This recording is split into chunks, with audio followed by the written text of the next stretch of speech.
Chapter 1383. If it were not for the severely worded urgent letter from the Beiliang Protectorate, the commander of the Beiliang Infantry, Yang Wenwan, would not be standing on the walls of Xiaoguang City right now, but on the walls of Luanhe City.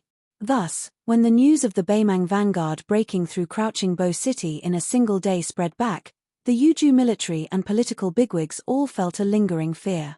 If something had happened to Great General Yang, then what was the point of defending the Gourd Gate? It must be known that in the past 2 or 3 years, the Yuju military would always say, it doesn't make a difference whether Beiliang has His Royal Highness or not, but Yuju has General Yang or not. Of course, there was no one who dared to say such shameful words now.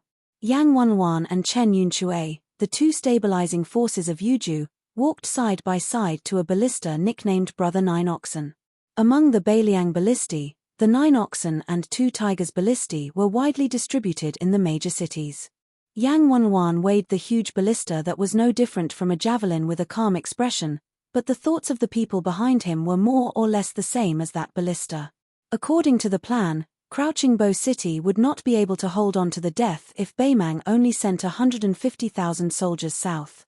However, even though Beimang had sent twice as many soldiers to the Eastern Front as expected, Crouching Bow City was still not able to hold on for even a single day. This was truly shocking. He Zhonghu, who was personally in charge of the military affairs of the 3 cities at the Gourd Gate, could curse Zhu Mu and Jiao Shiqing to vent his anger, but the others did not have the guts or the heart to do so. After all, the 6,000 people of Crouching Bow City had already died in battle. The dead were the most important. Moreover, when had those people ever embarrassed the Yuju army? Huang Fu Shi said with a complicated expression, Beimang's infantry not only has a large number of refined bows and crossbows, they also have a total of 600 catapults. First, they used 20,000 men to take turns attacking the city. Despite the heavy losses, General Zhong Tan still ordered them to replenish each chili arch with 1,000 men, and they fought until they broke through Lying Bow City. He Zhong suddenly sneered, the Beimang barbarians are using Crouching Bow City to train their troops. Even an idiot would know that once these bastards break through Crouching Bow City, they'll definitely tear down half the city. When the time comes to attack Luanhe, the catapults won't just fire 2 rounds. Yang Wenwan asked calmly, have the 800 cavalry in Luanhe City been recalled? Huang Fu Jin nodded and said, he's already on his way back to Xiaoguang City. No one had expected the Beimang barbarians to attack the city with such ferocity. They didn't even give the Crouching Bow City's cavalry a chance to harass them. If that Zhong Tan wasn't so stubborn, the Beimang infantry would have lost at least 2,000 to 3,000 men. He Zhong slammed his fist on the city wall and said with great heartache, they're all good men of our Yuju. Yang Wenwan gently put down the arrow. The Xiaoguang City Lord, Xie Chengshu, secretly swallowed his saliva and mustered up his courage to say, Great General, because we moved the Liuju soldiers out of Crouching Bow City and Luanhe City, a commotion has occurred in Luanhe City. The moment this sensitive topic was brought up, everyone, including He Zhong and Huang Fu Shi, looked at Yang Wenwan cautiously. Yang Wenwan's expression remained the same. She said indifferently, a commotion? Aren't you making it sound too easy? What? You, Xie Chengshu, are related to Luanhe City's young Tuor by marriage, so you're helping him play dumb? If I remember correctly, the Hupong camp of Luanhe City that threatened the great general with a mutiny is one of the few old battalions in Yuju. Their 2 captains were the trusted subordinates of Zhong Hongwu and Liu Yuanji. When Zhong Hongwu lost his position, that captain of ours removed his armor and resigned to show his loyalty. That's fine, since most of the soldiers under Zhong Hongwu's command are like that. However, Zun Shu, who was once old Liu's personal guard, shouldn't be so daring. Tell me, everyone present, how many of you are dissatisfied with me retreating the Liuju soldiers from the front lines? No one on the city wall dared to breathe too loudly, especially Xiaoguang City's great general Xie Chengshu and his 2 deputies. They had already dropped to their knees, not daring to utter a single word of apology. He Zhong hurriedly tried to smooth things over, saying helplessly, look at what you're saying. You're already putting on such a pretentious front. Who would dare to speak the truth to you? Yang Wenwan didn't say anything. He Zhong sighed and smiled at the 3 generals of Xiaoguang City. He said amiably, "All of you, rise." How many times has the great general said that a man's knees are not for kneeling to others? 2 of you have been to Mount Qingliang and met the great general before. When have you not been told to just cup your fists and salute? Yang Wenwan suddenly said, "Hupong camp, remove its name." With these words, even He Zhong's expression changed, to say nothing of the kneeling Xie Chengshu and the other 2. If the Beiliang Old Battalion lost a battle, or even won a battle but lost to the other old battalions, it would be as uncomfortable as being stabbed. As for removing its name, that would be even more uncomfortable than being killed. In Beiliang, even if all of the old battalions died in battle, they could still retain their name. In fact, all of the old battalions loved to compete with each other. Over the years, they would first compete to see who had killed the most enemies and whose battle prowess was superior. In the end, they would even compare the number of times their battalion had been wiped out. Moreover, the one who won in the last round would be very convincing. For example, the Xiandeng camp, which was one of the oldest battalions along with the Lotus Seed camp, the Partridgey camp, and the Horse camp, relied on this to win first place. For many years, they had called themselves the First Old Battalion. Even if they were a small soldier, they would always be arrogant when they saw the commandants or captains of other battalions on the road. As a result, there was a strange phenomenon in the Beiliang frontier army that outsiders could not understand. There was often a saying, "A captain in this life, a general in the next life." This meant that the leaders of the old battalions would rather be captains for their entire lives than be generals with a higher rank. If they wanted to be generals, they would rather be generals in their next lives. Removing the name of Hupong Camp meant that there would be no more Hupong Camp in the world. It meant that all of the efforts of the seniors who had died in battle and who had retired due to injuries would be wasted. In particular, the martyrs of the old battalions who had died in battle in other places would become lonely ghosts who would never be able to rest in peace in the eyes of the Beiliang frontier army. Yang Wenwan tilted his head and lightly spat on the ground. He still spoke in a lukewarm tone. "What kind of bullshit is this? Compared to those old battalions in Liang province, they're 10 streets behind." The old general left Xiaoguang city just like that. Huang Fuxi's expression was strange, but he could not leave Xiaoguang city for the time being. He could only silently send off this infantry commander to the outskirts of the city before rushing back to the city walls. Sure enough, no one had left. They did not move at all. Xie Chengshu and the other 2 were still kneeling with their heads lowered. He Zhonghui, who had always been good-natured and easy to talk to, suddenly had a frighteningly gloomy expression on his face. Lu Zhonghui, the deputy general of Xiaoguang city, as well as the commander of another old battalion, this middle-aged general with more scars than his son, was actually sobbing like an aggrieved child. Lu Zhonghui's cavalry blocking camp was precisely the old battalions that Yang Wenwan had single-handedly created. Back then, the roads in western Shu were rugged and rugged, making it unsuitable for the Shu family's cavalry to gallop through. The cavalry blocking camp, which had already displayed its brilliance during the Battle of Western Rampart, had made even more contributions. They were known as the cavalry blocking camp. Even the vanguard general Chu Lushan, who had led a 1,000-man army into Shu, had not been stingy with his praise. Yang Wenwan's bullshit wasn't some sarcastic remark, but a slap to his own face as the commander of Beiliang's infantry.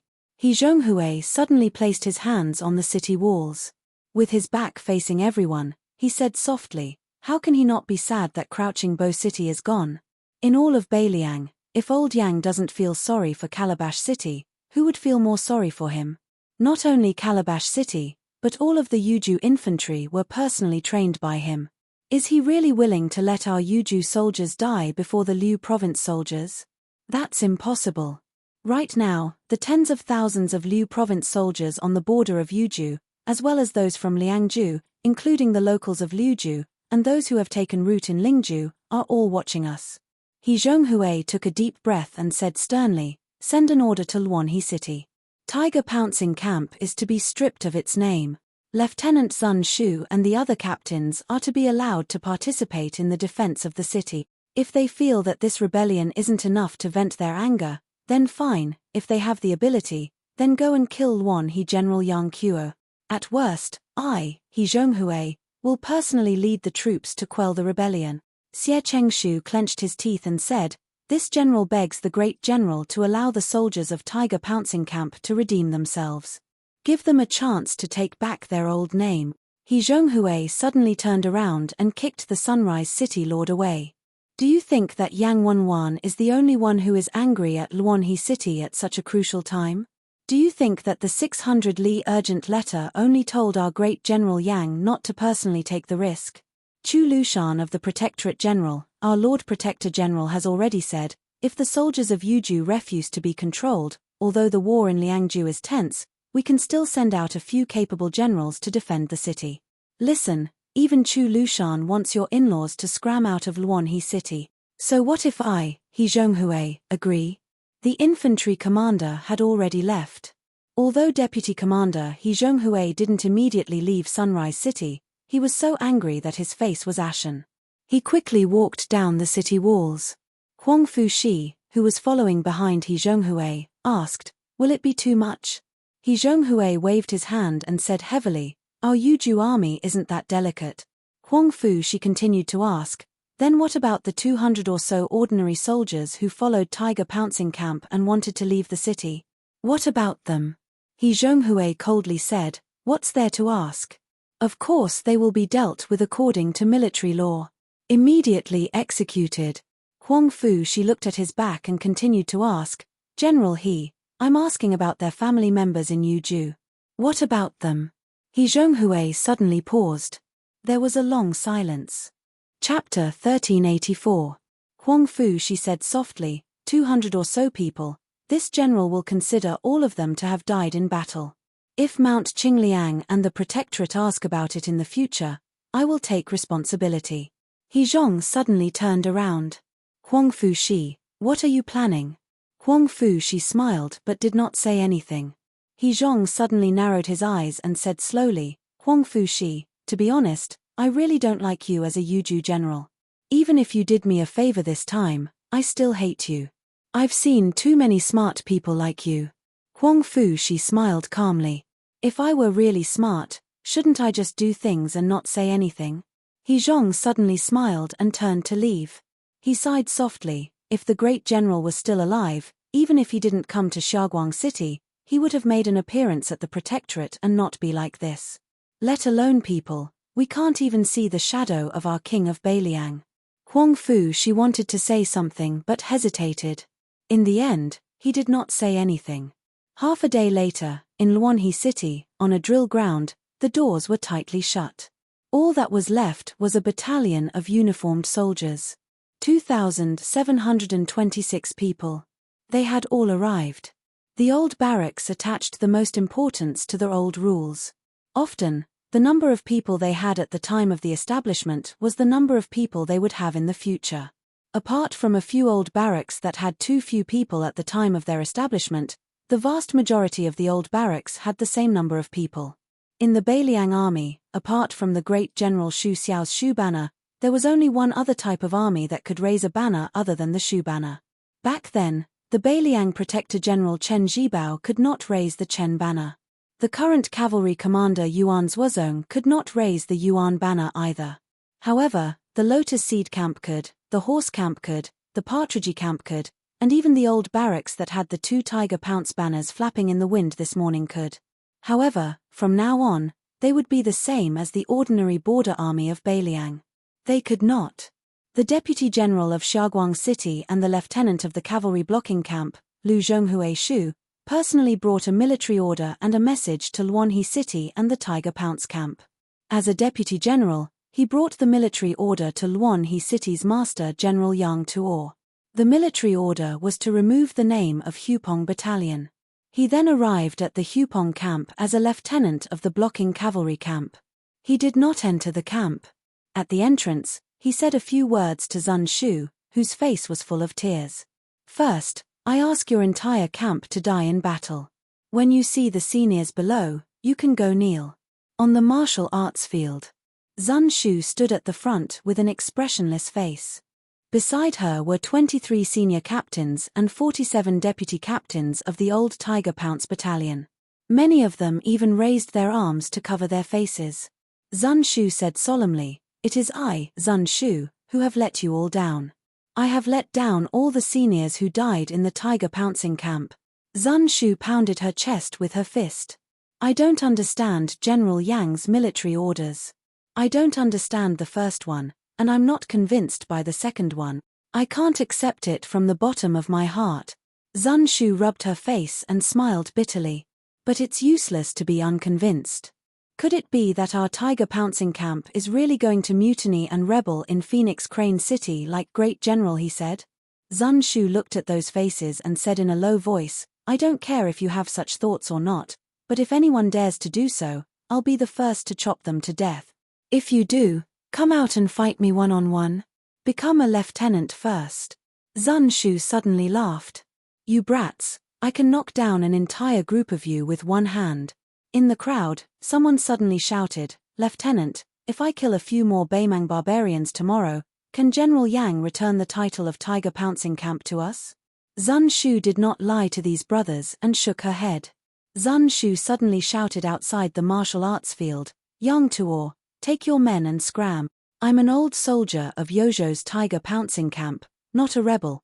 Tomorrow, if my brothers and I don't kill as many as 7,000 of you, I, Zun Shu, will be your junior. I'll be reincarnated as your son." Hearing the torrential curses from the martial arts field, Luanhe City's Master General Yang Tuor rubbed his ears and smiled bitterly at the two deputies beside him. "Don't worry. Let's go."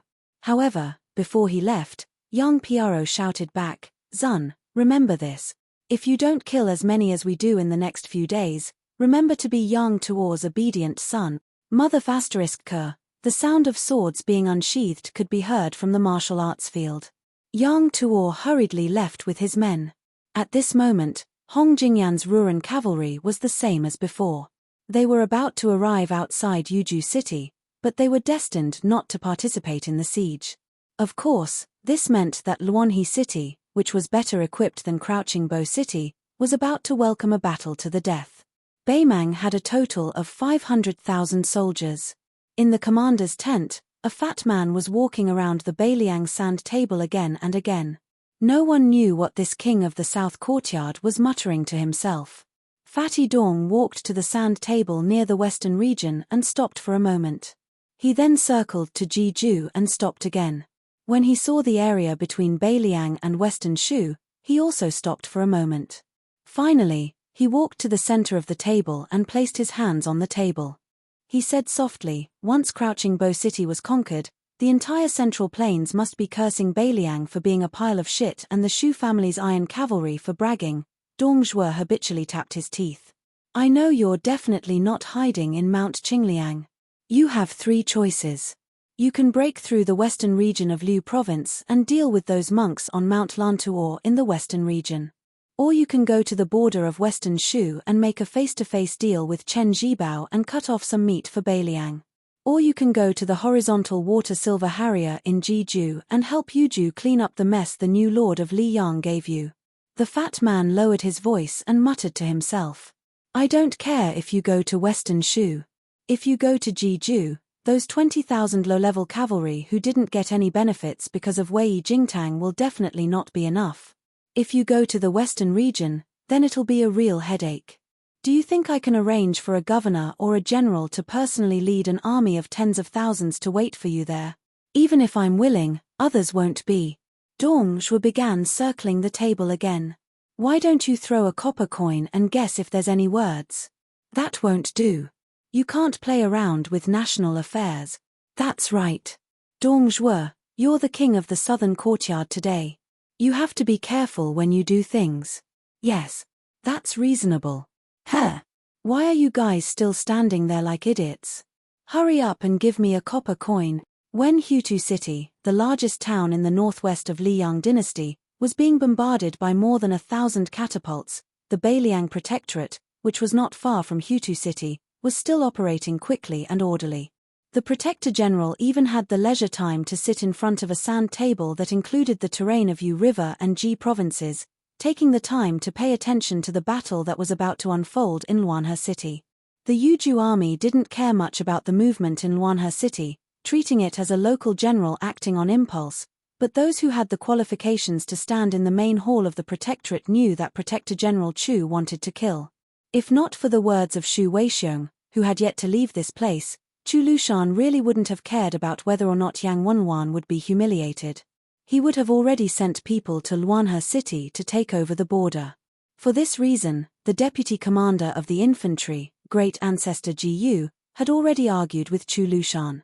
Many other great generals, including Zhu Kang, had been forced to act as mediators. Chu Lushan stood in front of the sand table, his hands clasped together as he lightly patted the back of his hands. This wasn't just a matter of military talent. The position one stood in would also affect the way a general on the battlefield thought. General talent and commander talent only differed by a single word. They seemed to be very close, but in reality, they were as far apart as the clouds and mud. Xu Weixiong sat on a chair, a thick blanket covering his knees. Yuan Zuozong was present, as was Qi Dangua. Chapter 1385. Interesting. Even though they had different surnames, they were still one family.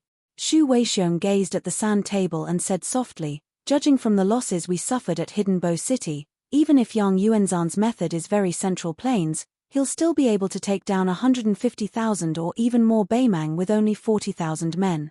After all, this battle will only get more and more difficult." However, the top generals on both sides are well aware that Xiaoguang City will be a turning point. After taking down Sunglo, once Yozhou's gates are wide open, Northern Mang will have even more tactical options. Whether it's a cavalry battle, a foot battle, besieging a stronghold to strike back at reinforcements, specifically targeting Yozhou's limited cavalry, or even directly abandoning Yozhou's cities and focusing on supporting their central line main army. Qi Dangua said softly, "If only Beimang had taken the bait from the start and attacked Liuju with all their strength. Their supply lines would have been filled with holes." Xu Weixiong shook his head. If they really wanted to attack Liuju, it wouldn't be a matter of supply lines anymore. Dong Zhuo and that peace magistrate have the ability to turn their supply lines into bait and lure us in. Yuan Zuozong nodded. With 1,000,000 troops pressing down on the border, it can be said that half of Beimang's southern court is cutting off meat for the sake of smooth supply lines. In truth, it's not just the southern court that's bleeding heavily, mobilizing no less than 1,000,000 cows and sheep. Orange and West prefectures have also been mobilized. Following Northern Court King Tuoba Bodhisattva's resolution, he's starting to lead his troops down Liuju. Beimang is basically using the power of the entire country to fight this fierce battle. Even if we want to launch a surprise attack, it can't be called a surprise anymore. Chu Lushan, who had been randomly looking around the sand table, suddenly stared at a certain spot at the mouth of the gourd and muttered to himself, "What if?" Qi Dangua couldn't understand at all. Yuan Zuozong was in deep thought, quickly weighing the pros and cons. Only Xu Weixiong directly rejected the idea. "No, it's too risky. This is seriously contrary to Beiliang's original strategy." The confused Qi Dangua turned around to look towards Yuan Zuozong, who was also a great general's adopted son. The latter chuckled and said, "The true significance of the Calabash opening's existence, apart from the surface depletion of Northern Mang's military strength, has an even deeper special meaning. The Calabash opening is blessed by the heavens in terms of its territory, not only for Yuju, but for all of Northern Liang." At the time, foster father and Sir Li had prepared for the worst.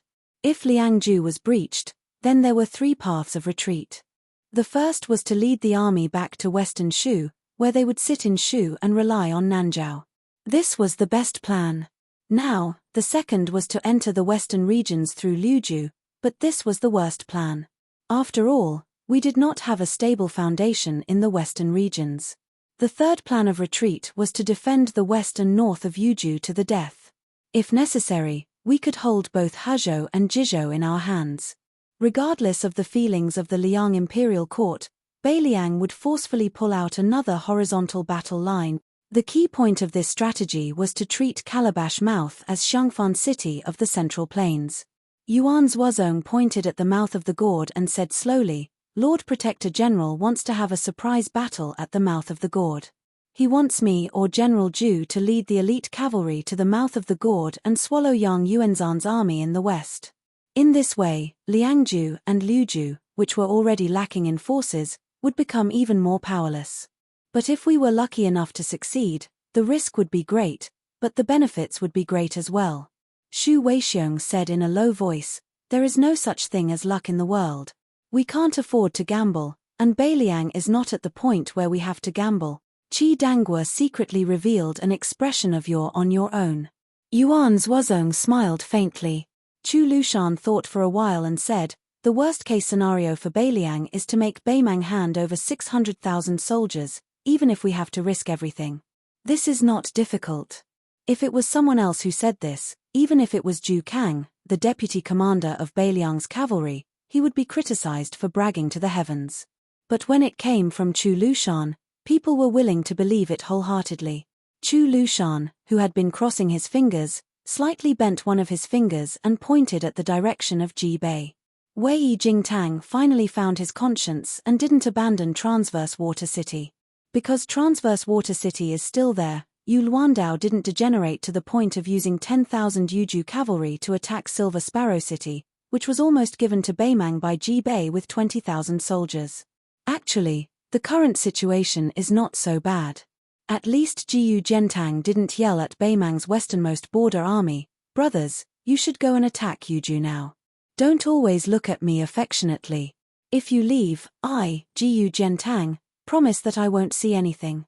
Also, that Emperor Zhao from Liyang hasn't asked the Ministry of Revenue to allow Beiliang's people to change their household registration.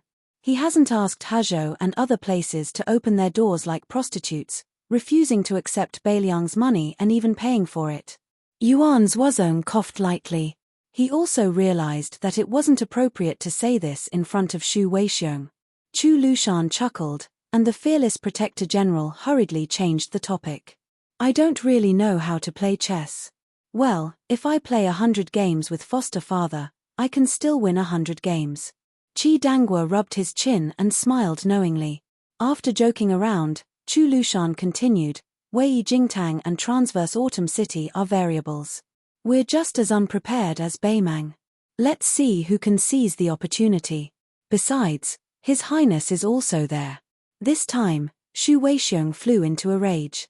He directly called out his name and scolded, "Chu Lushan, did you eat a bear's heart or a leopard's gall?"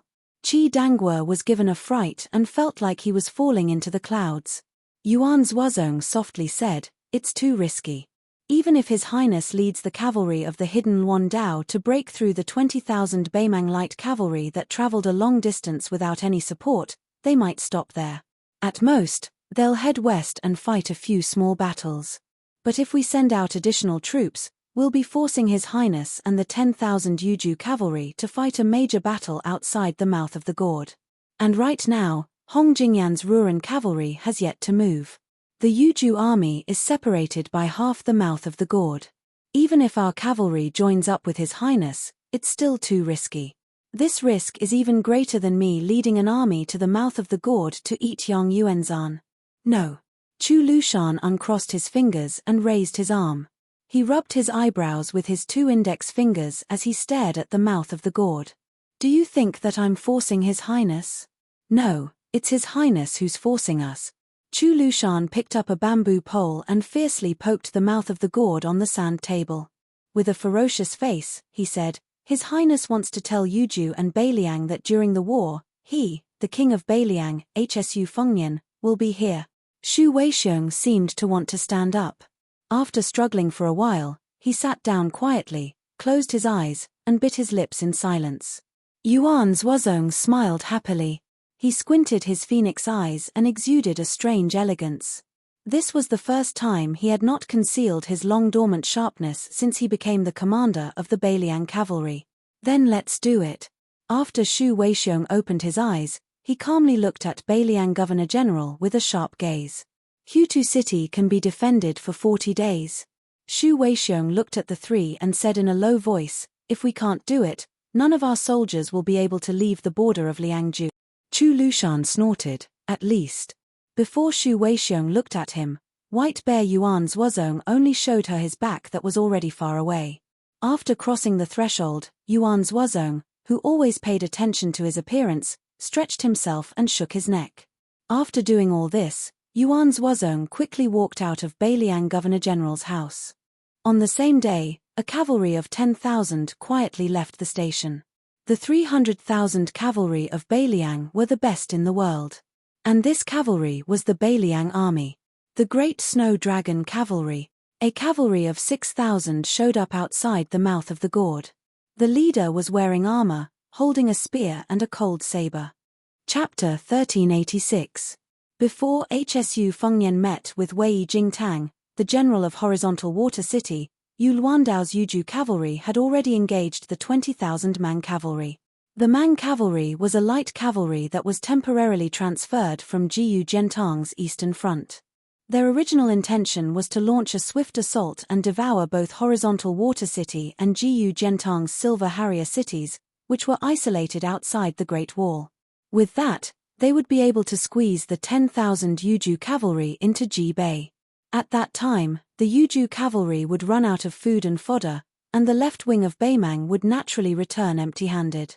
However, because of the existence of Wei Jingtang and Horizontal Water City, the Yuju cavalry did not dare to recklessly march south.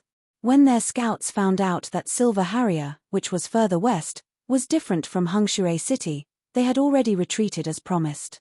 The two generals, who were originally flying into a rage, calmed down and had a discussion.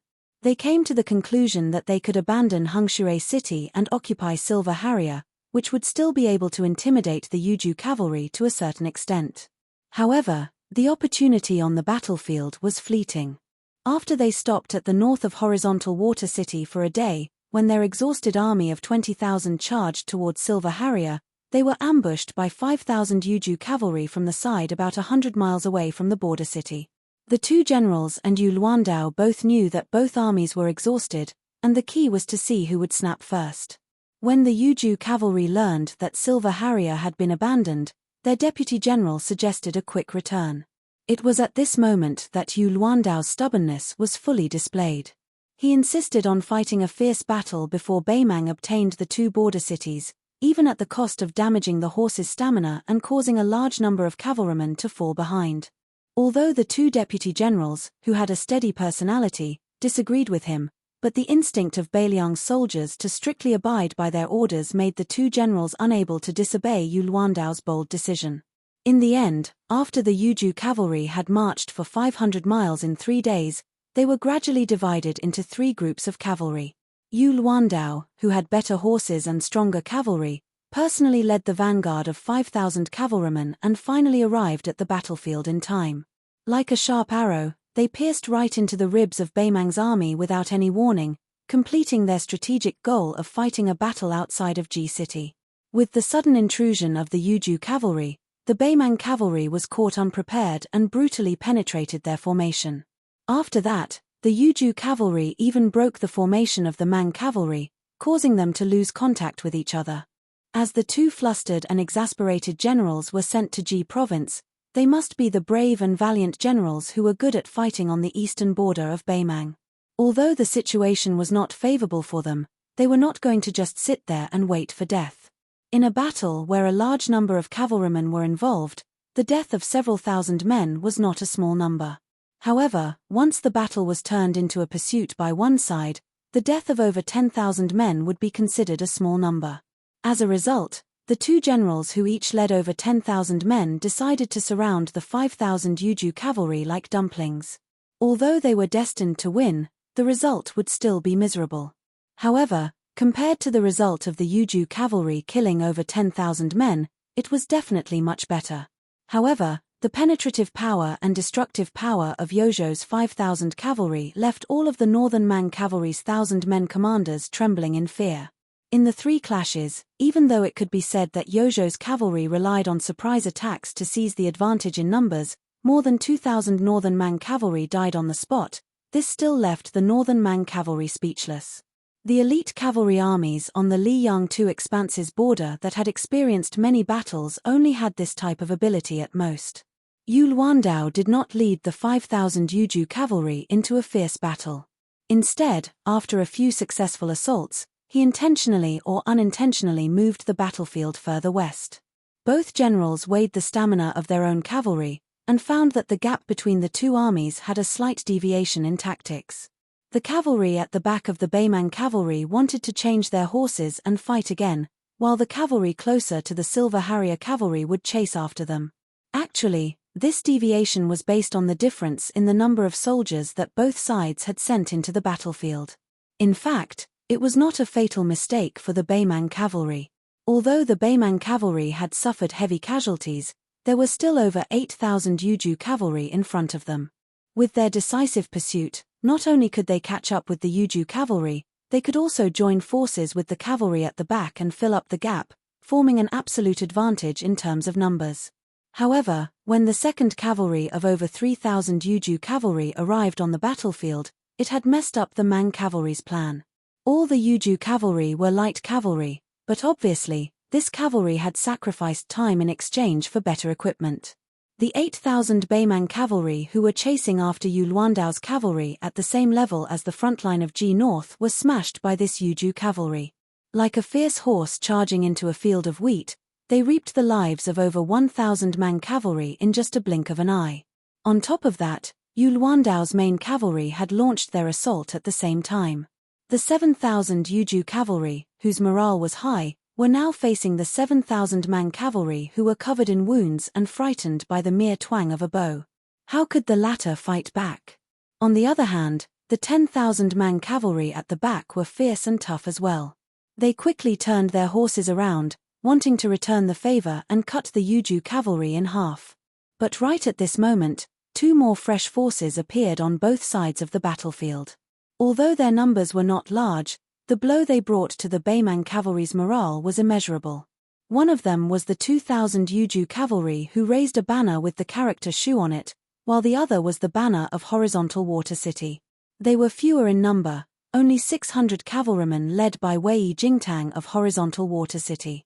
However, that northern Mang great commander at the back of the battlefield was already terrified to the extreme, naturally feeling the urge to retreat. Didn't this great one say that if this great one didn't lose a single soldier, he would be rewarded with great contributions? Now, he didn't even touch the walls of two cities, yet he was already beaten up so miserably.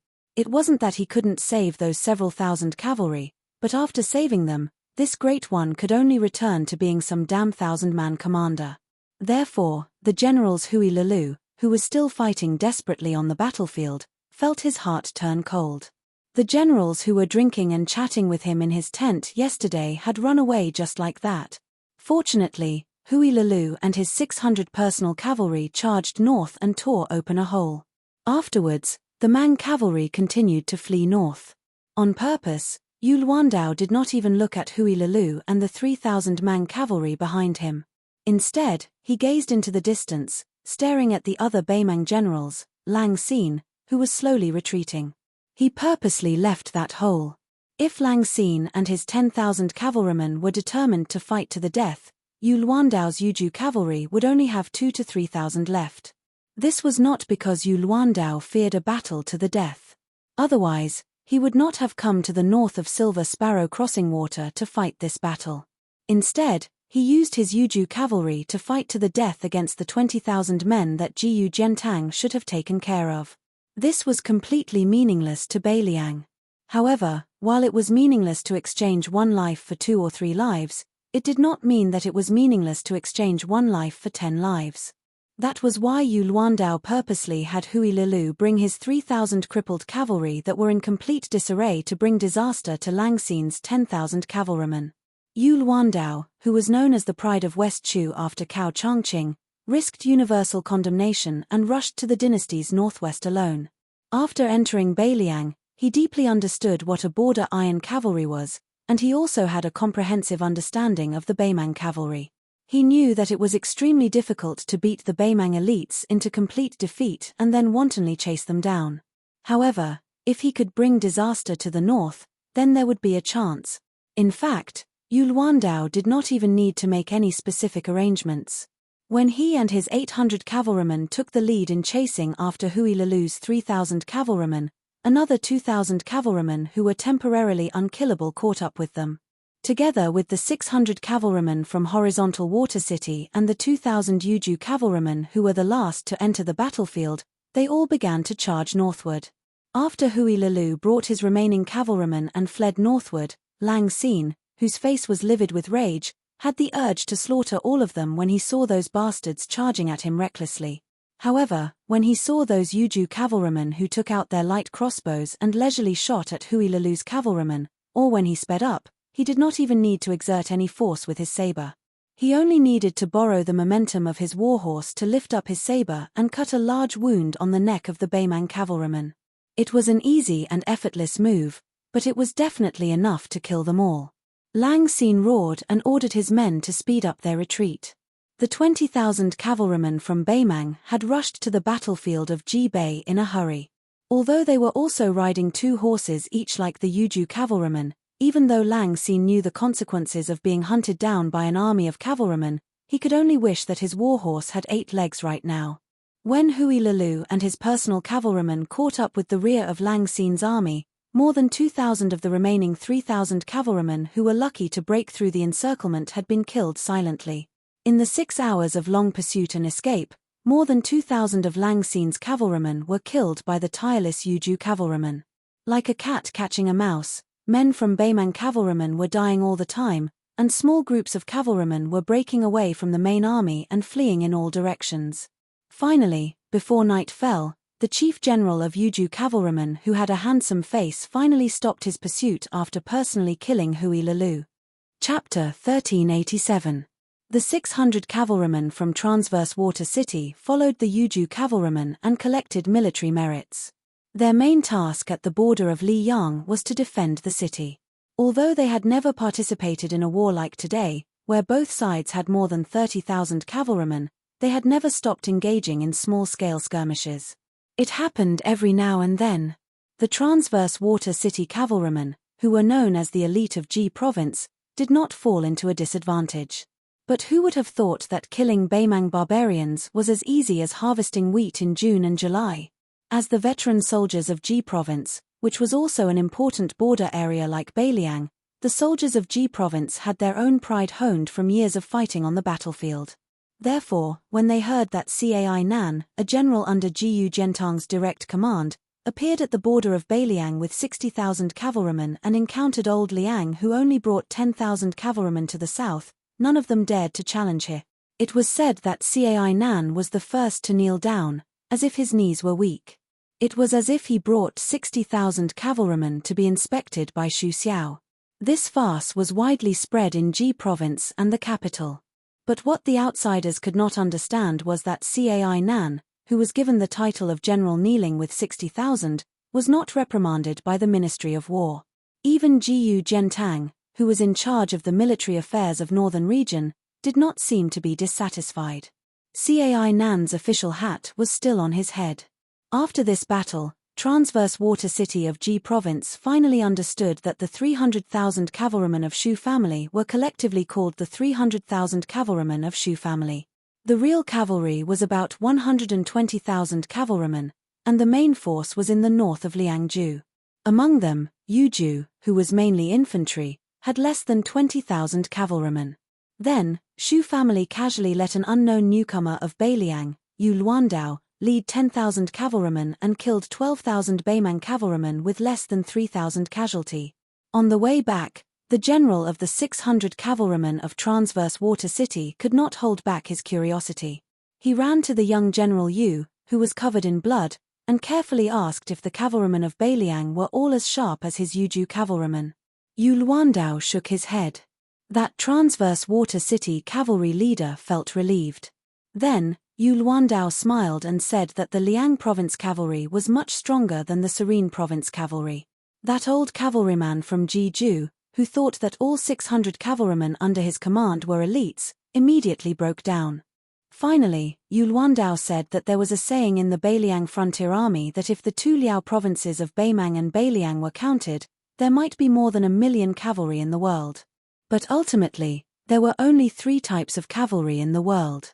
The Beiliang cavalry is one type, and the other cavalry armies are the second type. The leader of the Traversing Water cavalry was completely puzzled. There's another type. Yu Luandao smiled and said, it's the cavalry that scared Cai Nan's 60,000 troops into kneeling down. There aren't many of them, only 10,000. The old cavalryman swallowed his saliva and dared not say anything. At that time, Yu Luandao lamented softly, "Your Jiju doesn't understand, and neither does Liang, because the ancestors of the Zhao clan have burned incense." The leader of the traversing water cavalry dared not say anything. Around the 600 cavalrymen of Hung Shirei were the Yuju cavalry that remained silent regardless of whether they were fighting on the battlefield or returning victorious. After Hsu Fengnian, wearing the root-like mask, secretly met with Wei Jingtang, Yu Luandao, who was waiting outside traversing Water City, personally accompanied Hsu Fengnian back to Silver Harrier. At this time, the Yuju cavalry had openly entered the city and taken over all military affairs. Sure enough, the battlefield was the best whetstone. Yu Luandao, who was previously only eye-catching because of his overly handsome appearance, was still extraordinarily handsome. However, there was already an iron-blooded and cold temperament on his body that was completely natural. Hsu Fengnian said softly, "The situation at Gourdmouth in Yuju is not optimistic. 10,000 against 20,000. 12,000 killed and no more than 3,000 casualties. This great victory of yours is a timely reign. You can also remove that part of your title as a general. In the future, no one in Yuju will question your ability to lead troops. This battle between the two armies might even be regarded as a classic battle by future militarists." Yu Luandao said calmly, "But a victory like this that doesn't affect the overall situation." Hsu Fengnian shook his head and said, "Although the Liang Imperial Court will turn a blind eye to this and will even purposely suppress the situation in Jibei, this is good news for Beiliang. The defending army of Yuju also needs a victory like this." Yu Luandao frowned, "We don't lack war horses and provisions. However, only 6,000 of the 10,000 cavalrymen can mount an assault on Gourdmouth. However, each of them can ride 3 horses. But the problem now is that not only does Beimang know our intention, they can also make countermeasures. I'm afraid that Jiyu Jiantang will continue to turn a blind eye to this. Besides, Wei Jingtang will soon lose his official position. Yuan Tingshan, who is in charge of Jibei, can even send the 6,000 private soldiers of Li family from Yangbao to defend against horizontal water Silver Harriers. When that happens, Wei Jingtang will have a hard time defending horizontal Water City. The Imperial Court and Jibei will not give him this chance." Hsu Fengnian, who had been patiently listening to Yu Luandao, suddenly turned his head and looked at this young general with the least experience in the Yuju army. He smiled and said nothing. Yu Luandao, whose lips were dry and bleeding, turned his head. He thought something was wrong and subconsciously touched his face. Hsu Fengnian retracted his gaze and said with a smile, "Yu Luandao, Yuju needs a general like you who can win tough battles and also understand the rules of the Imperial Court." Yu Luandao hesitated for a moment, then said seriously, "I'm glad to see your highness in Jibei."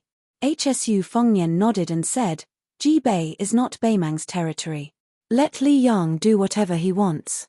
Too bad Wei Jingtang will never agree to return to Yuju with us, or I would have tied him up. If that's the case, let's take a short rest and recuperate. Then, we'll go to the mouth of the calabash." Yu Luandao nodded and said with a deep voice, "When the battle ended, I've already sent out 400 scouts. On one hand, it was to prevent those scattered Beimang cavalry from causing any trouble, and on the other hand, it was to keep a close eye on Jiyu Jiantang's eastern front. Judging from the news we've received in the past 2 days, Lang Xin's remaining troops have lost their determination to fight. They are only thinking about how to explain the crushing defeat to the general of Beimang's eastern front. Even if Beimang dares to send more soldiers into Jibei and give their war horses an extra pair of legs, these barbarians will never be able to catch up with our pace." Yu Luandao quickly added, "But there are still a few famous generals in the eastern front of Beimang. The Emperor of Beimang has to go on a tour throughout the year, and according to the seasons, his royal tent is called Jabu. 4 young men from Beimang are given this honor. Tuoba Bodhisattva's eldest son is Chun Jebu, who has just become the leader of the Southern Dynasty's strategist. Zhong Shentong's son is Xia Jebu, the general of Yozhou's vanguard. As for the eastern front of Beimang, there are 2 Jebu, Qiu and Dong, who are outstanding generals that Hui Lilu and Lang Xin can't compare with. If one of them comes with an elite cavalry, it will be much more troublesome. Speaking of this, Yu Luandao, who always gave the impression of a cultured and refined general, could not help but curse. Does Jiyu Jiantang's Eastern Army only know how to eat shit? Hsu Fengnian could not hold back his laughter and said, "That's enough. Li Yang has always been like this. Don't expect any icing on the cake. No matter what we do, we always plan to hit them when they are down." Amidst the twilight, Yu Luandao nodded with a gloomy face. Late that night, Hsu Fengnian, who had never revealed his identity, received a spy report from Hai Dongqing. He asked Mi Fengjie to find Yu Luandao, who had yet to take off his armor and rest. He told him that Wugong City was breached by Beimang's vanguard in just one day. Yu Luandao hurried to a side courtyard of the Silver Harrier General's mansion where Xu Fengnian was temporarily staying. Xu Fengnian was sitting on a stone bench. When Yu Luandao came near, he raised his head and said, "We will depart tomorrow morning with the 6,000 cavalry. The other 1,000 or so soldiers who are more heavily injured will stay in Silver Harrier for the time being. Whether Beimang's reinforcements come or Yuan Tingshan's tripping, we will leave Silver Harrier and return to Yuju." Yu Luandao nodded. "This general will give the order immediately." Suddenly, a voice came from behind him. "I will accompany you out of the calabash." Yu Luandao turned around abruptly. His expression was extremely complicated. There was shock, worry, and even more joy. Hsu Fengnian waved his hand. Mi Fengjie waited until Yu Luandao left the courtyard before asking worriedly, "Your Highness, is this really appropriate?" Hsu Fengnian did not say anything. He closed his eyes and rested until dawn. At dawn, Hsu Fengnian opened his eyes. For some reason, Yu Luandao came to the courtyard with a heavy expression. He seemed to be asking for forgiveness, saying that the army might be delayed for 2 hours. Hsu Fengnian asked him what was the matter. Yu Luandao looked like he wanted to say something, but he did not. Hsu Fengnian frowned as he stared at the young general who shone brilliantly in the Battle of Jibei. Whether it was the rash advance of the army when they galloped for hundreds of miles, or the forced order in the army, or the timing and angle of the attack, or the freedom of the enemy's cavalry to escape from the battlefield, or the final pursuit that expanded the victory, the pride of Yu family had proven that even in Beiliang, where famous generals gathered, there was still a place for Yu Luandao. Since Yu Luandao did not want to say the reason, the furious Hsu Fengnian decided to follow Yu Luandao and see for himself. Xu Fengnian, Yu Delong, Mi Fengjie and Fan Xiaochai, 4 riders, followed behind Yu Luandao and 2 deputy generals, 20 riders, led by a Yuju scout, galloped wildly out of the city toward the northeast direction for an hour. Chapter 1388. Along the way, there were villages and forts that were in a mess. Although this front line wasn't in the path of Beimang's 20,000 men, Hui Lilu and Lang Xin had lost close to 1,000 men after the battle. These stragglers would flee at the mere sight of 40 to 50 Beimang cavalry. However, the small villages to the north of the Hengshui River had suffered a calamity. The 600 Hengshui cavalry had been out in pursuit for the past few days, but after the initial panic, groups of 20 to 30 man cavalry continued to converge. Among them, there was a group of 200 Beimang cavalry that had clashed head-on with the Hengshui cavalry. Both sides had suffered heavy losses. Moreover, in the desert beyond the Great Wall, not to mention a few hundred or a few dozen cavalry, even if there were thousands or tens of thousands of cavalry, it would be like searching for a needle in a haystack once they left the city passes. When Yu Luandao's 400 elite scouts encountered the Beimang cavalry in the wilderness, they didn't take the initiative to attack. They were only responsible for gathering intelligence. The Mang cavalry dared to fight with the Hengshui cavalry, but when they saw the Yuju cavalry equipped with light crossbows and sabers, they took the initiative to retreat far away even though they had an absolute advantage in numbers. Generally speaking, they minded their own business. However, if the Yuju scouts encountered a small group of Mang cavalry and casually gained some military merit, neither Yu Luandao nor the lieutenant general had any objections. After all, why would they need a reason to kill a few more Beimang barbarians? However, the reason why Yu Luandao was so quiet today was because out of the 5 scouts, only one of them had returned to Silver Sparrow City to bring back the latest news. This news couldn't even be considered a military intelligence of any significance. That scout said that they had encountered 60 northern Mang barbarians in a village outside the city. According to the rules of the Northern Liang Scouts, each team would fight against one target. Their side only needed to send back information. Due to the great disparity in numbers, they would not have to bear the crime of retreating without fighting. Moreover, these Yuju scouts had just returned from further north. They weren't supposed to fight with the Beimang cavalry in the first place. They needed to return to the city immediately and pass on the military intelligence to the cavalry camp. Yu Luandao wasn't just angry at the captain for disobeying the regulations, he felt more helpless. In Beiliang, where military law was the most important, those 4 scouts might not even be able to keep the military merit they had earned. Yu Luandao didn't know how to report this to the king of Beiliang, who was in the Yuju cavalry. In the cool border army, retreating from battle, lying about military intelligence, and killing innocent people were the 3 capital crimes. However, disobeying regulations were also crimes. The vice-general of Yochi, Shi Yulu, glanced at the 4 strange riders behind the troop and whispered to Yu Luandao, "The 4 scouts must have died in battle. How do we report this?" Yu Luandao showed a rare pained expression. "Report it as it is." As the leader of the 400 scouts, if Fan Fen had heard such cold-blooded words before the Battle of Jibei, he would have long cursed and scolded Yu Luandao.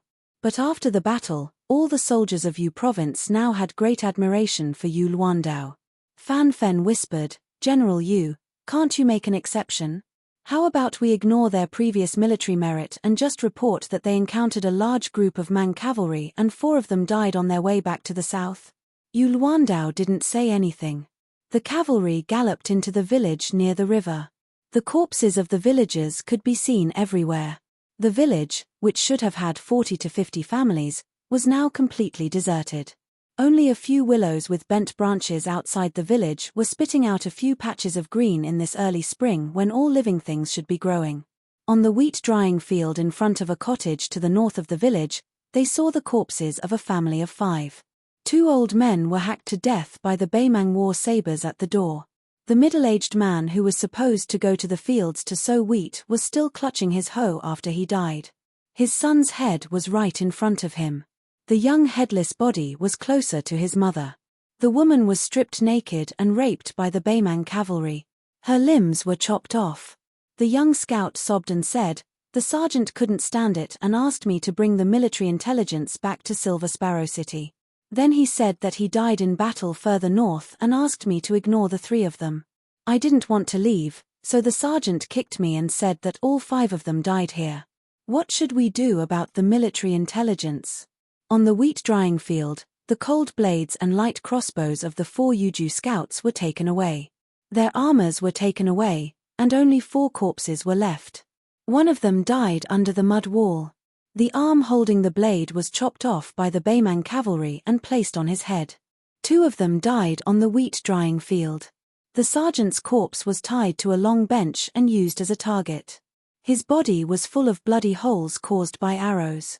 Yu Luandao, Shi Yulu, and Fan Fen didn't say anything. It wasn't that they hadn't seen crueler scenes. In the north of Beiliang, when was there not a year where one side didn't die? Which one of them hadn't collected the corpses of their fellow Beiliang soldiers? However, this wasn't Beiliang. This was Ji province. The old scout, Fan Fen, who could clearly call out the names of the 4 men, said softly with reddened eyes, "It's not worth it. You didn't die for anything." Then, Fan Fen saw the young man with the thick fur coat walking towards the sergeant's corpse. Fan Fen strode forward and wanted to push the young man away. "I didn't see you when we were fighting on the battlefield. Now that the war is over, you're still wearing a fur coat that the 4 of us who died in battle couldn't even afford in their entire lives. Why are you pretending to be a good person? I don't care which noble family you're from in Ji province." Fan Fen stretched out his hand and shouted, "Get lost. As long as Beiliang isn't completely wiped out, outsiders like you won't have the chance to collect our corpses." But Fan Fen suddenly realized that he couldn't push the young man away. Chapter 1389. The man crouched down with his back to the crowd and slowly loosened the cold rope around the corpse. He took off the fur coat and wrapped it around the corpse. Fan Fen angrily pulled out the cold saber at his waist. At the same time, even Shi Yulu began to pull out his saber. An old man gently walked to the side of the young man. Immediately, the entire wheat field was filled with a majestic and fierce sword aura. Yu Luandao said in a low voice, "Fan Fen, stop. Don't be impudent." Fan Fen was stunned. Yu Luandao's unwarranted obstruction made this man, who had been on the battlefield for 20 years, feel even more grief and indignation. The moment he raised his saber and charged forward, he saw the young man, after putting the fur coat on the corpse, grab his own face with his 5 fingers like hooks and peel off his face bit by bit. He heard the man mumble to himself, "Yes, your deaths were not worth it. You died in Ji province, in a foreign land. Even Liang couldn't protect the common people. Why did you Yuju cavalry still care even though you knew it was death? You knew you were defying the Beiliang scouts' orders, but you still cared." The man gently closed the eyes of the scout who died with remaining grievances. He smiled bitterly and said, "If it were 3 years ago, I wouldn't have understood either. At that time, I thought only the heroes of Jianghu would help when they saw injustice. But when I really entered Jianghu, when I visited both Liang and Beimang, I realized that it wasn't the case. Even the heroes of Jianghu are not as stupid as you." The young man raised his head and looked at the only living person left among the 5 scouts. It was the young Yuju scout. He asked, "What are your names?" The young scout blurted out, "Fan Liao, Hu Zhonghan, Zhao Dian. I only know that the sergeant's surname is Lu. He never showed us his military plate." Fan Fen said, "Lu Chengqing. He's been in the army for 12 years. He started out as a crossbowman in Liangju. He should have been a marksman a long time ago. All these years, as long as he had a little military merit, he would give it to his brothers. And this kid, he's called Liu Dao. He's never been a coward." Not only did the young man, who looked like he came from an aristocratic family, help the corpse stand up, but he also used the rope to tie the corpse to him. He took the corpse off the horse, and the dead and the living rode on the same horse. He said, "Yu Luandao, take the 3 corpses back to Silver Sparrow City first. Lead the 6,000 cavalrymen and rush to the mouth of the gorge. I will be able to catch up with your army in half a day. Remember to bring an extra set of armor when you leave the city. Scout Liu Dao, you need to wait here. I'll help you get back the crossbow blade and armor. When the time comes, I'll let you bring the squad leader and those things back." As he spoke, the old, young, and young woman also mounted their horses. Yu Luandao looked at the man who was carrying the corpse of the sergeant on his back. Hsu Fengnian said softly, "I'll send Lu Chengqing off." The 4 riders galloped away. The killing intent of the 4 riders was so strong that even Deputy General Shi Yulu and Scout Captain Fan Fen felt their scalps tingle. Shi Yulu, who had no idea what was going on, could not help but ask after he carried a corpse on his back and mounted the horse, "General, what is this?" Yu Luandao was in a daze. He was born in the rich Jiangnan of the Central Plains. He had traveled to many places when he was studying. Throughout the year, he could hear the chatter of famous scholars, the sound of guqin in the forest, the laughter of brothels, and the sound of toasting. But only Beiliang, who fought to the death without words and mourned without sound. Yu Luandao pulled out the famous blade Great Luan and pointed to the south. "Please open your eyes and look at me, Beiliang." The cavalrymen quickly left the village. Fan Fen asked gloomily, "General Yu, who is that guy? Is he a big shot in the Liang dynasty?" Yu Luandao shook his head. "Other than Beiliang, who is worthy?" Yu Luandao laughed. "Him. His name is Hsu Fengnian." Shi Yulu and Fan Fen, including all the generals of the hidden cavalry, were stunned. They suddenly felt as if sand had entered their eyes. Fan Fen suddenly turned his horse's head and shouted, "General Yu, I'll quickly tell Liu Dao." He said that the person he admires the most in his life is the person who single-handedly killed Wang Xianji. Liu Dao also said that he would never see him again in his life. "Let's see if he dares to believe me this time." A young captain suddenly said timidly, "General Yu, I also admire him. Otherwise, let me wait in the village for half a day. I promise I can keep up with the army. If I can't, I will cut off my own head." Yu Luandao glared. Is your brain flooded with water?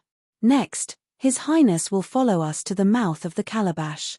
You can look at His Highness however you want, as long as you want. At that time, as long as you have the ability to follow behind His Highness, I won't stop you. The young captain thought that it was right and smiled awkwardly. In less than half a day, the four abandoned their horses and rushed over the desert, catching up to the 6,000 Yuju cavalrymen. When the 6,000 cavalrymen saw the young man in the lead, they all unsheathed their Beiliang sabers to show their respect. The four mounted their horses. Hsu Fengnian took the armor tossed to him by a young captain and put it on. It was unknown who was the first to shout those three words, but even Yu Luandao was cheering. Great General! Back then, on the training grounds at the mouth of Beiliang's calabash, Hsu Fengnian had made his first appearance in the border army, but at that time, he was only wearing a python robe. Thus, this was Hsu Fengnian's first time wearing armor to break through the enemy lines. He turned his head and seemed to see an old man riding side by side with him. Hsu Fengnian bit his lip and took a deep breath. When he looked again, all he could see was 10,000 li of yellow sand. He unsheathed his Beiliang saber and urged his horse to gallop. He roared, "Beiliang! Fight to the death! Beiliang! Fight to the death!" The 6,000 cavalrymen rushed out of the calabash with the resolve to die. Not only did they want to cut off that vast supply line from Beimang's southern court to the mouth of the calabash, they also wanted to completely destroy it. Chapter 1390. The weather in the northwest was high, and they arrived late. The 6,000 dark cavalrymen didn't march close to the border of Ji River. Instead, they drew a semicircle in the sky. If the northern defensive line of Ji River was a relatively flat and straight bowstring, then the dark cavalrymen would be the arm of the bowstring. Within the area covered by the bowstring and the bowstring arm, there were many groups of Beimang scouts who had left the calabash and were patrolling the area. Their purpose was to prevent the supply of the army from being ambushed by the dark cavalry who had ventured deep into the enemy's territory alone. This time, Yu Luandao was still using the forced speed of the cavalry, and they had advanced over 600 miles in 3 days. In the eyes of those laymen who only knew how to talk about strategy on paper, or the common people who had heard of the famous steeds in the northwest that could travel over 1,000 miles in a day, this speed was not considered forced marching. But, if they could see with their own eyes how worn out the dark cavalry was, and how nearly 100 war horses fell limp or even died when the cavalry stopped, they would understand how difficult it was to travel such a long distance in a hurry, where they would most likely be thrown into the battlefield at the next moment. In the dusk, Hsu Fengnian was washing the noses of his war horses at a water source where the winter snow had melted. This time, the 6,000 dark cavalry had a total of 15,000 war horses, nearly 3 times per man. Over 400 war horses had died during the journey, and almost all of them were Beimang war horses seized from the battlefield north of Silver Harrier City. It did not mean that the Mang war horses were weaker than the dark cavalry. In fact, it was the opposite. Although the Beimang war horses were weaker than the Beiliang war horses in terms of explosive force, in terms of physical strength, the Mang war horses were actually superior. However, as Hui Lilu and Lang Xin, the 2 generals, were rushing all the way to Ji City, and in consideration of the general situation of the Eastern Front, they did not even have 2 mounts per man. Even though they had rested for a day before the battle and fattened up the horses with fine grain, it was still not enough to make up for the loss of their stamina. This time, the dark cavalry felt sorry for his wife who had been with him for many years, so they deliberately rode more Beimang war horses during the journey. They also favored one side over the other in terms of fodder feeding, and as a result, many of the Beimang war horses died from exhaustion. Yu Luandao, who had taken off his armor and rolled up his sleeves, carefully washed the back of his mount. He smiled. Originally, we didn't need to run so many horses to death. If each person and 3 mounts were willing to split the effort fairly, at most 56 horses would have died. Hsu Fengnian looked around and smiled. This is also good. Starting tomorrow, there will definitely be continuous battles. Let's just treat it as conserving our strength. Our cavalry is obviously more familiar with the habits of the Yuju war horses. A few hundred Beimang war horses dying is better than many people dying on the battlefield. Yu Luandao nodded and said softly, Fan Fen's more than 300 scouts have been sent out. At most, there are 50 per unit, at least half a unit. After all, we have already started to encounter the Baimang Melanzi this morning. In order to prevent our whereabouts from being leaked, Fan Fen's scouts must kill the enemy scouts as soon as they see them. Otherwise, if the Baimang Melanzi escapes, all our efforts will be in vain. I am very grateful that the prince is willing to send out 3 of his personal retainers to help Fan Fen's scouts. With them accompanying us, the chances of completely wiping out the Baimang Melanzi will be much greater. Xu Fengnian smiled and said, "That young woman is Fu Shuiroom's Grand Master of the Profound Realm. The old man is a Sword Dao Grandmaster of the Profound Realm. As for the child, his name is Yu Delong. He is my eldest disciple among my 3 disciples." Yu Luandao joked, "Killing the Baimang Melanzi is a bit like using an arqueballista to kill sparrows." Hsu Fengnian shook his head and hesitated for a moment. He smiled, "I won't say for now. Let's wait. In the future, Beiliang will give Baimang a little surprise." During this period of time, Hsu Fengnian was like the most ordinary Yuju cavalry. Not only did he not take away Yu Luandao's military power, he did not roam around like the other generals during several short breaks. He only acted as a temporary scout a few times, staying far away from the main cavalry to spy on the military situation. This time, the Yuju cavalry were all light cavalry. They abandoned excess supplies and reduced all items that would slow down the cavalry's speed. Except for a few generals who were equipped with spears and lances, all the cavalry were only equipped with a cold saber and a light crossbow. Those with outstanding strength could add a hard bow and 3 quivers of arrows.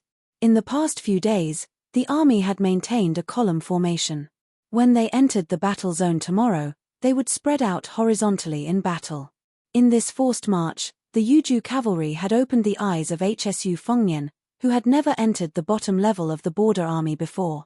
For example, the Yuju war horses did not need to be pulled by the cavalry at all. They could follow their masters and move around. Even if they were temporarily stationed to rest, no matter how hungry or thirsty the war horses were, they would always be within a few dozen feet of their masters. This meant that even if the Yuju cavalry were ambushed and the scouts outside did not have time to report, the 6,000 Yuju cavalry could still put on their armor and get into formation to meet the enemy in half an incense stick's worth of time. 3 feet of ice was not formed in a single day. The excellence of the Yuju war horses had a lot to do with the saying, leaving Yang and Beiliang place the most importance on horse management. A scout galloped back from the southwest. The one riding side by side with the scout was actually a young man with a tender face. His horsemanship was so good that he did not need to hold the reins. The way he held his hands in his sleeves was 50 to 60% similar to his master's. The scout commander ordered the more than 40 scouts under his command to dismount and rest. He and the boy named Yu Delong rode to the side of the main general Yu Luandao and the great general Hsu Fengnian. After dismounting, he cupped his hands and reported the military situation. It turned out that they had encountered 60 elite horsemen from a military town in Dragon's Waste province more than 60 li away. They thought it would be a fierce battle with heavy casualties, but they did not expect that the boy would take the lead. After breaking through the enemy lines, he jumped high off the horse and killed more than 20 horsemen with his fists in one breath. By the time the Yuju scouts pulled out their sabers and charged, it had become a one-sided chase. In one scene, while the thin boy was still in the air, he caught an arrow shot by a Mang horseman and stabbed it into the neck of the leader of the horsemen. He casually pushed the corpse aside, squatted on the back of the Baimang warhorse, and grinned at the scout commander who gave him a grateful look as he patted his horse. In the end, in this battle that should have been evenly matched, only 9 of the Yuju scouts were injured, and their injuries were not serious. At this moment, the burly scout commander could not help but reach out to rub the boy's head. Unexpectedly, the boy suddenly leaned back and dodged the scout commander's palm. The boy's feet were nailed into the yellow sand, and his body leaned back to the side. But he did not fall over, which immediately attracted a burst of cheers from the nearby Yuju cavalry. Hsu Fengnian looked at the boy who had been pretending to put his hands in his sleeves, and glared at him. "Stupid boy, why are you showing off the demeanor of a grandmaster? Stand still." Yu Delong laughed and stood up straight again. Only then did the scout commander successfully rub the boy's head. Because his fingers and palms were full of calluses, although he tried to be gentle, Yu Delong's hair was still messed up. The boy secretly rolled his eyes and then sighed like an old man. Afterward, the scout commander squatted by the water and casually washed his face. He glanced at the boy who was sticking his butt up and drinking water with his mouth and smiled knowingly. This little guy was really powerful. Not only did he easily beat a Baimang barbarian to death with one punch, but he also broke the warhorse legs and caused it to fall to the ground. He also broke the boy's armor and body into two with a sweep of his arm. The scout commander sighed with emotion and turned his head to whisper, "Little guy, in the future, when you're on a battlefield where thousands of cavalry are fighting each other, you should take it easy. The northern barbarians' cavalry and archery aren't bad. Once you're targeted by them, they'll shoot you from all directions. It'll be very troublesome." Back in the day, our old scout commander Biao also had good martial arts skills. Back then, he was injured in the ribs by a few arrows from the side and became ill. Otherwise, he wouldn't have left the border army so early. Yu Delong smiled brightly and nodded. "I knew that. Master told me before that it's difficult for two fists to fight against four hands. Killing the enemy with hundreds of cavalry is not the same thing as a battle formation with thousands of troops. Don't worry, my eyesight is very good. Besides, even if I don't have eyes on my back, I'll still be able to sense the murderous intent if there's a sneak attack from the rear. Besides, Master also told me that in Bailiang, as long as you break through the enemy's lines and charge forward, you don't have to worry about your back. If there's any danger, there'll naturally be fellow soldiers to block it for you." The scout commander asked, "Did the great general really say that?" The boy, who had drunk several catties of water in one go and wasn't afraid of his stomach swelling, raised his head and grunted, "Yeah, right?" The scout commander, who was squatting by the water, rubbed his chin and sighed with emotion. "If you're not an old soldier of the border army, you wouldn't be able to say that." "Right, big guy, what does fellow soldier mean?" "It's the people who are equipped with cold knives and crossbows and kill the barbarians together. But I don't have a knife or crossbow. A few days ago, I asked Master for one, but he wouldn't give it to me." "Then what about me? Am I still a fellow soldier?" "Of course you are. Then big guy, why don't you give me a set of cold knives and crossbows? I'm dying of envy. If you're too stingy to give it to me, you can lend it to me." "Little guy, it's not that I'm stingy, but I can't casually lend my knife, crossbow, and warhorse to others. Otherwise, I'll be punished according to military law. Only when I retire from the army will I be able to leave behind a set of armor and a knife and crossbow." "Haha, I'll give them all to you then." "Okay. How long will it take? Talking to you is so boring." "Forget it, Master said that I shouldn't bite off more than I can chew. I'll learn other things after I've mastered the fist technique. Sigh, but I really want to wear a knife on my waist like Master does." Hearing the boy's childish words, the scout commander laughed heartily. Yu Delong turned his head to look at Hsu Fengnian, who was standing not far away, and shouted with a pleading face, "Master, when can I have my own cold knife? Big guy already admitted that I'm his fellow soldier. You've only been drinking the northwest sandstorm for 2 or 3 days, and you already dare to call yourself a fellow soldier." Chapter 1391. Shu Fengnian smiled and kicked the child's buttocks. Liang Longqian fell towards the surface of the water, but he didn't crash into the water. His hands were pressed against the surface of the water, creating 2 water trails. With a slight push of his hands, his body was upside down and he was still on the surface of the water. Soon, the second team of scouts returned to the army and reported the enemy's situation to Yu Luandao. The burly javelin commander quickly left. Shu Fengnian nodded with a smile. Yu Delong quickly slapped the water surface and jumped back to the shore, following the burly javelin commander to continue his scouting mission. The sky gradually darkened, but the Bailiang cavalry definitely did not dare to march in the night. There were many people in the southern army of Liang who suffered from night blindness. However, in the various border armies, not to mention the Bailiang cavalry who were proficient in night battles, even the Liao and Ji provinces rarely suffered from blindness. On one hand, the supplies in the border towns were better than in the interior of the dynasty. On the other hand, The selection of soldiers at the border, especially the cavalry, was targeted. Of course, in the middle of the night, if they only relied on the illumination of the torches in the northern Liang border army regulations, the advancing speed of the cavalry would inevitably be greatly limited. In addition, unless it was a specific battle with a clear objective, the cavalry generals would avoid it if they could. The 6,000 cavalry moved through the yellow sand like dragons. Under the curtain of night, Xu Fengnian suddenly asked, "Yu Luandao, have you thought about this? We are far from Ji Province's Silver Sparrowhawk and Horizontal Water City, and the opening of the gorge is even blocked by Northern Mang's army of 90,000. Even though we can still sustain ourselves through battle, using Northern Mang's supplies to sustain ourselves, it is destined that each battle will become more and more difficult to fight. When the time comes, the battle situation will be unfavorable, and Northern Mang will eventually form an encirclement. When we are at the end of our rope, Yu Delong and I will be able to leave if we want to, but you and your 6,000 cavalry might not even be able to die in the gorge." Yu Luandao smiled calmly. "No wonder your highness doesn't want to get close to those Yuju cavalry. Are you afraid that as the king of Beiliang, you will see their last moments before they die? Actually, great general, you don't have to be like this.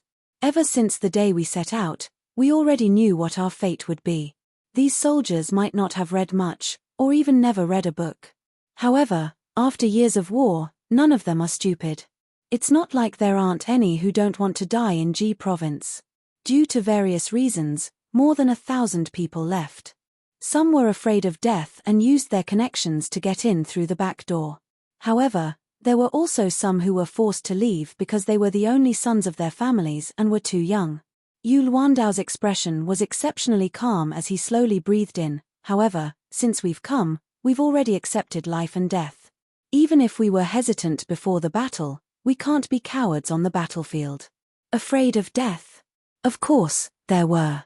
However, how long would it take for the cavalry to charge when the two armies were in a stalemate?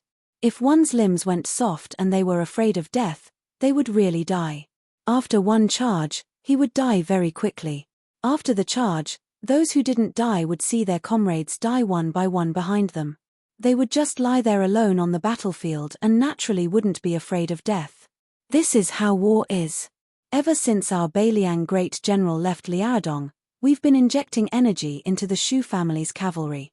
We've been honing them for more than 30 years, almost 40 years, just to nurture this energy. Yu Luandao turned to look at Hsu Fengnian. His expression was solemn and sincere as he said in a deep voice, "Most importantly, be it the Shu family's cavalry or the Beiliang cavalry, no matter how many people died in battle or how many defeats we suffered, we've always won in the end. Even if only a few hundred of us are left standing on the battlefield, we've never been afraid that no one will collect our corpses after we die. The only ones we need to be afraid of are the enemies pointed at by our Beiliang's blade." Hsu Fengnian was silent for a long time. Then, he smiled and asked, "You're the eldest grandson of the Yu family. Don't you feel that it's awkward to say our Beiliang?" Yu Luandao seemed to be stunned for a moment. Clearly, he had never thought about this question before. He lowered his head and glanced at the large Luan blade at his waist and the cold blade at his other side.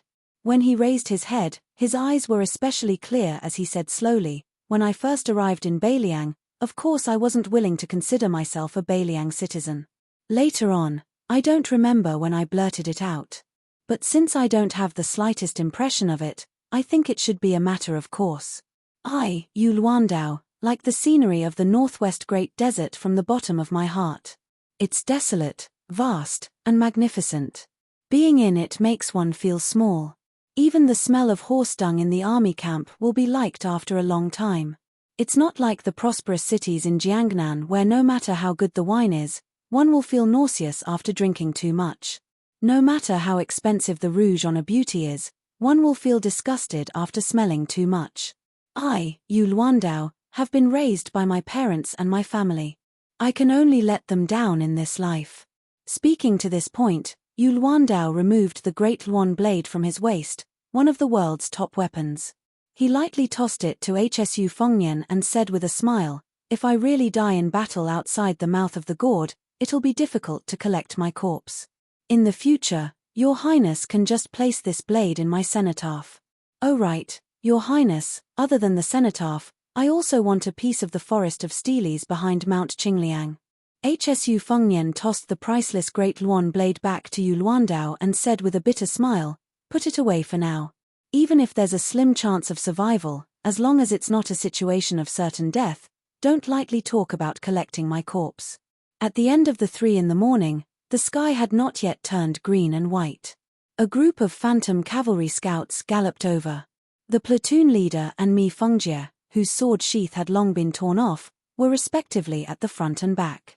The platoon leader reported to Captain Fan Fen, 40 li to the northwest. Based on the brightness of the torches that the Beimang army often marches at night, there are about 2,400 cavalry escorting a large group of provisions south. The number of war horses is about 2 men and 3 riders. Fan Fen said to the main general Yu Luandao and his deputy general Shi Yulu, "Other than 2,400 cavalry soldiers, there should be no less than this number of auxiliary soldiers and civilians." Probably because he was afraid that Hsu Fengnian was not familiar with Beimang's situation, Fan Fen added a few more sentences and explained, over the years, when Beimang raided the south, they would wantonly conscript the grassland tribes. If there were 100,000 cavalry on an expedition, they would usually bring no less than 200,000 troops and millions of cattle and sheep. Half of the southern dynasty would be cleared out. It was different from what the people of the Central Plains imagined. During Yonghui's reign, every time the Beimang cavalry broke through Jeju, unless they completely passed through the entire Jeju and entered the hinterland of the Central Plains, they never had a supply line of provisions longer than 500 li. After a battle, they could quickly return to resupply. Furthermore, their auxiliary soldiers were completely equal to most of the soldiers of Li Yang other than the border army, or even stronger. This was because as long as they were given a bow and a horse, they could become regular cavalry at any time. In history, there were many battles that happened in Jinan. Those Li Yang troops who tried to sneak attack the supply line all suffered great losses because of this. Therefore, this time, we should at least calculate it according to Beimang's 4,000 or even 5,000 cavalry. Hsu Fengnian did not say anything and listened attentively. It was Shi Yulu who coughed, and Fan Fen quickly shut up. Hsu Fengnian smiled and said, "Captain Fan, I've been to Beimang before and seen with my own eyes how they transport supplies. I have some understanding of their combat strength. Right now, I'm just a normal cavalry soldier. I only care about charging and breaking through enemy lines on the battlefield." Deputy General Su Wenyaro had a disgraceful expression on his face. He pointed his horse whip at Fan Fen and scolded with a smile, "Scram to the side. Aren't you worried that you'll delay the military plan with your chattering? When our prince was learning the art of war from those generals, you were still playing in the mud with your crotch wide open." Fan Fen scratched his head in embarrassment and urged his horse to leave. He did not need Yu Luandao and the other generals to order him to investigate the military situation. He personally led the scouts and went forward. When the war horse had already galloped half a li, this captain finally realized that something was wrong. He, Fan Fen, was already a man in his 40s. Logically speaking, when he was playing in the mud, his prince was not even born yet. When Yu Luandao gave the order to prepare half the army for battle, the order was passed down quickly and accurately. The 6,000 cavalry immediately entered a state of readiness for battle. Compared to all the other armies in the world, the Beiliang army had one thing that many people could not understand. They already had the greatest combat strength in the world, but they still made a fuss over minor details year after year. This was especially true after Chen Zhibao became the Protector General of Beiliang, where they had reached the point of perfection. Thus, in the Liang imperial court, there was once a civil official who mocked a certain place. Even the Protector General had to care about where the latrines were built in the barracks. Did that mean that they had to follow the rules when they took a dump? In reality, it really was a coincidence. After the Beiliang army set up camp during the war, they really did have to manage the latrines of the soldiers. When they ate, drank, and slept, there were detailed rules related to it. Even if there were rats in the barracks, cicadas in the summer, snow in the winter, and other small things, they all had to be strictly investigated. If one said that the Beimang were a race on horseback, they were natural warriors. Then the 300,000 soldiers of the Beiliang border army were battle maniacs who had been trained bit by bit. From the commanders and captains to the minor captains, everyone knew what they should do and what they should not do when war came. They did not need to think about what to do. Everything would become natural. This was because the rules and regulations that had been beaten down countless times were deeply imprinted in their bones. As for those higher official titles, it was very simple. They represented military merit. Chapter 1392. Beiliang's army had always been fair in its rewards and punishments. For example, corruption might have long been a common occurrence within the borders of Liang. Beiliang did not dare to say that corruption was completely forbidden. Far from the borders, the families of generals and soldiers would not be lenient when it came to taking money. However, in the border army, once it was verified, even if one had embezzled a few taels of compensation, the military law bureau would go forward and behead the officials in public. The superiors of the embezzling officials would be demoted 3 ranks and demoted. Beiliang's Daoist strategist, Li Gongda, had privately said something profound. If the descendants of generals and soldiers in Lingju viewed wealth as their lives, they would have gone mad from poverty. However, Beiliang had never been stingy in its rewards for military service. After beheading a few people, they would be promoted on the spot. When they returned to receive their rewards, they would open chests filled with shining silver in the barracks and take it on the spot. The border army had a large group of courier riders in charge of transporting the silver away from the border. When Xu Xiao conquered the imperial palace of northern Han, the first thing he did was to open the national treasury and distribute the silver. At that time, a certain Jia Sai, who was in charge of supervising the army in Liang dynasty, kindly reminded him to be careful of impeachment in court. At that time, Xu Xiao only said one thing: if you eat it, you can only poop it out. Whoever wants it, I'll take my soldiers and squat in front of their door. Of course, the 6,000 Yuju cavalry would not swarm forward as soon as they heard that there was prey 40 li away. Yu Luandao's order was for half of the army to attack. When the 6,000 cavalry advanced 30 li under the lead of the vanguard, who was in charge of choosing the route, the 6,000 cavalry began to change horses at the same time. Dismounting and changing horses was almost completely silent. 3,000 cavalry began to advance slowly with a single horse. The remaining 3,000 cavalry were not in a hurry to attack, but they were divided into 1,000 cavalry in the middle and 1,000 cavalry on the left and right flanks. Nearly 10,000 idle horses were temporarily restrained by these 3,000 cavalry who were biding their time. The sky was just beginning to brighten. At this moment, the 3,000 cavalrymen were less than 5 li away from Beimang. Northern Mang wasn't completely blind either. The several groups of horses they sent to the east had pretty much all died. Even though the few cavalry that made it back couldn't even figure out how many soldiers the enemy had, Northern Mang army had specialized truth listener soldiers under their command. Even though the answers they obtained weren't too accurate, they wouldn't go so far as to say that several thousand cavalry was only several hundred. As soon as they heard that at least 2,000 enemy cavalry had appeared, the 2 Chiliarchs were shocked. They quickly set up a cavalry line across the north and south. The auxiliary troops, as the second wave, hurriedly mounted their horses, ready to enter the battlefield at any time.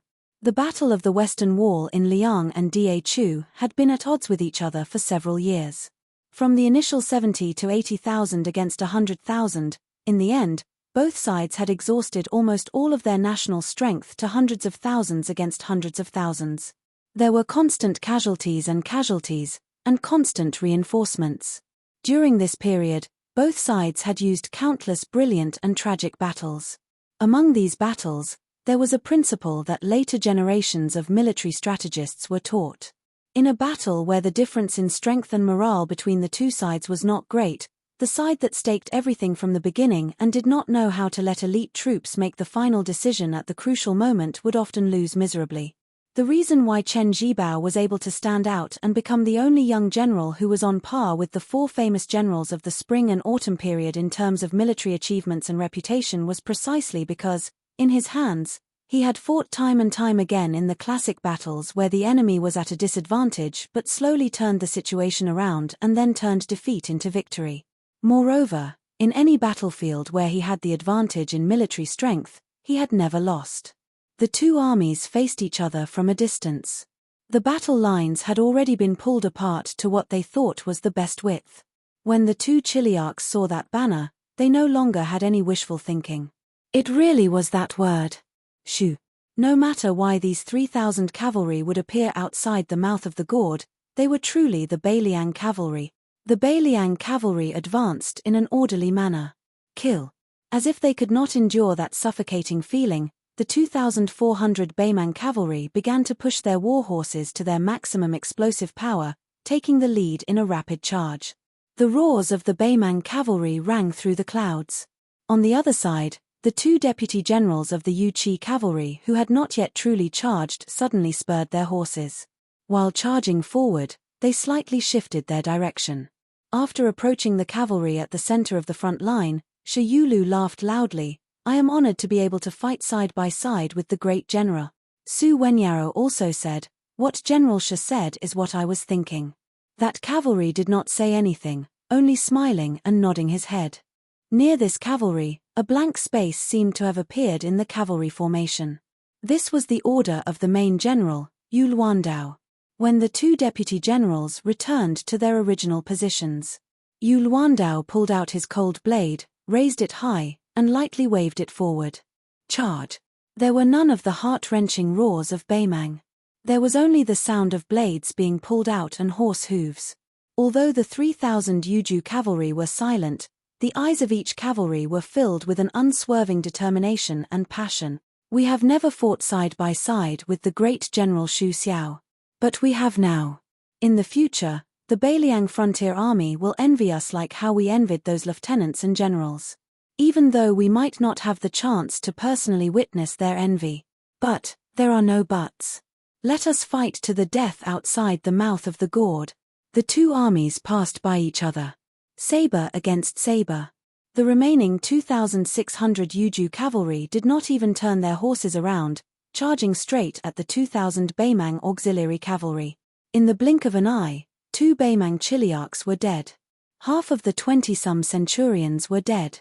Of the 2,400 cavalry, nearly 900 had died. And then, just when they were hesitating whether to continue fighting or abandon the auxiliary soldiers and supplies, the 1,000 Yuju cavalry charged from the distance. On the left and right flanks, there were 1,000 cavalry that brazenly charged into the battlefield. They were not given a single path of survival. They could only fight with their lives on the line. All the surviving centurions were shocked and in disbelief. Although they were not the elite cavalry of the border towns, these Bailiang cavalry were only the light cavalry of Yuju. How could their first charge be so disastrous? 2 hours. Chapter 1393. 6,000 Dark Horsemen had killed 5,600 Baimang soldiers, including their cavalry. Under the interrogation of torture, they learned that there would be another 1,200 cavalrymen escorting the provisions 150 miles to the north. Then, they silently selected all the 5,000 Yuju cavalrymen who were not injured and began to rush north. In fact, 5,200 Dark Horsemen had survived, but they were all heavily injured. They would turn back the way they came and head east, finally heading south at the river province border. But everyone knew that even if it was the safest journey east, there would still be people rushing to the stables after smelling the stench of blood. Keep up with the main army? This was a battle of stampede. Once the cavalry found it difficult to even travel, they would only be a burden. If this was the case after one battle, then what about the second and third battles? This Yuju cavalry would become more and more overwhelmed and would only cause more of their fellow Yuju soldiers who could have killed more Baimang barbarians to die. The leader of the 200 horsemen was a heavily injured lieutenant. It was he who had volunteered to take the wounded east, and Yu Luandao did not refuse. The man who had killed 400 Mang cavalry by himself did not say anything. The captain looked to the north and grinned. "Brothers, we're counting on you." "A burden?" "That's right, the 200 or so of us are just a burden. What's there to be embarrassed about? This daddy really doesn't have any more barbarians to kill. If only there were. Dying in battle is better than dying on the bumpy road. The more we can die, the better." Suddenly, A horseman broke away from the cavalry formation and galloped toward them. It was the young woman beside that man. She looked like a delicate and pretty woman, but not long ago, this lieutenant's scalp went numb when he saw her kill. She carried a medicine box on her back and said calmly, "He asked me to send you to River Province." The 200 horsemen were dumbfounded. The lieutenant roared, "We don't need you to care about us. Just kill 200 or 300 Baymang barbarians for this daddy and we'll break even." She glanced coldly at the lieutenant. "You're quite loud. Looks like you won't die anytime soon. If you have the guts, go ahead and shout at him. Also, the only thing that can make me go back is his order and you have to defeat me. But with just you." The lieutenant's face turned red. If this daddy hadn't taken 6 blows. She pursed her lips and asked, "So what?" The lieutenant swallowed his words, and his aura weakened a little. "I still can't beat you." Fan Xiaochai said calmly, "Don't worry. He asked me to pass a message to you. Bring them back to Serenity Province alive. As for killing the barbarians, he'll make up for your share and mine." At this moment, the sound of a horse falling off came from the cavalry. Someone had died. Fan Xiaochai glanced at them. "Just take the corpses with you. With me here, as long as you don't face more than 500 riders, it doesn't matter how slow you go." The captain dismounted from his horse and quickly walked to the corpse before squatting down. A horseman whose left leg had been torn open and casually bandaged was squatting beside the captain and the corpse. His injuries were relatively light and he was riding on the same horse as his comrade who had fallen off the horse. He held the reins with one hand and used the other to support his comrade, but he still couldn't stop him. It didn't matter whether he had fallen off the horse or died on the way back. The horseman raised his arm and wiped his eyes, sobbing.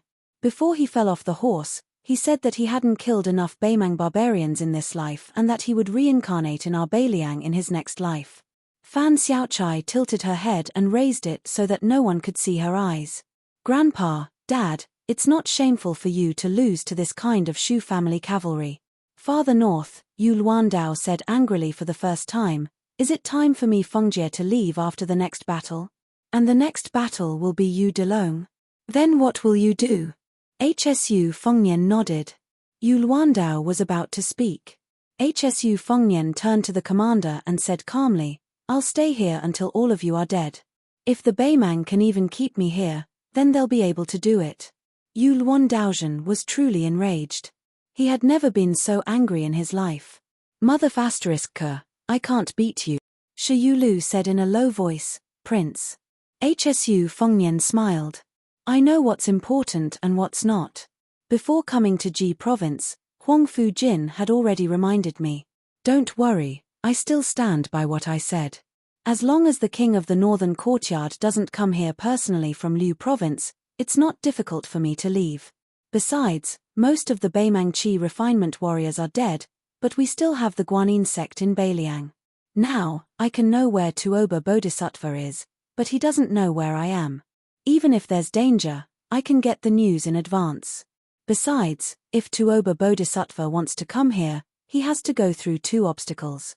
One is Shu Yanbing, and the other is the Wu family cavalry and swords." Yu Luandao snorted. HSU Fengnian looked into the distance and suddenly said softly, "I'm sorry.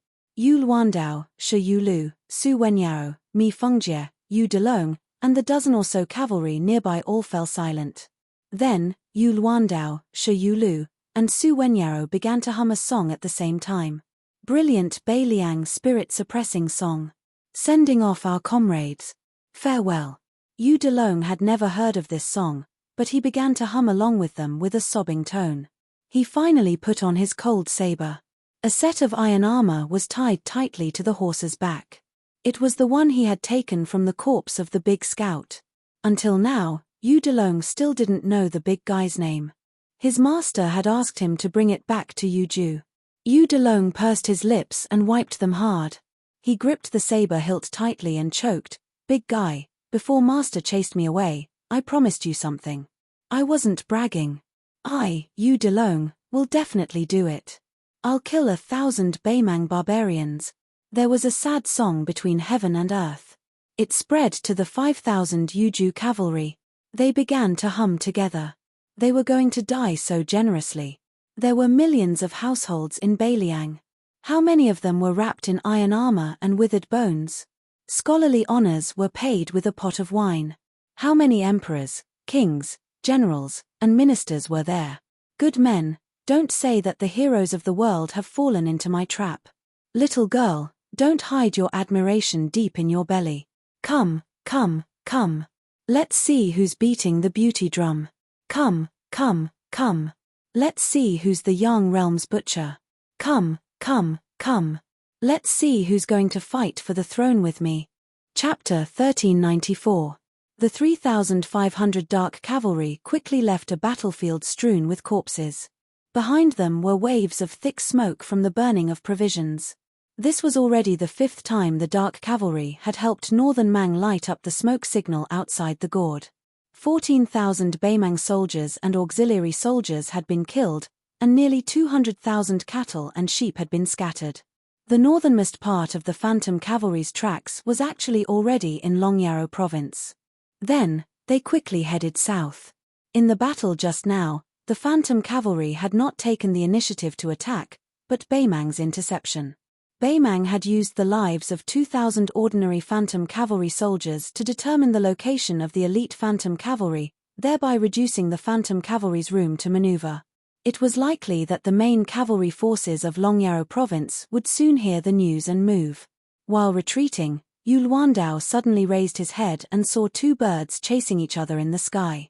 At the same time, Hsu Fengnian pulled out an arrow from his quiver and pulled the bowstring back like a full moon. The arrowhead slowly deviated as the Gerfalcon and Beimang peregrine falcon soared. When the peregrine falcon was forced to lower its altitude to flee for its life, Hsu Fengnian shot out an arrow and killed it on the spot. The great inertia knocked the peregrine falcon into the clouds, and the extraordinarily handsome 6-year phoenix soared into the sky. Under everyone's gaze, the Gerfalcon pierced through the clouds and charged toward Hsu Fengnian. Its 2 claws hooked onto the peregrine falcon's body and gently tossed it down. It circled a few times above its master's head before disappearing in a flash. Hsu Fengnian tossed away the peregrine falcon's body and put the arrow back into the quiver on the left side of his saddle. The light crossbows were of excellent quality, but after a great battle, heavy crossbows often couldn't bear the burden, still easily damaged in large amounts. Even though the light crossbows the underworld cavalry carried were more durable than heavy crossbows, after 5 cavalry battles, regardless of whether it was the crossbow itself or the crossbow bolts, there weren't many left. That was why they had no choice but to switch out the Northern Mang cavalry bows they obtained after the battle. Xu Fengnian and Yu Luandao both used iron bows with heavy Western Shu craftsman's imprints. Yu Luandao looked around worriedly. If it weren't for the fact that they could use battle to support battle, or even if the Beimang cavalry didn't come to surround them, his cavalry would have already collapsed. Previously, when they ran for 500 li from Ji province, it wasn't that the cavalry couldn't withstand it. Even though they had 2 horses at the time, the war horses were still in a miserable state. Long-distance raids pursued speed and the element of surprise. However, since it was long distance, the cavalry could rely on their perseverance to hold on, but the war horses couldn't. Especially since it wasn't autumn and the horses weren't fat enough. Beiliang's horse management officials weren't immortals, so they couldn't change this reality. Later on, after a short rest, they rushed for another 600 li to the outside of the gorge. Fortunately, they had captured Beimang war horses at the time to minimize this invisible battle damage. However, after 5 consecutive large-scale cavalry battles with short intervals, even if the war horses could still be rotated, at this stage, the cavalry, who were rushing from one battlefield to another at top speed, couldn't hold on any longer. As for why they didn't show any signs of fatigue, Yu Luandao subconsciously glanced at Hsu Fengnian beside him. Yu Luandao withdrew his gaze and turned to look at the faces around him. This young commander was filled with pride. For 10,000 phantom cavalry to fight to this extent, even with Yu Luandao's cold temperament, it was enough to make him proud. Killing more than 14,000 enemies was not strange. The cavalry that Beimang sent to escort the supplies were all second- or third-rate fighting forces in the border towns of the southern court. 2 of the cavalry battles, from the beginning to the end, had been a one-sided slaughter. However, the supply line between Longyaro province and the Gord Pass had been mostly paralyzed, and in the end, they had involved at least 10,000 of Baimang's elite cavalry and had been led around in circles by several thousand cavalry. This was the greatest achievement of Yu Luandao and the Phantom Cavalry. As the cavalry headed south, HSU Fengnian, who had been escorting the wounded Phantom Cavalry away with Fan Xiaochai and Mi Fengjie, said softly, "We've pulled our bow too tightly." Yu Luandao nodded. Right now, the difficult part is finding a place to stop. Since the two young commanders in the east known as the Zhuobo and Zhuobo have also set out, it's no longer possible for us to retreat east. Besides, His Highness has also said that our spies have already shown that Yang Yuanzhan has ordered Hong Jingyan to lead half of the Ruran cavalry out of the Gord Pass to block our path south. Yu Luandao looked to the west. Go west. That was the northern front of Liangju province, where the Baimang's main force, commanded by King Dongzhuo of the southern courtyard, was currently attacking Hutu city. Both sides had a total of 700,000 soldiers. If they went there, they would be walking right into the northern Mang barbarians' trap. Not to mention the remaining 3,500 cavalry, even if they had 35,000 cavalry, without the support of their own army, they wouldn't be enough for the northern Mang barbarians to wrap up dumplings. Even if Yu Luandao encountered the Tu Zhuobo or Hong Jingyan's Ruran cavalry, even if all the Phantom cavalry under his command were to die in battle, he would not go west. HSU Fengnian also looked to the west, seemingly waiting for someone. HSU Fengnian was waiting for the leader of the horse bandits, Song Jiao. This 1,000-strong horse bandits had been secretly recruited by Huang Fujin. While they might not be able to change the overall situation in Yuju, they could at least give Yu Luandao's Yuju cavalry a breather. The Phantom cavalry was like an exhausted martial arts grandmaster. If they could get a breath of fresh air, they could still fight. If they could not even get a breath of fresh air, they would be completely exhausted. The reason why HSU Fengnian did not say this was not because he wanted to give this cavalry a surprise, but because he did not dare to have too much hope for Song Jiao, whom he had only met once. If not for the fact that there were Beiliang experts hiding in Song Jiao's horse bandits, HSU Fengnian would not even have let Song Jiao lead the way. Putting himself in Song Jiao's shoes, it was the same no matter who the horse bandits chose to side with. Baimang currently had the upper hand. If Song Jiao wanted to rebel and used the 3,500 Yuju cavalry as proof of his allegiance, Yang Yuanzhan, who had been tormented badly by Yu Luandao's cavalry, would probably not be stingy with a single general. In HSU Fengnian's view, it would be strange if Song Jiao, who had been born into a landowning household of the Southern Dynasty, did not have any ulterior motives and stood on Beiliang's side from beginning to end. As for what the truth was, HSU Fengnian could only judge after meeting with Song Jiao's messenger. If Song Jiao did not dare to come personally and was not in the group, then HSU Fengnian could only regard this chess piece as having changed its colors. Then Yu Luandao and the Phantom cavalry, who had nowhere to run, were fated to fight to the death with the two great Jinbo cavalry or the Ruran cavalry. And HSU Fengnian would go alone to find Song Jiao. Since he could have Beiliang and Huang Fujin bring the horse bandits outside the pass to Song Jiao to dominate, then HSU Fengnian could personally take it back. Rather than give hope and then disappoint, it was better not to say anything at all. HSU Fengnian asked, "How many of Fan Fen's scouts are left?" Yu Luandao said bitterly, "Originally, there were less than 60 old scouts. Behind them, more than 800 cavalry have taken their place, barely maintaining the number of 400 scouts. Therefore, it can be said that Captain Fan's losses are the greatest. There is nothing that can be done. Fighting outside the pass, as a scout, he will definitely die at the very front." Yu Luandao pursed his cracked and bleeding lips, a smile appearing on his face. He said in a hoarse voice, "However, we have not fought these battles for nothing. Compared to before we left Yuju, the battle strength of the 3,500 cavalry has increased greatly. As long as we can breathe a sigh of relief, we can completely recover. Against the Ruran cavalry of the same strength as Hong Jingyan, we dare to say that we can win. Before this, who in Yuju, which was only known for its infantry, would have such thoughts? If these 3,500 people can return to Yuju alive, It will definitely be of great benefit to the entire Yuju War.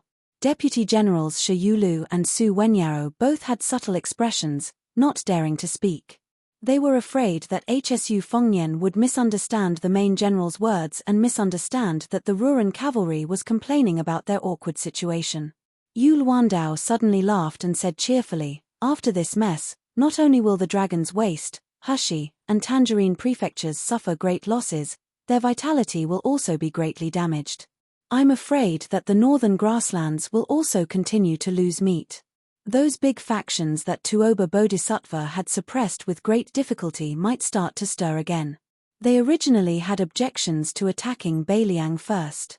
In the eyes of these fellows who would not act until they saw the hair, who would be willing to attack a place that only had hard bones and no fat meat? How could it compare to attacking the Ji prefecture that had no military strength?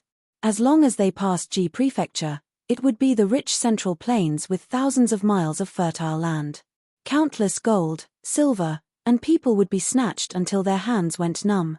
Otherwise, attacking the two Liao prefectures would be fine too. As long as they could defeat Jiyu Jiantang, they would be driving south and besieging the city.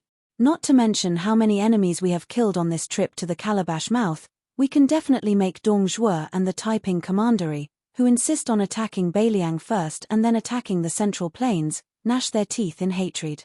Perhaps they are stomping their feet and cursing at us right now? Chapter 1395.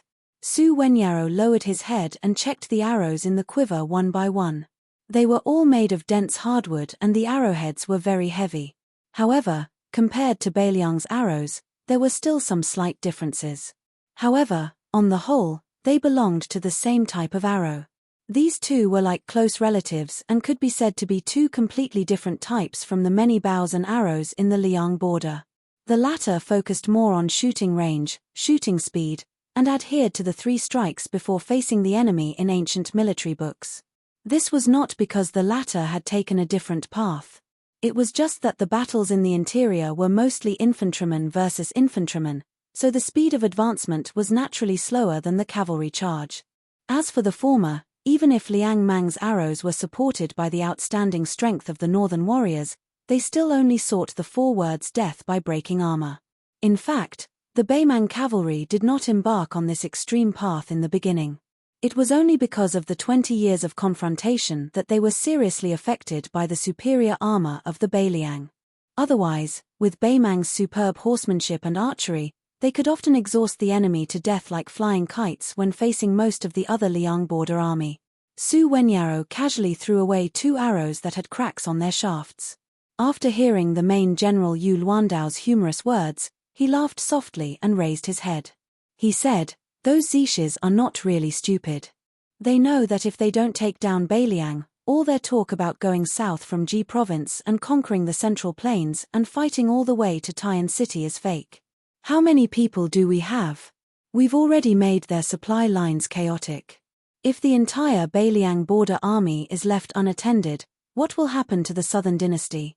Perhaps even the Beimang palace will be destroyed by us." However, logic is logic. As individuals, they all hope to do less and gain more.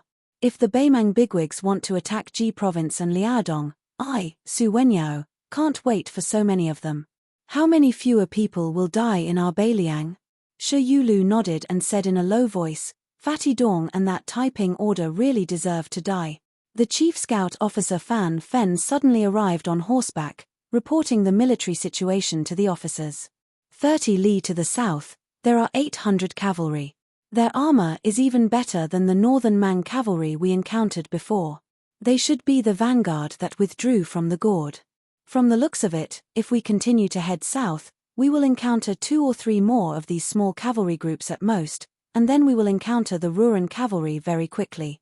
Yu Luandao put on a fake smile. His handsome face was filled with the viciousness that had been accumulating for a long time. He said ferociously, "Let's not care about the Ruran cavalry first. It's a waste not to eat the bait. Let's eat these 800 cavalrymen first." 2. When fighting an enemy force of only 800 riders, there were ways to fight 800, and when fighting 8,000, there were also ways to fight 8,000. Right now, Yulwandao didn't have more than 3,500 hidden cavalry, so everything had to be done in a proper manner. It was because in the end, hidden cavalry's enemies, apart from the northern Mang cavalry on the surface, were also hidden cavalry themselves. Yulwandao had to take into consideration the stamina, spirit, war horses, and crossbows of his own soldiers. Now, the Phantom Cavalry's sense of archery had reached its peak. However, if they continued fighting for too long, it would also lead to irreversible side effects. This meant that the Phantom Cavalry could only fight a three-pronged battle. They had to quickly finish off the enemy with the least number of charges, quickly withdraw from the battlefield, and quickly enter a safe area to rest and reorganize. After receiving the military intelligence from Fan Fen, the main force of the Phantom Cavalry began to slow down. The front line was divided into 3 layers. Su Wenyaro, who was bottom in the previous battle, led 1,000 cavalry in the front. Yulwandao led 1,000 cavalry in the middle. Shiyulu's 1,000 cavalry escorted a large number of horses to bring up the rear. Fan Fen's 400 scouts, who had the most horsepower, began to attack first. They circled in front of the left flank to prevent any stragglers from escaping. What Yulwandao wanted to do was to use the advantage of numbers to split up the multiple charges that were equivalent to launching at the same time, trying to take away the 800 cavalry with 3 brushes. Unless it was absolutely necessary, he would not let his subordinates charge back and forth. The war horses of the Phantom Cavalry could not hold on any longer, and so could the tenacious cavalrymen. They had given up on the heavy weapons that were more powerful but cumbersome, and mainly used sabers to fight the light cavalry. Even though both sides were prepared to die, there would not be too many corpses left behind at the line of death where both sides met. However, under the order of Yulwandao, apart from the battle outside Silver Harrier City in north of Ji, in all the other 6 battles, big and small, outside the mouth of the gourd, the light cavalry of Yuju were ordered to kill during the charge. The price of such an order was to kill and be killed. Only a few of them were lightly wounded, but many of them were severely wounded.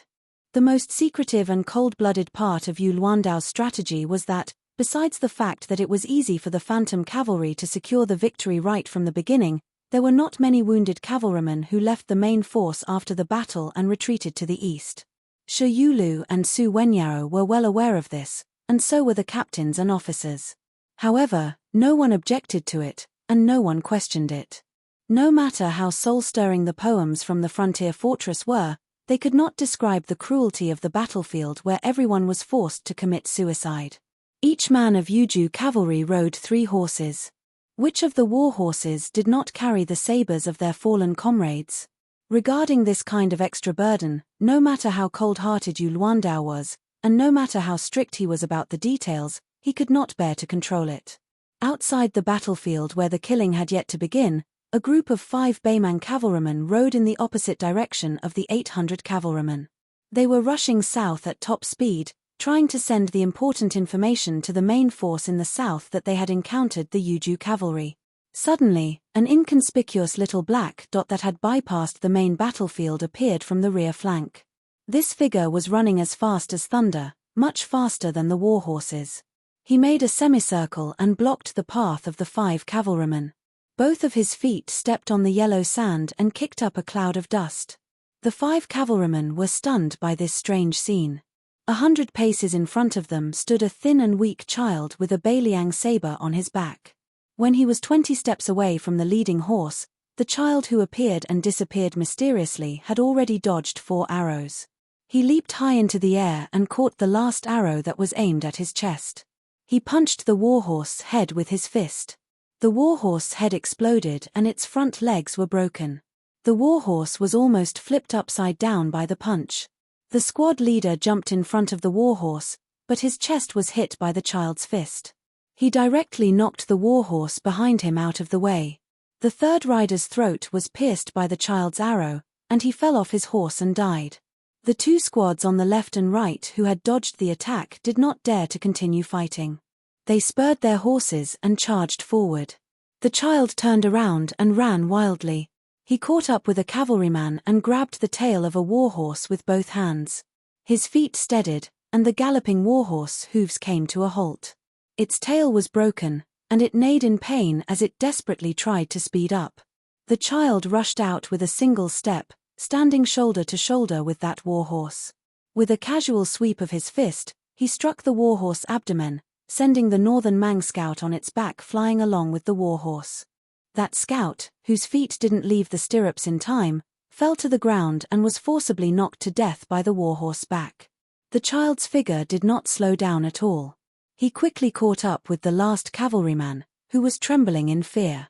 He bent down, grabbed the horse's hind legs with both hands, and twisted his feet on the ground. The warhorse's hooves were off the ground, and it spun in a circle in the air before it was thrown out. After the cavalryman was thrown off the horse, he struggled to stand up. The child came in front of him, pulled out the Bailiang saber from his back, and stabbed it into the Baimang barbarian's heart. After pulling out the saber and putting it back into the scabbard, the child said calmly, "Big guy, this is the 379th one." Later, Commandant Fan Fen and the 400 scouts saw this scene from afar. They did not come forward to say anything. Instead, they began to form a formation in the north. After Fan Fen helped the child bring a warhorse, he patted the Bailiang saber on his waist and laughed softly. "Little general, why don't you take my saber after I die? I'm not greedy. When the time comes, you can help me kill 50 Baimang barbarians." Yu Delong jumped onto the horse's back and stood with his saber in his sleeves. The child, who was covered in blood, rolled his eyes. Nowadays, the Yuju cavalry like to call this child called Yu Delong Little General. 2 days ago, Yu Delong was supposed to escort 60 wounded riders to the east under Shu Fengnian's arrangement, but the child refused no matter what. Even though Shu Fengnian's face was angry, the child was still holding the warhorse with one hand, which had the big man's relic on it, and the northern cold saber on his back. He did not say anything. He did not want to leave either. Later on, it was a lightly injured officer who took the initiative to leave the main force, personally escorting the wounded as they retreated. Before leaving, he joked with this little general who had slaughtered his way through several great battles, telling him that he would just treat it as owing him 50 northern Mang barbarians. Only then did Hsu Fengnian tacitly agree to let Yu Delong stay. The child probably really respected Hsu Fengnian, his master. Even if he stayed in the army, he did not dare to appear beside Yu Luandao and the others. One man and one horse hung alone at the tail of the cavalry and never spoke to anyone. Other than going out with Fan Fen's scouts to spy on the military situation, he always silently followed behind the army alone. On the main battlefield, the 800 Baimang cavalry were almost completely wiped out after 3 charges. The 70 to 80 fleeing cavalrymen were also completely wiped out by Yu Delong and Fan Fen's 400 scouts. All the Baimang cavalrymen who were still alive were finished off by the Yuju cavalry who were cleaning up the battlefield. Shu Fengnian stabbed a northern Mang centurion to death with his iron spear, whose eyes were filled with resentment before he died. He lightly raised his head and looked towards the west. More than 10 riders who were watching the battle from the other side of the river appeared in the distance.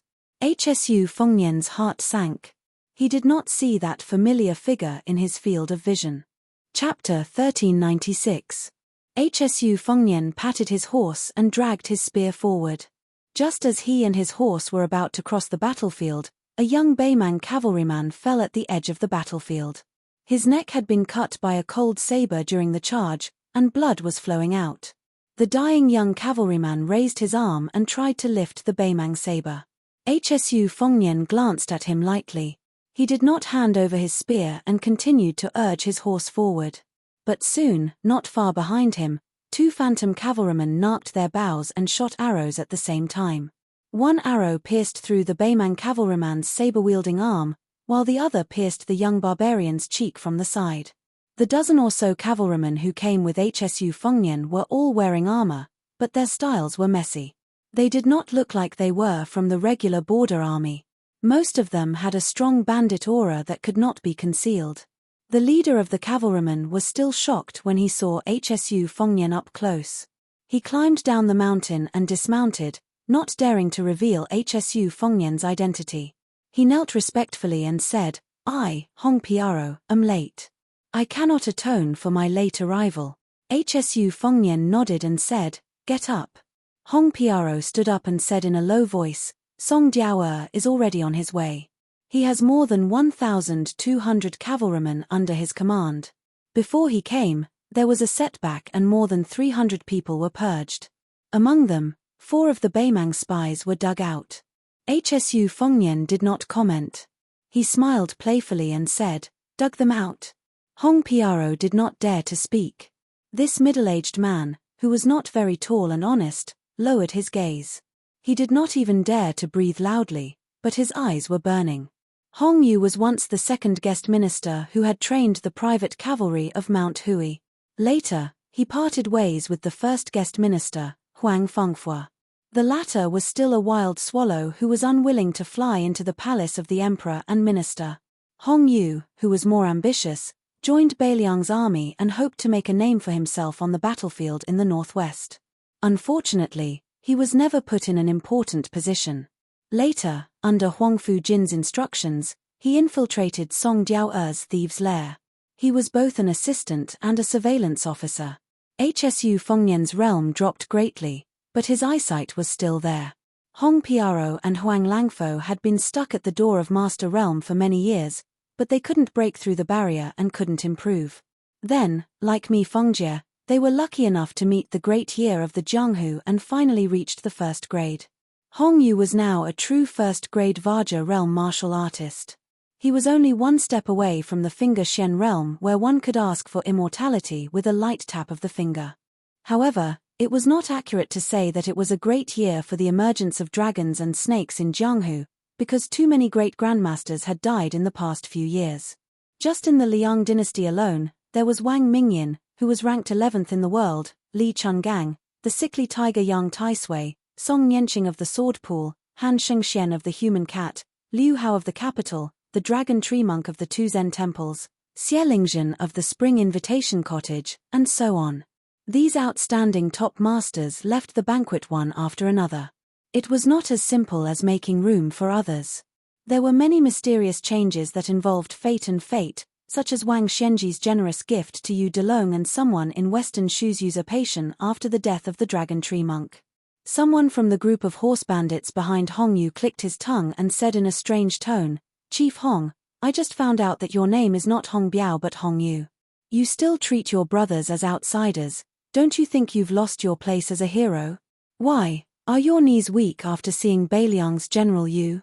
One of the leaders of that Song tribe mounted bandit clearly mistook the young military general on the back of the horse to be Underworld Cavalry's main general Yu Luandao. After all, for such a young border army general to be able to command 10,000 men, regardless of whether it was in northern Mang or northern Liang, even if he couldn't be said to be extremely rare, he could still be counted on one's fingers. For most of the horse bandits around Song Jiao, they only found out about the inside story after the unexpected and bloody incident. They were not disgusted by the fact that their mother's family was part of the northern Liang army. When they became horse bandits, who would not recognize their own family when they killed? It did not matter if you were surnamed Shu from the northern Liang or Murong from the northern Mang or Yelu from the northern Mang.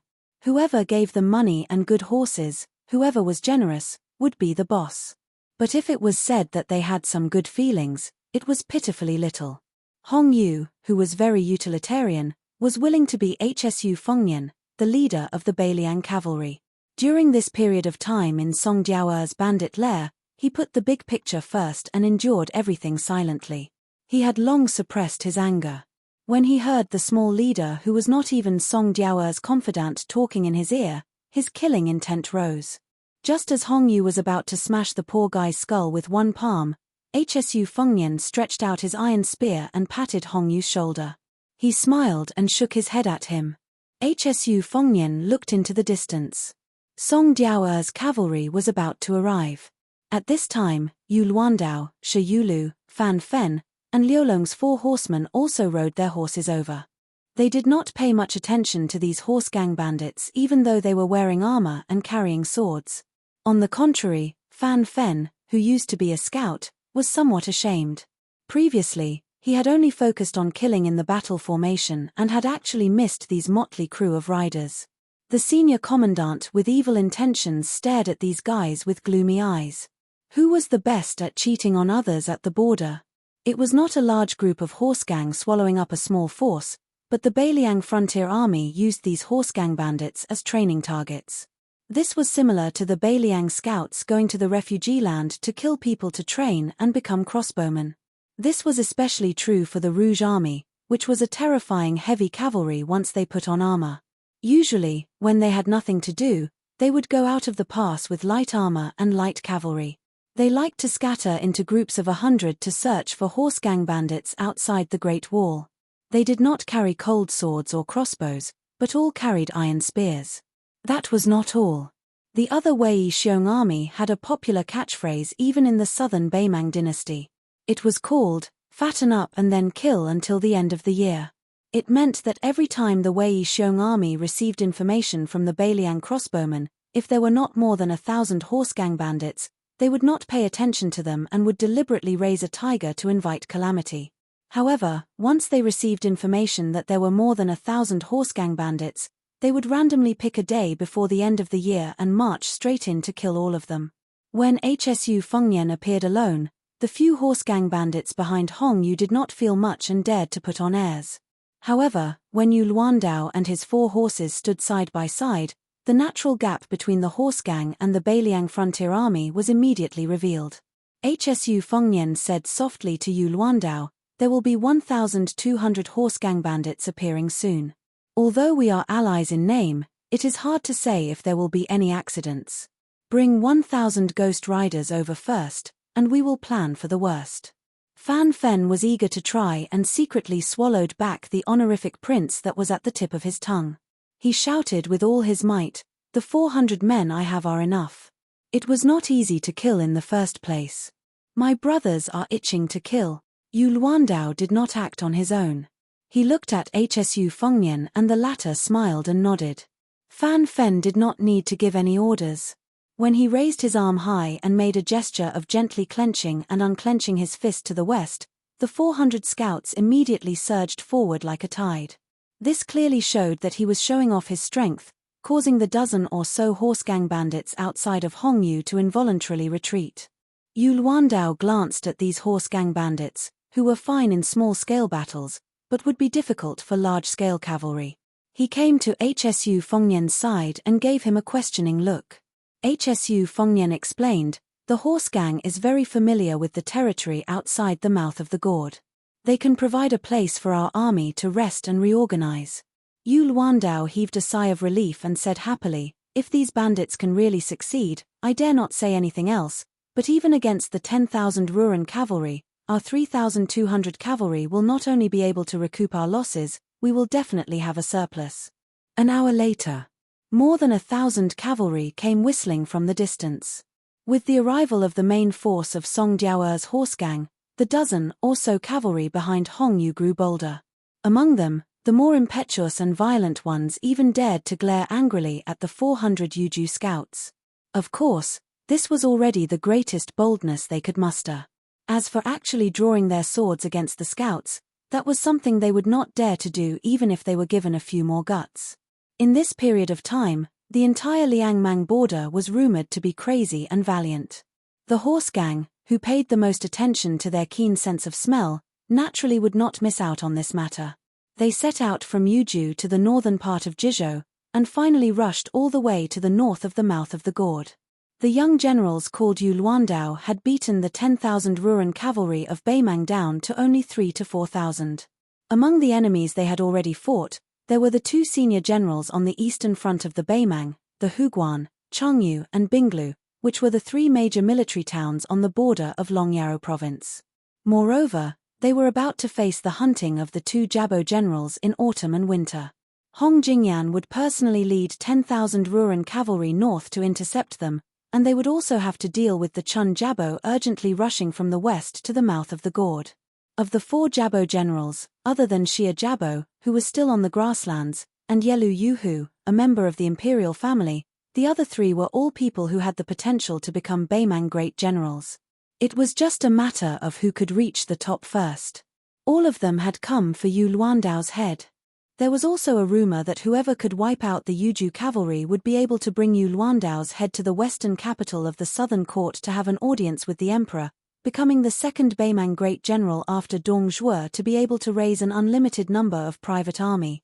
When the 1,000-some horse gang saw the 400 Yuju scouts in front of them, they quickly reined in their horses and cursed out one after another. HSU Fengnian said to Hong Yu, "You and I will go together." As the two rode forward, HSU Fengnian calmly asked, "Mount Qingliang sent a total of 6 experts. You only know the identities of 3. Of the 3, how many died?" Hong Yu replied, "Only 1 died in battle after falling out with the spiderweb spies. This general received orders from Yozhou's General Huangfu not to reveal my identity too early, so I did not act. But this general secretly intercepted and killed 16 riders who snuck out of the horse gang's lair. They were all Beimang barbarians." Meanwhile, Yu Luandao had quietly returned to the battlefield. Chapter 1397. Song Diao, who looked like a scholar, held the reins with both hands and gently squeezed the horse's belly. He lazily urged the horse forward, moving up and down with the bumps of the horse's back. He had the demeanor of an immortal who did not kneel to heaven or the king. But when he saw the figure, he felt as if he had been struck by lightning. His eyes suddenly narrowed, and his face was full of disbelief and panic. He subconsciously straightened his back and urged the horse to speed up. When Song Jiao recognized the face, the horse gang leader, who had lived a comfortable life outside the Great Wall in recent years, felt relieved. Although the horse in front of him looked similar, fortunately, it was not that person. Song Jiao freed one hand and habitually touched the suet jade pendant on his waist. He asked with a smile, "May I ask if you are the General Yu who killed 30,000 enemies?" HSU Fengnian, who was dragging the iron spear, sneered, "What, Song Jiao, don't you recognize me? Is this called a person of high status forgetting things?" Hearing the unforgettable familiar voice, Song Jiao's fingers that were stroking the jade pendant trembled. With his outstanding wisdom, he naturally guessed that the handsome child who could easily make the Guori Commandant Huangfu Jin obey his orders was His Royal Highness, who later took the 2 heads of Shu Huainan and Raccoon Diwu from the hinterland of Beimang and returned to Beiliang. He was now the first vassal of the Liang dynasty, HSU Fengnian. Song Jiao rolled off the horse awkwardly. He supported himself with his hands on the ground and bowed his head. "I didn't know it was the prince who came. Song Jiao deserves to die." The tip of HSU Fengnian's iron spear lightly brushed across the sand. Song Jiao only heard a question from above his head. "The secret letter asked you to lead the Yuju cavalrymen here, however, it didn't say that you could swagger over 1,000 cavalrymen here." Song Jiao's face was pale as he said in a trembling voice, "Reporting to your highness, there are Beimang scouts everywhere outside the Calabash Gate, and there are even thousands of regular Beimang border troops. In addition, Song Jiao's management is not good enough, and there was already an internal conflict in one of the nests. Song Jiao's people are disunited, and Song Jiao has mobilized all of his forces. This is a bad plan, and he really has no choice.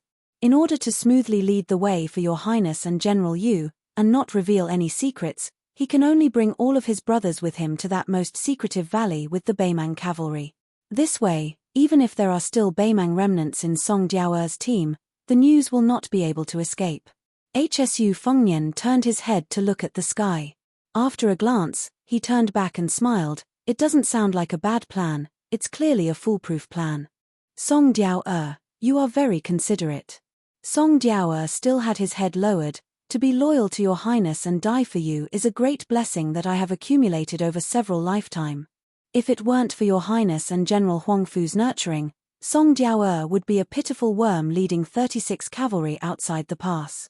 How can Song Jiao not do his best?"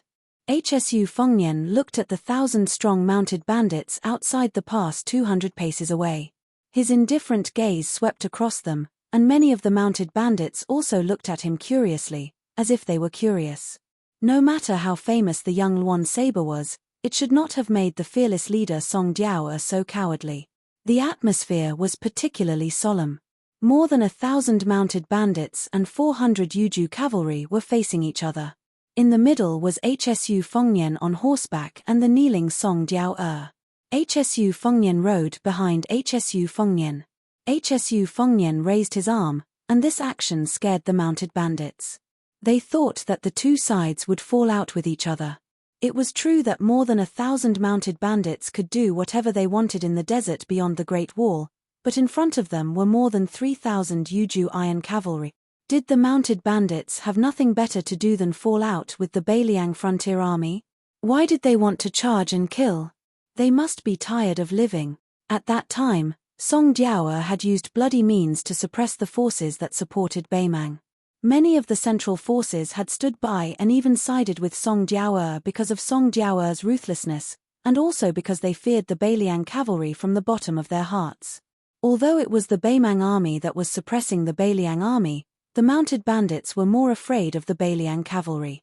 They felt that even if the Beiliang frontier army could not defeat the million-strong army of Beimang, the several thousand men surnamed you could turn the world upside down outside the calabash mouth.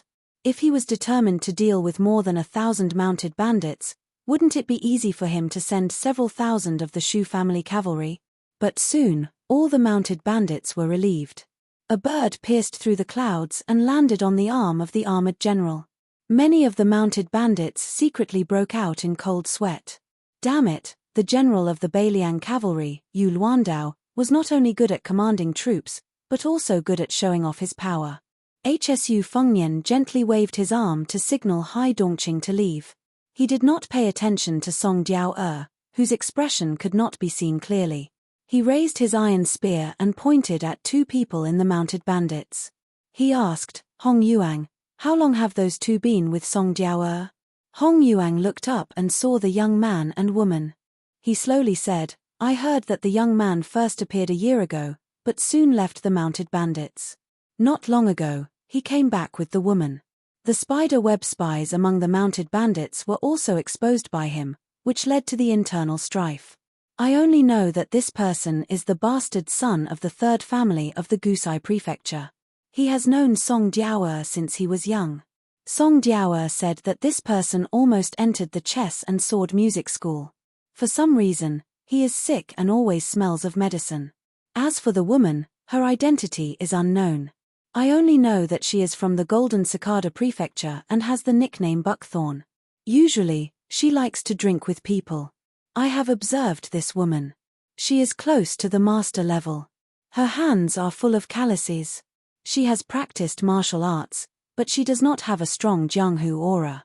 HSU Fengnian looked at the 1,000 mounted bandits and suddenly said, Song Jiao, did you not expect to catch 3,200 Yuju cavalry and even make me, the king of Beiliang, take the bait? Don't hold it in. If you want to laugh, laugh out loud. Song Jiao looked up with a blank expression. Hong Yuang was shocked. HSU Fengnian looked at this extremely lucky mounted bandit and laughed. There are two groups of people in Qingliang Mountain. Hong Yuang and the others on the surface were left behind to help you lure Yu Luandao's Yuju cavalry. This is not strange. But I am very curious how you killed all the Beiliang masters in the dark. Logically speaking, the Tide Listening Pavilion and the Whispering Room sent out 3 master-level masters. With your little top-notch martial arts, even if you succeeded, you would not be able to hide it from Hong Yuang and the other Jianghu masters. I guess that you had the idea of sucking up to both sides a year ago. Only when Yang Yuanzhan led 300,000 troops into the mouth of the gourd did you decide to join the Beimang. Tell me, who is that young man and woman from Beimang? Song Jiao was stunned.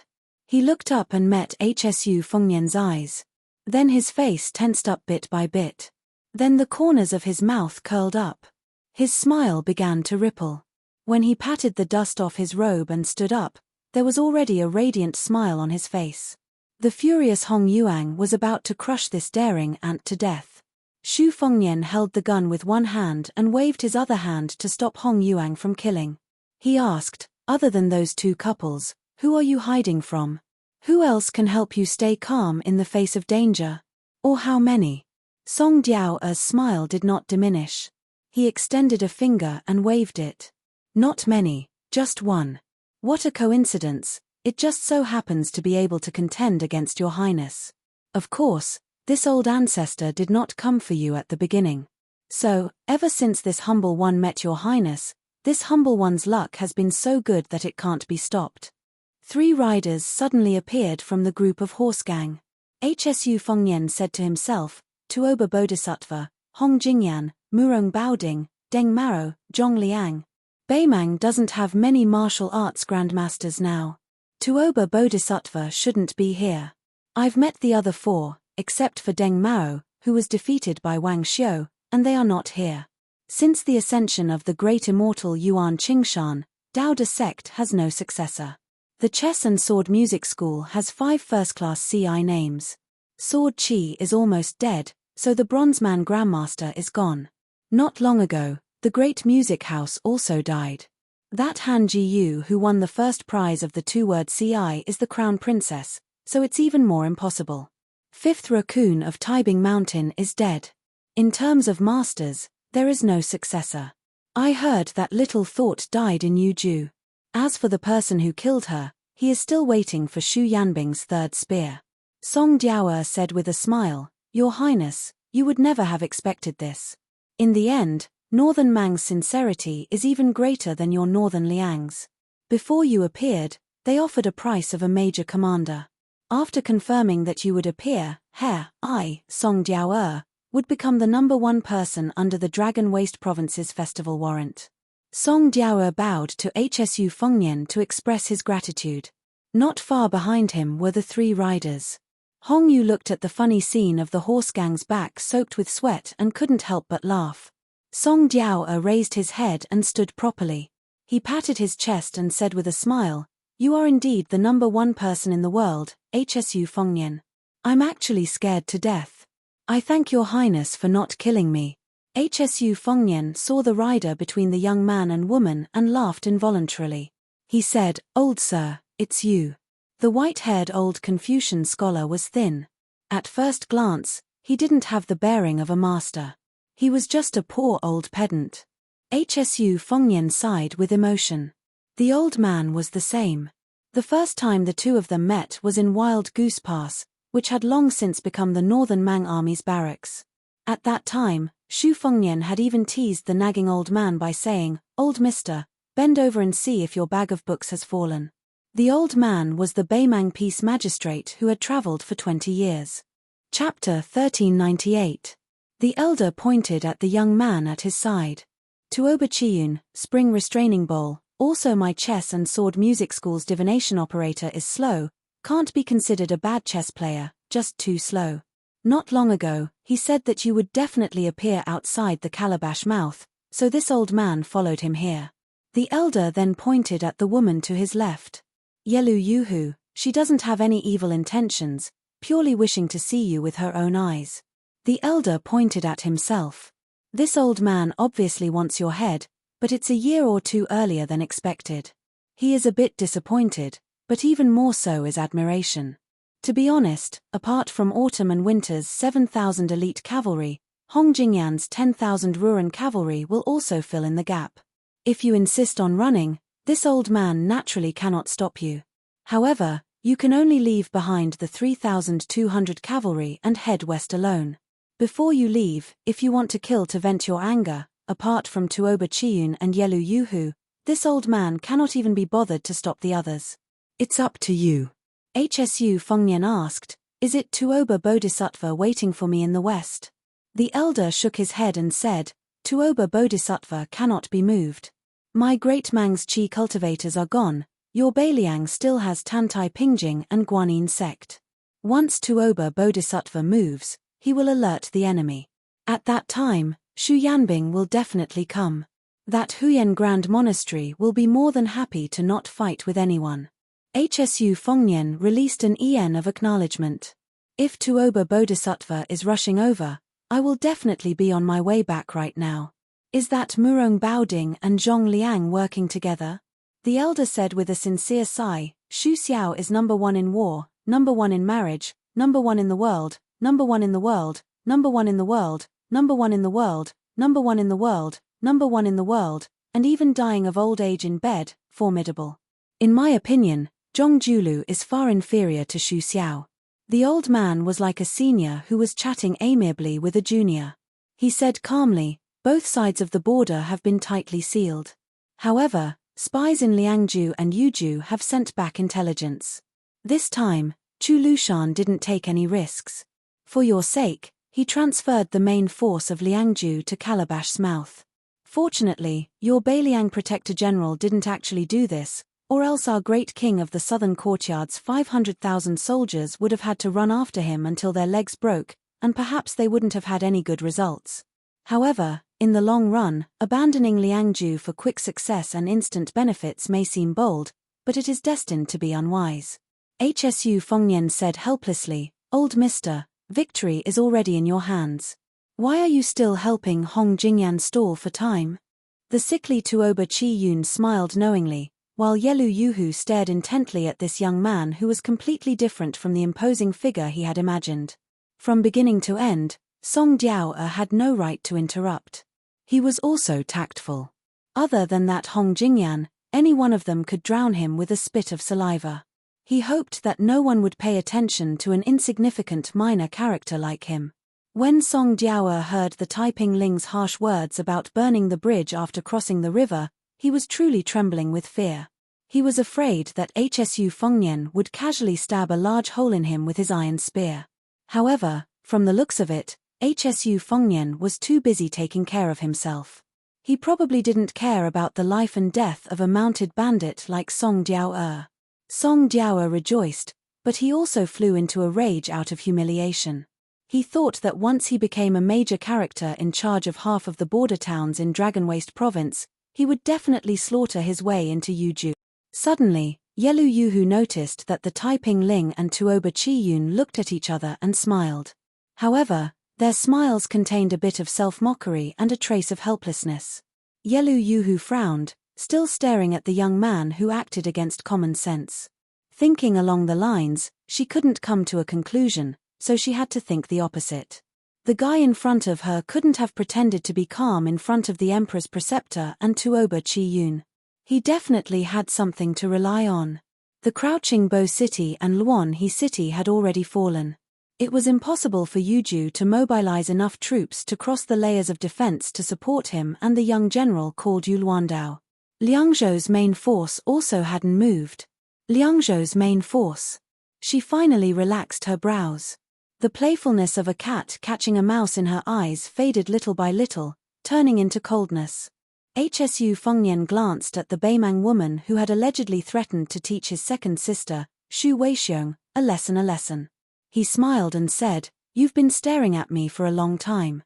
Do you want me to get pregnant or do you want to get pregnant yourself?"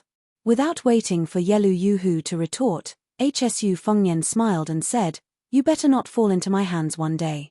Hsu Fengnian raised the metal spear in his hand. Looking at her, he no longer smiled. He only slowly said, "Otherwise, I'll hang your corpse from above." The cicada was the supply line of the Beimang outside the gourd. The mantis was Hsu Fengnian and Yu Luandao's Yuju cavalry. The oriole was Taiping Ling's trio and the Bates 1,000 mounted bandits, the 7,000 elite horsemen of the two great Jubo, Hong Jingyan's 10,000 Ruran cavalry, Zhong Liang and Murong Baoding. This created an interesting situation of the mantis stalking the cicada, unaware of the oriole behind. But what was truly interesting was that slingshot by the side that could be said to be the finale. The old man sighed softly, but he still smiled at Hsu Fengnian and said, they're gone. Unfortunately, most of Hong Jingyan's Ruran cavalry probably won't be able to escape. The two great Jubo who came from the Eastern Front with great difficulty will have made a wasted trip. Hsu Fengnian, this old man will pass a message to Dong Zhuo, telling him to pay more attention to Chu Lushan. Chapter 1399. Hsu Fengnian suddenly looked at an unremarkable rider in the group of mounted bandits. Old sir, you're not kind. You let a great grandmaster like Zhong Liang pretend to be a coward for so long. The old man seemed to have let go of the knot in his heart. He laughed loudly and said, all is fair in war. Hsu Fengnian smiled. The old man had already turned his horse around. He turned his head and asked, this old man is very curious. When did you know that the 10,000 riders would come? Or was this a trap set up by you and the Protectorate from the very beginning? Hsu Fengnian didn't say anything. The old man shook his head and slowly left. The Order of Peace, Divinator Slow, Tuoba Chiyun, Yelu Yuhu, and the great demon Zhongliang, who had been hiding among the mounted bandits until the last moment, returned north. Tuoba Chiyun coughed a few times. After stopping her cough, she said, "It's a pity that Murong Baoding still needs half a day to get here. Otherwise, we might have a chance to make Hsu Fengnian stay." The imperial tutor of Beimang said calmly, "It's not that Murong Baoding can't make it. He just doesn't want to." Before leaving, Yelu Yuhu didn't forget to make a chopping hand gesture at that bastard. At this moment, she said coldly, "They're all traitors." They were all traitors. Other than Murong Baoding, who else had the surname Murong?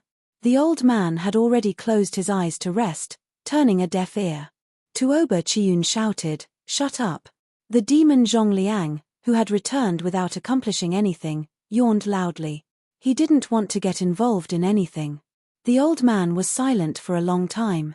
Suddenly, he said, "Whether it's Yelu or Murong, even if one Beimang can't hold them all, as long as we take down Liang, no matter what their surname is, no matter how ambitious they are, it'll be enough to share." Yelu Yuhu said in a small voice, "Sir, I was rude." Behind the 4 horsemen, the more than 1,000 bandits who were baffled by the situation felt very bleak in the wind. Especially the dumbstruck Song Diao, who had no idea what had happened. The situation had taken a turn for the worse. Yu Luandao, who thought he was going to fight to the death, came to Hsu Fengnian's side. The latter approached him and patted his shoulder. "Let's go back to Liangju together with the great snow dragon riders." Yu Luandao stared blankly for a moment, his eyes instantly becoming moist. He quickly turned his horse around and galloped away. Hsu Fengnian gave Hong Yuang a look. The latter nodded with a grin, and then stopped talking. Hsu Fengnian, whose back was facing Hong Yuang, said calmly, "You don't have to blame yourself. After you're done, go and tell the 1,000-odd mounted bandits that if you want to live, you don't need them to risk their lives. Later on, each of you will go to the battlefield and cut off the heads of 5 Ruran cavalry." No matter how stupid Song Jiao was, and how he had always been a very intelligent person, he should know what was about to happen to him. As a result, he fell to his knees with a thud and kowtowed with all his might. He said in a heart-wrenching voice, "Your Highness, please forgive me. Although Song Jiao deserves to die, Song Jiao still has 1,200 loyal mounted bandits that can be used. I can even help the Beiliang gather another 2,000 strong mounted bandits. Song Jiao will definitely help Your Highness disrupt the Beimang supply lines. Your Highness, I beg you to spare my life." Song Jiao really is still useful. No matter how Song Jiao kowtowed and begged for mercy, Hsu Fengnian had already left. When Song Jiao saw Hong Yu's feet out of the corner of his eye, he suddenly raised his head and roared before he died, "Hsu Fengnian, at least let this old man die by your hand." Hong Yu slapped his palm down on the head of this ungrateful mounted bandit and pressed down, turning his head and upper body into a pile of meat paste. It looked like a blood-red tree stump. Hong Yu lightly shook his hand and spat. He sneered, "You got off too easy." The Yuju cavalry had just finished cleaning up the battlefield. When they heard the news from Yu Luandao, there were no heaven-shaking cheers that came from surviving a calamity. All the Yuju cavalry who had thought that they would once again have to abandon the corpses of their comrades, silently carried the corpses of their fallen comrades onto their warhorses with red eyes. After Hsu Fengnian stopped his horse, he looked at the 3,200 Yuju cavalry, as well as the comrades behind them who had their eyes forever closed. Hsu Fengnian's lips trembled, but in the end, he did not say a single word. He and his horse turned around and began to head south. This cavalry would soon be able to head west, then south again, and they would be able to enter Liang province. Yu Luandao followed. Shi Yulu and Su Wenyao followed. Fan Fen followed. The 3,200 cavalry followed. That child Yu Delong was still hanging at the tail of the army. He sniffled and muttered to himself, "Big guy, I'll owe you first." Shi Yulu said softly, "General, I didn't dare to tell you before, but Liu Dao, who died on the battlefield 2 days ago, was that young scout who was waiting for you in Jibei village. Before this child died, he said that if you had time in the future, he hoped that General could pour a bowl of wine for his corporal in front of the tombstone on Mount Qingliang. It would be best if you could get him a bowl as well. Captain Fan Fen stretched out his hand to wipe his face. His expression could not be seen clearly. This child did not drink when he was alive. Hsu Fengnian nodded. He remembered that young scout. Back then, when he had returned from the village, the scout had wanted to speak but did not dare to. In the end, he did not say anything and only smiled bashfully. Hsu Fengnian suddenly pressed his horse's belly and raised his spear. He charged straight for the 10,000 Ruran cavalry and the Hong Jingyan. Chapter 1400. When Hong Yu led the 1,200 mounted bandits to the battlefield, the scene before them was one that they would never forget for the rest of their lives. The Ruran cavalry, known as the best elite of the southern dynasty, had died in battle and their corpses were piled up like tombs. Meanwhile, the mounted bandits were unfamiliar and shocked by the white-armored cavalry. There were some who were more knowledgeable among the bandits. They could tell that the arrangement of this cavalry was somewhere between heavy and light cavalry, with each person riding 2 or even 3 horses. However, compared to the Yuju cavalry led by Yu Luandao, they were clearly more imposing and majestic. This was because every horse was equipped with a heavy spear and in terms of armor, it was a small full armor style for both man and horse. After the bandits entered the battlefield, they were ordered to chop off the heads of the Ruran cavalry and continue piling up their corpses. Meanwhile, the white cavalry began to remove their armor and hang themselves on the backs of the war horses that they were not riding, preparing to withdraw from the battlefield. When the bandits chopped off the heads of the Ruran cavalry, they would often subconsciously glance at one of the riders. This rider was seated high on the back of a horse. He did not wear a helmet and wielded a spear. He was tall and sturdy. This rider came to Hsu Fengnian's side but did not dismount. Instead, he looked towards the south with Hsu Fengnian and said regretfully, "It's a pity that Hong Jingyan led several hundred of his personal guards back to the mouth of the gorge. Otherwise, as long as he died here, the remaining Ruran cavalry would not be worth mentioning. Yang Yuanzhan would have lost all of his mobile forces and we would have been able to kill our way into the mouth of the gorge and compete with the Beimang to see who could surround them first. Now, we can't. The 7,000 elite cavalry from the 2 bowls are still watching from the east." Hsu Fengnian shook his head and said, "Things can't be perfect. If you guys hadn't arrived in time, the Beimang peace decree would have joined forces with Hong Jingyan, Zhongliang, and Murong Baoding. Not to mention Yu Luandao and the 3,000 Yuju cavalry, even I would not have been able to escape. Song Jiao's betrayal is nothing, but Tuoba Qi Yun, who had long guessed that I would appear outside the mouth of the gorge, is not to be underestimated. For him to be able to persuade the Grand Imperial Tutor of Beimang to come here, it means that he has a terrifying amount of authority in Beimang. Second brother Yuan, when we confront him in the future, we have to be more careful." It was Yuan Zhuozong, the commander of Beiliang's cavalry. He squinted his silkworm eyebrows and nodded. Beiliang paid more attention to Dong Zhuo and neglected Tuoba Qi Yun. Hsu Fengnian looked around. "Where is she?" Yuan Zhuozong said with a smile. "Commandant Wang led a group of crossbowmen to the west. He probably doesn't dare to see you." Hsu Fengnian felt a little helpless. Bluebird, a second-class maidservant and kamikaze of Wutonghan, after returning from Beimang with the instant spear left behind by Wang Xiu, she entered the Great Snow Dragon Cavalry and was promoted to a crossbowman commandant through her military exploits. She was more anxious than anyone else to rush to the mouth of the gorge to save the emperor. She led a group of crossbowmen in advance and was able to pull a distance of nearly 100 miles from the main army. According to the military laws of Beiliang, she should have been reprimanded and expelled from the army by the commanding general. But after the battle ended, she immediately disappeared. Yuan Zhuozong gave the greatest trust and tolerance to this orphan of spear immortal Wang Xiu. It was not because she was a vassal of a vassal, but because although she was a woman, she was the best soldier on the battlefield. The heads of the Ruran cavalry from the 1st to the 8th were all smashed by her instant spear. Hsu Fengnian glanced back. In the distance, his third disciple Lu Yunzhong was standing next to his first disciple Yu Delong. It seemed that Lu Yunzhong was spitting saliva everywhere, while Yu Delong was silent. Hsu Fengnian sighed. He did not know if that girl Wang Sheng, who followed White Fox to Beimang to practice the sword, had the same luck as her. Yuan Zhuozong said softly, it's time to go. HSU Fengnian nodded. Yes. Yu Luandao came to the side of HSU Fengnian and Yuan Zuozong.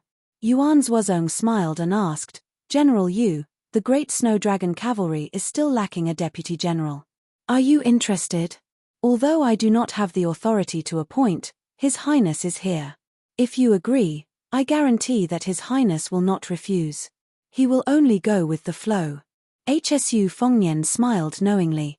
The several personal armies of the Beiliang Frontier Army were all the family property that Xu Xiao had left for his children.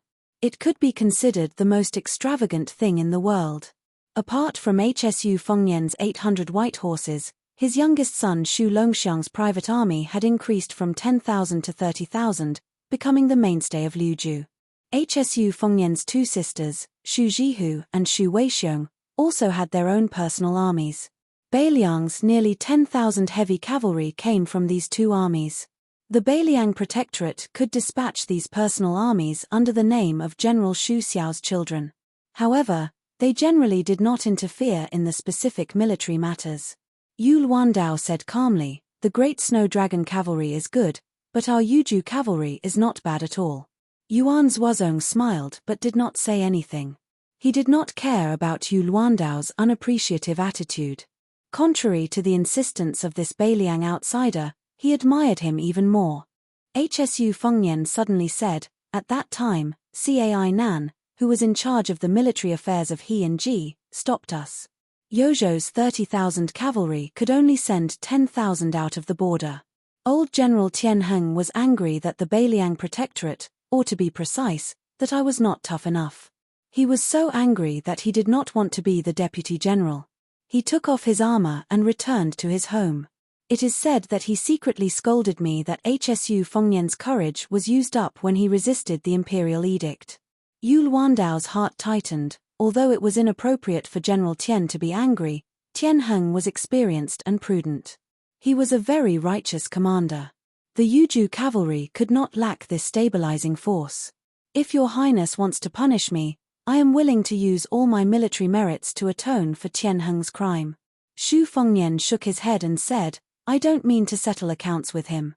I just hope that you can pass a message to Tianheng for me when you return to Yuju province. Tell him not to sulk anymore. I know his family's situation. His two sons were killed in battle before they were 20 years old. How could the old general have a grandson to play with? Yozhou's 30,000 cavalry, he will be the chief general and Yu Luandao, will be the deputy general. Shi Yulu and Su Wenyaro will be the general of cavalry and the general of agile cavalry, each leading 10,000 Yuju cavalry. At that time, the old general will most likely not be willing to be the chief general. You can say that it is an order from me and the Protectorate. He can either be the chief general or continue to play with his grandson. Yu Luandao immediately beamed and cupped his fists, saying, this general obeys. HSU Fengnian said in a deep voice, these 3,200 cavalry will be established as the no-retreat camp. Yu Luandao, will be the first officer of this camp. As for the soldiers of this camp, I, HSU Fengnian, will also have a name, but they will not be counted as active cavalry. Yu Luandao bit his lips and his eyes turned red. He abruptly turned around and galloped several hundred paces away. He took a banner with the word Shu from a Yuju cavalryman and roared at the 3,200 Yuju cavalrymen, General's order, my 3,200 Yuju cavalrymen will set up a no-retreat camp. Yu Luandao raised the blood-soaked banner high in the air, no retreat camp. Raise the banner today. The 3,200 cavalry drew their Beiliang sabers in unison. All the Great Snow Dragon cavalry also mounted their horses and drew their sabers, willing to show the might of this brave cavalry that had won the first camp in the Yuju border army. Yuan Zuozong, as an old general of Beiliang who had personally participated in a series of wars in the spring and autumn period, also drew his saber and subconsciously glanced at HSU Fengnian. Yuan Zuozong did not see the passion and desire that would appear on a young general's face. Yuan Zuozong said softly, deaths in war are unavoidable. HSU Fengnian said softly, let's go. The cavalry quickly moved westward, leaving behind a horrendous mountain of Ruran cavalry outside the mouth of the gorge. Roughly an hour later, More than 100 riders slowly arrived at this bitter battlefield. The two riders at the front were two 30-something-year-old Northern Mang high-ranking officers. One of them looked at the various capitals with a complicated expression. In a situation where the numbers are equal, when encountering 10,000 riders, is there really no way to win? Chapter 1401. The other rider said indifferently, purely in terms of fighting strength, our Yelu Murong's two kings' heavy cavalry are actually not inferior. In a battlefield where both sides have invested over 100,000 troops, in terms of cutting through formations, heavy cavalry still have a bit of an advantage. However, if you want to pick a place to fight one-on-one with 10,000 cavalry, there really isn't the slightest bit of suspense. There's nothing that can be done about it. The entire Bailiang cavalry's elite are all in the Great Snow Dragon cavalry, the age of the cavalry all between 20 to 30, the middle and lower level generals around 40, the higher level generals all veterans of the spring and autumn period, every single one of them riding a Bailiang first-class warhorse. If our Baimang truly wants to create our own Great Snow Dragon cavalry, it's not that we can't support it, but the key lies in who will be the main general. Dongzhuo fits the bill, but he already has over 100,000 Dong family soldiers. Even if His Majesty is at ease, forget about baiting, no one in the southern court is willing. Liu Gui and Yang Yuanzhan, these great generals who are familiar with officialdom, aren't willing to take on this hot potato from the bottom of their hearts. The first rider dismounted in a carefree manner, squatting down to pick up a Ruran curved blade that still had traces of blood on it.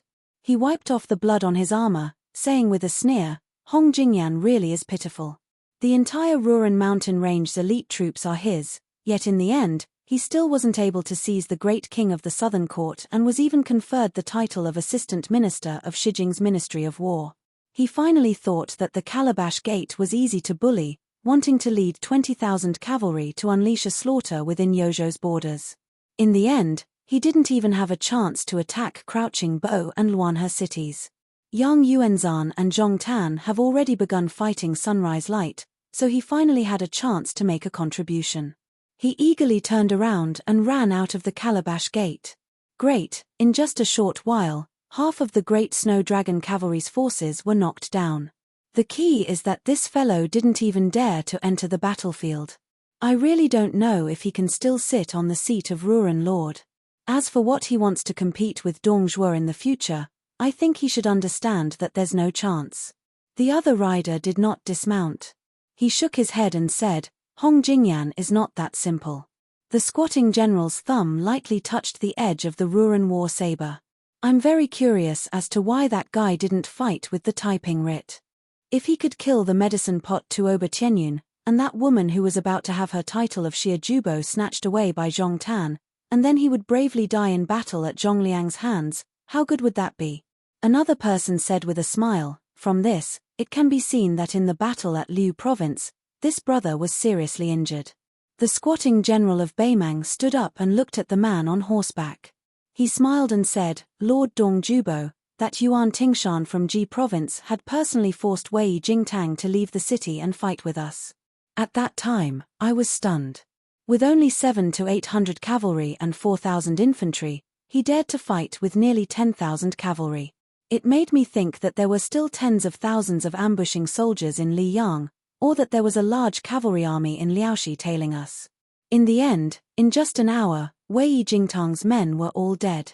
Yuan Tingshan and his father-in-law's 7,000 private cavalry did not even make a fart.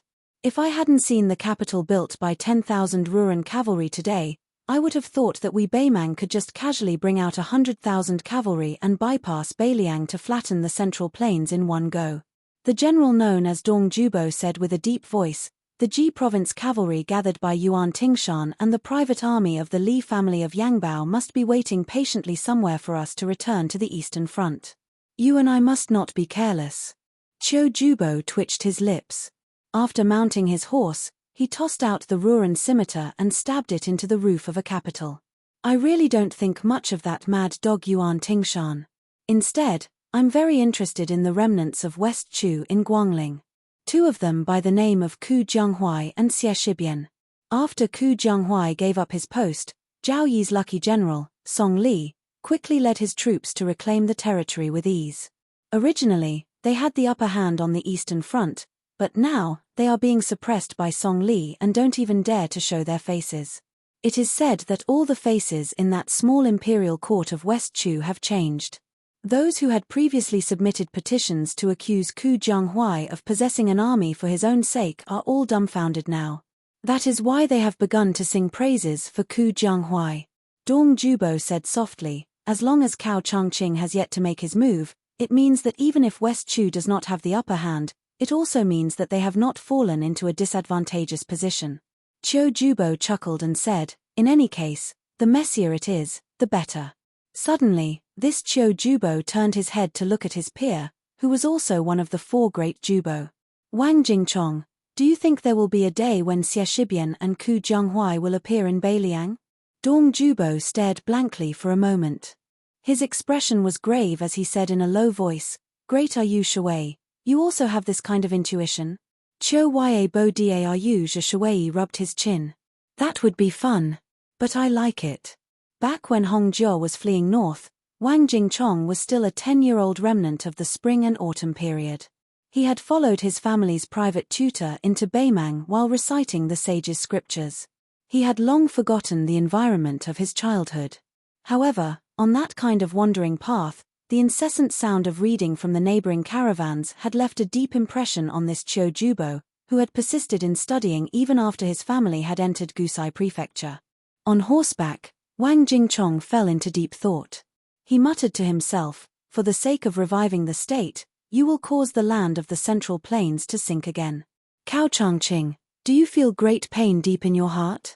Since you know it's impossible, yet you still do it, then what exactly is Cao Changqing after? Great Ru Shui shot a glance at this Qiu Jubo, his mood complicated. The two of them were about the same age, but the achievements they had accumulated over the past 10 years were enough for the arrogant and conceited Great Ru Shui to admit that Wang Jingchong had not only accumulated more than himself, but also more than the she-wolf Yelu Yuwu on the grasslands. Of course, he had more than that Zhong Tan who had just amazed everyone on the battlefield of Huluku in Yuju. Zhong Tan had only just entered the army, but he had already become a vanguard generals in a single leap. He had only just taken down Crouching Bow City, yet some people were already calling him the more genuine Xie Jubo of Beimang. Wang Jingchong, on the other hand, had to start from the bottom of the ranks, step by step. He had been a sergeant, a centurion, a chiliarch, and then a general.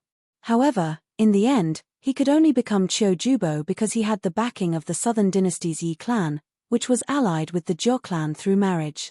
Great Ru Shui's complicated attitude toward Wang Jingchong, to a large extent, also represented the entire Beimang's dilemma toward these remnants of the spring and autumn period. His Majesty was so open-minded and broad-minded that when he ascended the throne, he personally started a bloody case that was secretly described by the Southern Dynasty's literati as melon and vine plunder. The cause of the tragedy was actually a jar of ashes of the old head of the Yi clan. Originally, the Norland did not even care about the life or death of such a person. However, a memorial suddenly appeared on His Majesty's desk. Then, His Majesty ordered that all the old members of the Yi clan who were unwilling to be buried in the Southern Dynasty be beheaded and their clan status reduced by 1 level. Even though more than 10 years had passed since the tragedy, there were still elderly remnants of the Southern Dynasty who died from time to time, but they still hoped to bury their ashes in the Central Plains and build a fake grave in Beimang so that they could be exposed. It was not until the decree of Taiping became the imperial preceptor of Beimang that this ban began to loosen. The Norland allowed the remnants of the Southern Dynasty to only build a cenotaph after they died and leave their ashes to wait for the army of Beimang to trample the Central Plains. Great Ru Shui asked with a smile, Wang Jingchong, there is also a place in Beimang that is known as Jiangnan beyond the Great Wall. How is it different from the real Central Plains? Wang Jingchong said flatly, I forgot. Hsu Fengnian and Yuan Zuozong squatted side by side on top of a hill when the army was resting. Hsu Fengnian turned his head and said, if the 300,000 border soldiers of Beiliang today were not surnamed Shu but Chen, then there would be fewer casualties in Beiliang. Yuan Zuozong did not deny, many people think so, and I am no exception. Hsu Fengnian put his palm on the sand, but Li Yishan said that once Beiliang was handed over to Chen Zhibao, there would only be one situation, that is, Bailiang would be better and the world would be worse. Yuan Zhuozong was a little confused. Hsu Fengnian chuckled softly. Brother Yuan, let me keep you guessing. I hope that one day I can help my master prove that he is not wrong. Yuan Zhuozong smiled and said, I will wait. Don't worry. Remembering the withered scholar who lived on top of Tide Listening Pavilion and whose ashes were scattered in the border, Hsu Fengnian closed his eyes and said in his heart, Master, don't worry. Chapter 1402. Hsu Fengnian had originally planned to part ways with Yu Luandao and Yochi No Retreat Battalion at the northern border of Liangyu and then head to the Bailiang Protectorate where Chu Lushan was. However, there was an urgent report from a spy that Yang Wanwan was already on her way and wanted to meet him to discuss military matters. Therefore, Hsu Fengnian chose a location in the middle and had the commander-in-chief of Bailiang's army, who controlled more than 100,000 border troops, wait for him in Yanji County. When Yu Delong heard that they were going to Yanji County, his previously depressed child finally smiled a little. Unfortunately, when he found out that Hsu Fengnian and Yang Wanwan had arranged to meet in the county capital and not in Bishan County where his master had been the registrar for a period of time, Yu Delong fell silent again. He felt a sense of loss as if he had just crossed the threshold of his home but not entered it. Hsu Fengnian stayed in an elegant residence that had been meticulously arranged by Fu Shui Fang in the middle of the night. The group of people had just stepped over the threshold when they heard the sound of heavy rain hitting the roof and courtyard walls behind them. Hsu Fengnian did not feel sleepy.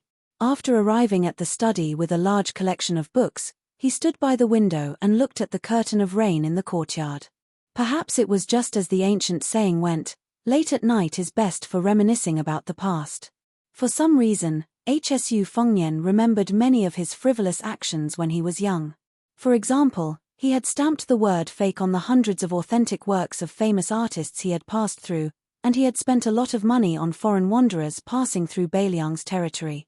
He still remembered a certain famous scholar from Jiangnan who had cursed Bailiang for being a shortcut to the officialdom for half of his life. Hsu Fengnian was indignant that the scholar had written many poems about riches and honor after occupying a high position. He had even sent someone to deliver a letter to the scholar.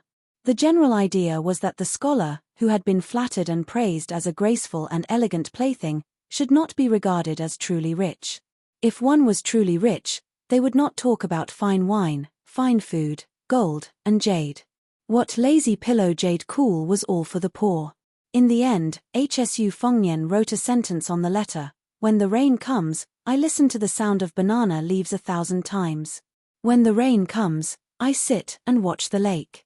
It was said that the old scholar was furious when he read the letter. He quickly wrote a letter of impeachment. First, he said that banana leaves were not resistant to the cold, and their branches and leaves would crack when exposed to the wind. It was not easy to find a single banana in the northwestern frontier fortress, but there were actually 1,000 trees on Mount Qingliang. Therefore, he concluded, it must be the king of Bailiang, Xu Xiao, who embezzled the army's funds and filled his own pockets. He completely ignored the important matters at the border and betrayed the emperor's grace. He should be stripped of his title. Of course, at that time, there were such righteous memorials in the Liang imperial court all year round.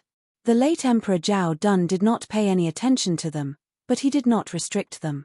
Hsu Fengnian clearly remembered that after he sent out the letter, it stirred up a heated discussion in the Gangnamdo literary circle. One side was scolding him, Xu Xiao, and Bailiang. His second sister, Xu Weixiong, who had just gone to Shangyin Academy to study, wrote a letter saying that Hsu Fengnian's writing was rubbish. However, in the end, she personally wrote a letter to the famous scholar. After that, all the famous scholars in Jiangnan tucked their tails between their legs. However, Xu Xiao used some unknown means to obtain the letter. When he was drinking with his son in Wutonggan, he flattered him incessantly. He said that he had to consult with Li Yishan for a long time before he understood the meaning of 1,000 banana leaves. After he was drunk, he repeated the same few sentences over and over again. He said that he was really happy that his son was better than his father. Look, he even knew how to compose poems. In the future, he would definitely be a more competent and convincing vassal king than him, Xu Xiao. Even though HSU Fengnian's memory was far superior to that of ordinary people, he could not remember Xu Xiao's words and expressions because of his sloppy and perfunctory attitude at the time. However, there was one action of Xu Xiao's that he remembered more and more clearly even after so many years. Before Xu Xiao left Wutongin in a drunken stupor, he picked up the letter from the Gangnam-do on the table and carefully put it away in his sleeve. At the time, HSU Fengnian was somewhat puzzled. Xu Xiao had walked step by step towards the glorious official position in his life. Even the imperial edicts for promotions and titles had always been piled up carelessly. Was it worth it for you to take a letter that was sent to scold someone so seriously? Chapter 1403. HSU Fengnian stood by the window without sleeping all night. It seemed like in the blink of an eye, it was already a new morning. Last night, the rain had fallen intermittently 3 times. Even at dawn, his vision was still blurry. HSU Fengnian raised his head. The last torrential rain had just stopped.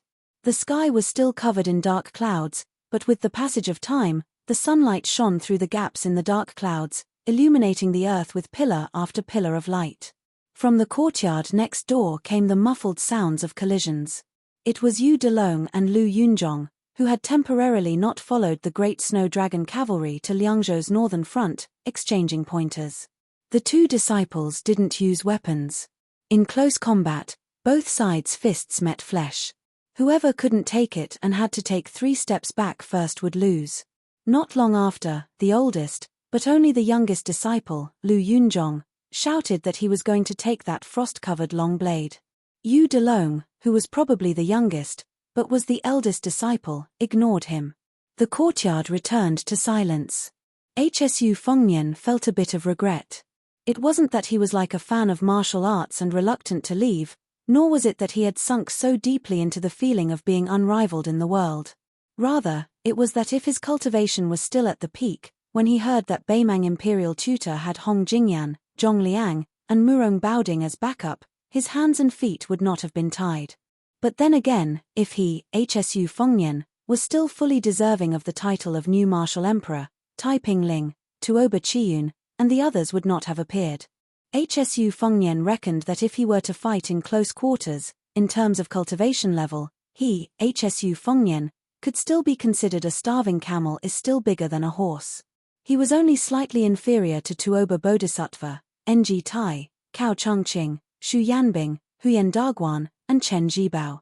However, if it were a life-and-death situation, HSU Fengnian would place someone whose reputation had plummeted into the top 3, Jiyu Zhentang. HSU Fengnian walked out of the study and stood on the steps. A short and skinny armored old man strode into the courtyard alone. HSU Fengnian did not deliberately assume a welcoming posture. He waited until the old man, whose armor still had traces of rain on it, walked up the steps. HSU Fengnian walked with him to the study.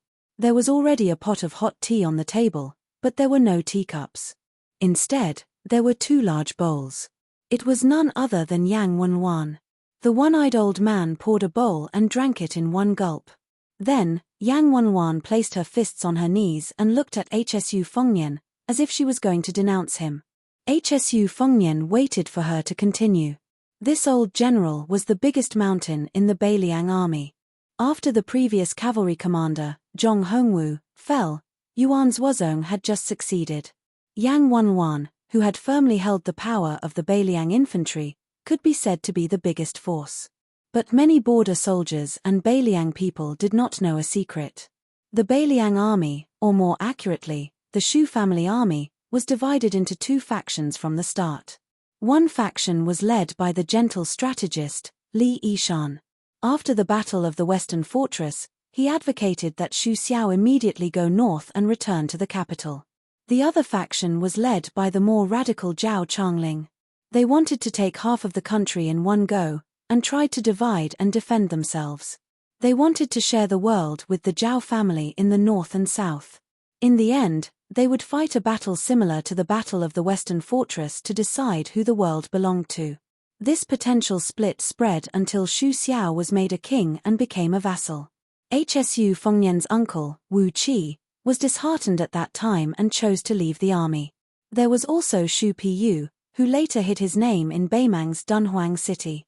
Many people under these two generals were also impulsive and left Xu Xiao's side. It could be said that the victory of Li Yishan's faction was a Pyrrhic victory. In the eyes of many old people in the Beiliang army, this meant that Li Yishan had single-handedly created Xu Xiao's home, Beiliang, Zhao world structure. It could not be said to be wrong, but it was very mediocre. More importantly, Zhao Changling had died in his prime due to illness, causing this faction to lose its backbone. Adding on the many people Zhao Changling had raised, the Beiliang army, led by Yang Wenwan, a famous general from the spring and autumn period, was unwilling and did not dare to interfere in the family matters of the Shu family. Many years later, Chen Zhibao rode alone to western Shu in a fit of pique. Yang Wenwan suddenly sighed and poured a cup of tea for himself. He thought and then poured tea for the bowl in front of Hsu Fengnian. The old man held up the large bowl and said emotionally, "All these years, I have always had a knot in my heart.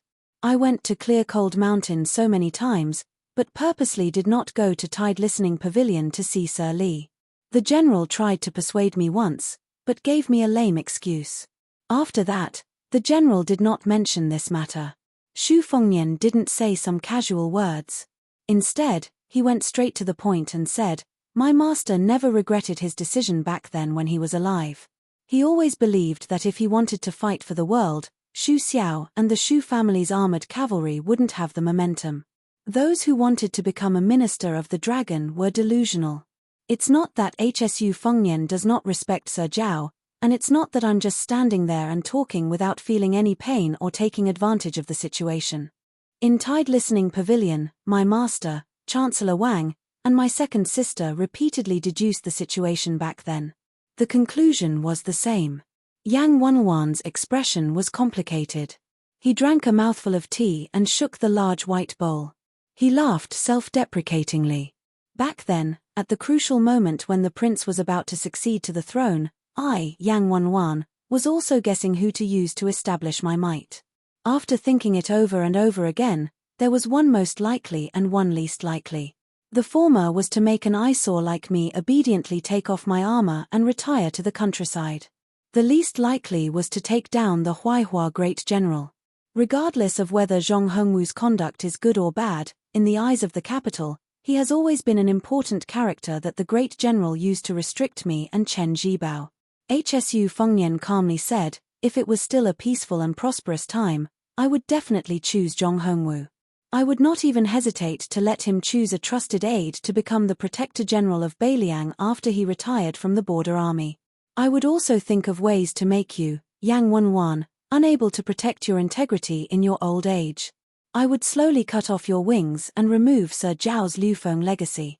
I would make Chen Zhibao completely a loner with power but not great power. Chen Zhibao's brand in the Beiliang army would naturally gradually fade. Yang Wenwan laughed coldly. The prince is indeed Sir Li's proud disciple. You are indeed good at scheming and are most adept at schemes to destroy the enemy. Hsu Fengnian did not take it to heart. He raised his hand and laughed softly. Cold words hurt, but fortunately there is still hot tea to warm the heart. Drink, drink, drink. The old general of Beiliang, who was known for his unyielding temperament, did not flip the table and shed all pretense of cordiality on the spot. Instead, he drank a mouthful of hot tea with a straight face. The atmosphere in the room was stiff. Hsu Fengnian was the first to break the silence, but it was a digression. I heard that Nailan Yusi said that he wanted to join forces with Xie Feiyu to evaluate the new martial arts evaluation, Rouge evaluation, and general evaluation. Yang Wenwan said unhappily, those lousy things are just scholars looking for trouble when they have nothing better to do. Hsu Fengnian drank the tea and put down the teacup. With a solemn expression, he said in a deep voice, then today I will tell the old general about a serious matter that several scholars have done together. Yes, 4 people. Yang Wenwan frowned. Hsu Fengnian said 4 names. They were Huang Longsha, Li Yishan of Tide Listening Pavilion, Nailan Yusi of Nanjiang, Liang Emperor Shiyuan Bengxi. Yang Wenwan subconsciously sat up straight. Chapter 1404. Hsu Fengnian pushed away the teapot and teacup, drew a line on the table with 2 fingers, and said slowly, before the spring and autumn period, since the establishment of the Great Qin dynasty, every time the nomadic tribes in the north launched a raid, or the internal turmoil in the Central Plains, the scholars of the Central Plains all migrated to the south to avoid the disaster. In history, there were several large-scale river crossings, but the imperial family always went from the north to the south, only moving south and then moving south again.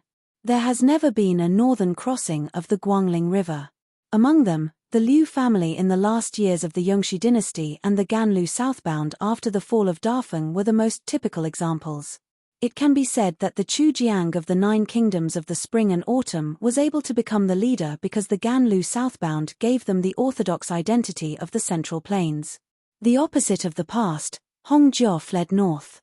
Everyone knows that there were two routes, one of which was to migrate to the capital of the Liang Kingdom, Tai'an City. After that, most of the people were from the Song, Wei, and Sui dynasties, mixed with a small number of people from the West Chu and Southern Tang. Hsu Fengnian drew a slightly curved line on the table again. After that, about half a year later, an unprecedented exodus involving more nobles began. West Chu, who had the strongest character, Southern Tang, who loved debauchery and extravagance, and Western Shu, who had the most attachment to their homeland, all appeared in this flood. Dozens of people, big and small, finally converged at the current Liangyu River 3 prefectures and entered the Beimang Gusai and Longyao prefectures, resulting in the current southern dynasty of Beimang. Yang Wenwan nodded and said, "At that time, after Chu Lushan's thousands of cavalry entered Shu, we used infantry to defeat the Western Shu army. Jiyu Jiantang was lucky, but great ancestor Jiyu, who was the pillar of southern Tang, was unlucky. We took down southern Tang almost without bloodshed. The 8 emperors either hung themselves, burned themselves, or became prisoners. That's why the old emperor of Liang said, 'Finally, we can use the Zhao family's peace to bring peace to the world.' But what did this have to do with those 4 people? Rumor has it that Mr. Li and Naylan Yusi once traveled through the spring and autumn period together. Even if it is true, each of them served their own master, and they would absolutely not work together. Not to mention that our Beiliang's men of sacrifice have tried many times to kill half of Benx's tongue." Yang Wenwan sneered and said, "Your Highness, although I, Yang Wenwan, am a boorish person, I still know some things about the world outside of war. If you say that these 4 people sat at a table like us and plotted for Hongzhou to escape to the north, I would really laugh my head off. That's not the way to brag about not needing a draft." Hsu Fengnian's expression was as usual. He shook his head and said, "Let's take 10,000 steps back and assume that the 4 of them, each with their own camp and each with their own plans, had gathered together to make a plan. How could the Beimang peace magistrate, who had been traveling in the Central Plains for more than 20 years, not have noticed any clues?" Yang Wenwan couldn't help but laugh angrily and said, "Then why did you say that, Your Highness?" Hsu Fengnian looked at the old general calmly. For the first time, the old general didn't glare back. He just smiled awkwardly and waved his hand. "Go on, I won't talk nonsense." Hsu Fengnian continued, "Huang Sanjia, who used his 3-inch tongue to mess up the spring and autumn period, actually didn't do anything in this unprecedented change in 1,000 years. The reason why he was dragged into this was because without him, there wouldn't have been the unification of Liang, and Hongzhou wouldn't have escaped to the north. If we talk about the spring and autumn period, Huang Longsha definitely can't be ignored. It will be the same in the history books in the future. Huang Sanjia used his glib tongue to form alliances, while my father used his cavalry and Shu Dao to sink the Shenju continent. Thus, a new problem appeared in front of some people. Although the Central Plains matter was settled, there was still a neighbor in the north who was eyeing covetously.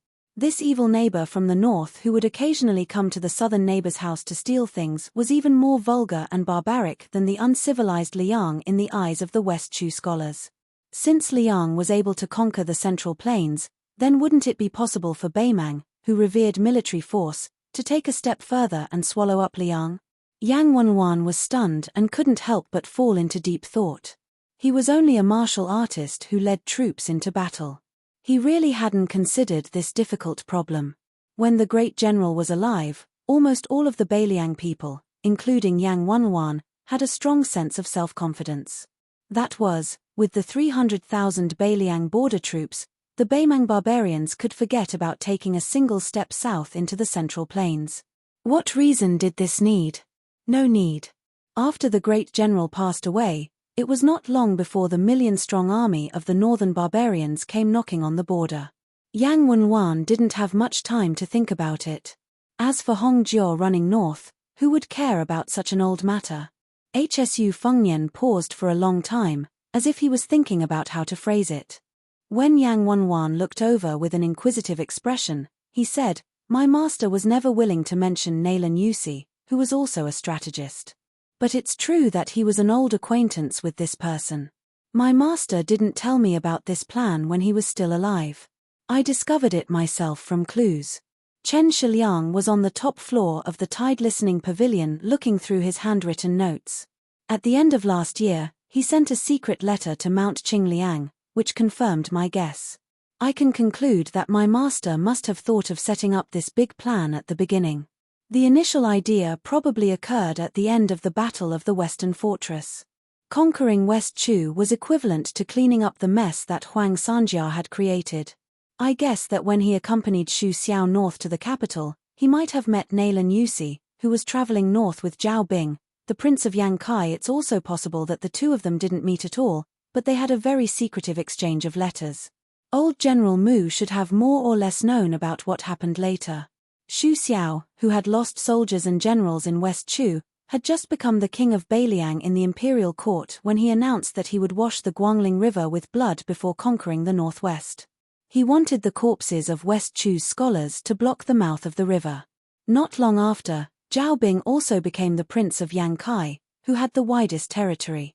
Moreover, very soon, there was the shocking tragedy of the remnants of the southern Tang's army killing the 3,000 soldiers left behind in Liang.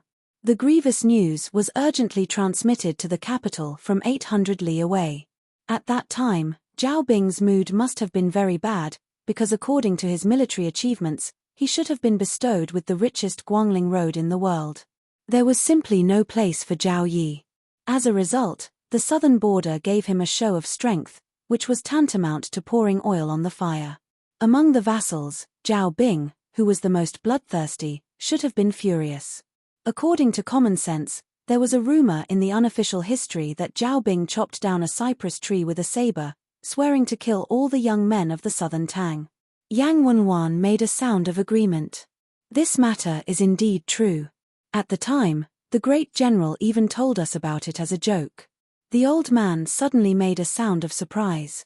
But if I remember correctly, at that time, when the old emperor was rewarding meritorious officials, the great general squeezed out Jiyu Jiantang to become the king of Bailiang. No one dared to say anything.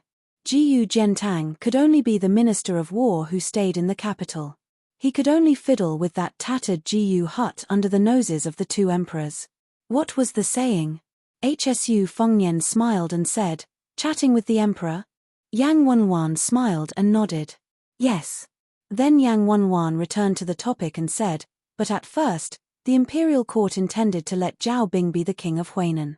Not to mention the distant southern border where the emperor was, even the king of Jing'an could not be. He could only be the king of Huainan, helping the Zhao family in Liang to keep an eye on the great general. Zhao Bing was certainly not happy, so he asked to go to the Tu Liao to be the king of Jiaodong. The great general later told us that Zhao Bing had a private chat with the old emperor. He said that he was not willing to eat the dust behind the great general and wanted to go to the Tu Liao to fight the Baimang barbarians.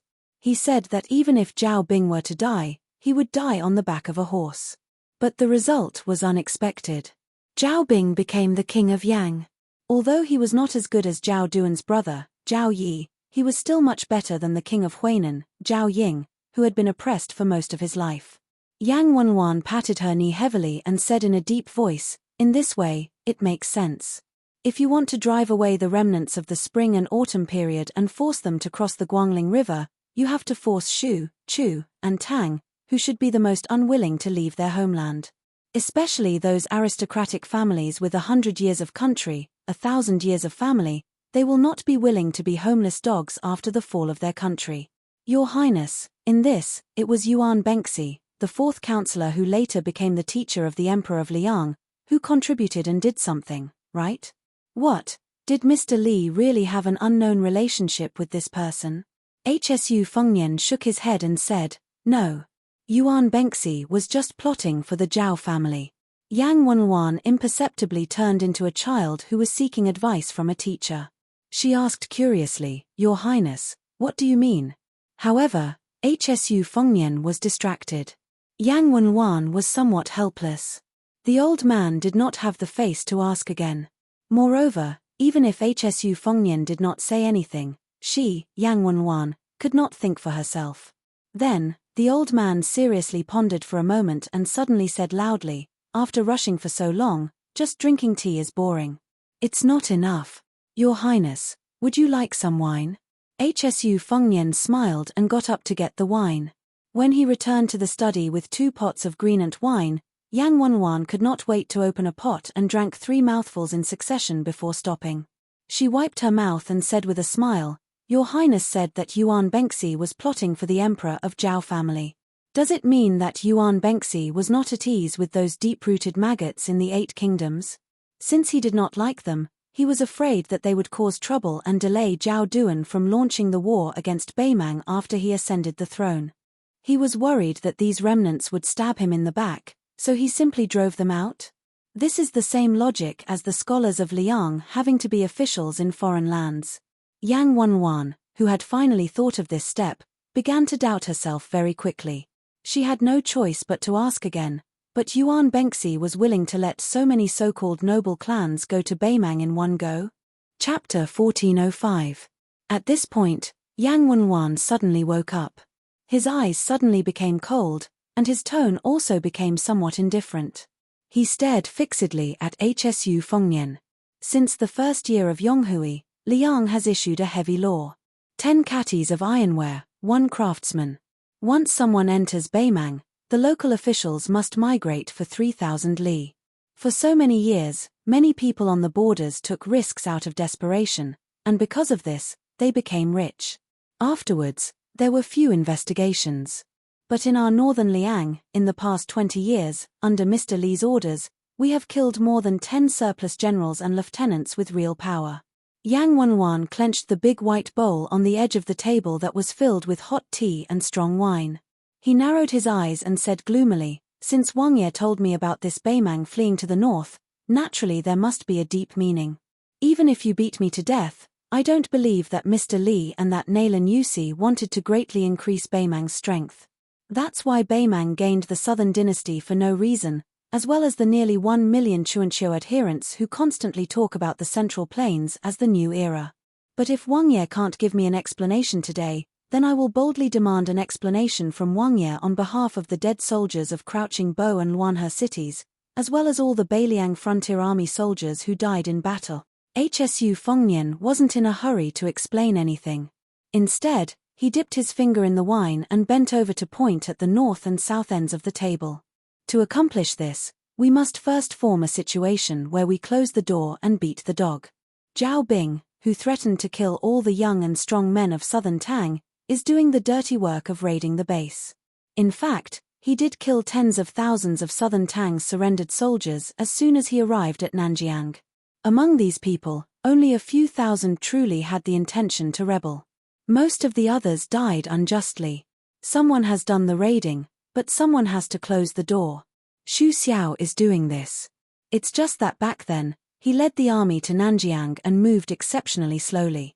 Yuan Bengxi, who felt that he was tricked by my master and Nailan Yusi, was trying to mend the pen after the sheep is lost. Like you, Yuan Bengxi hoped that those influential families would die under the tree so that they wouldn't affect his primary task of assisting Zhao Dun in the war against Beimang. However, Yuan Bengxi also didn't want Xu Xiao to rush north in the latter half of the year and actually go straight to his archenemy Beimang. His original intention was for Xu Xiao's army to speed up and block the northwest gate before that, so that this flock of cattle and sheep to be slaughtered could be driven back to the capital region and stay with the flood of northern Tang's army.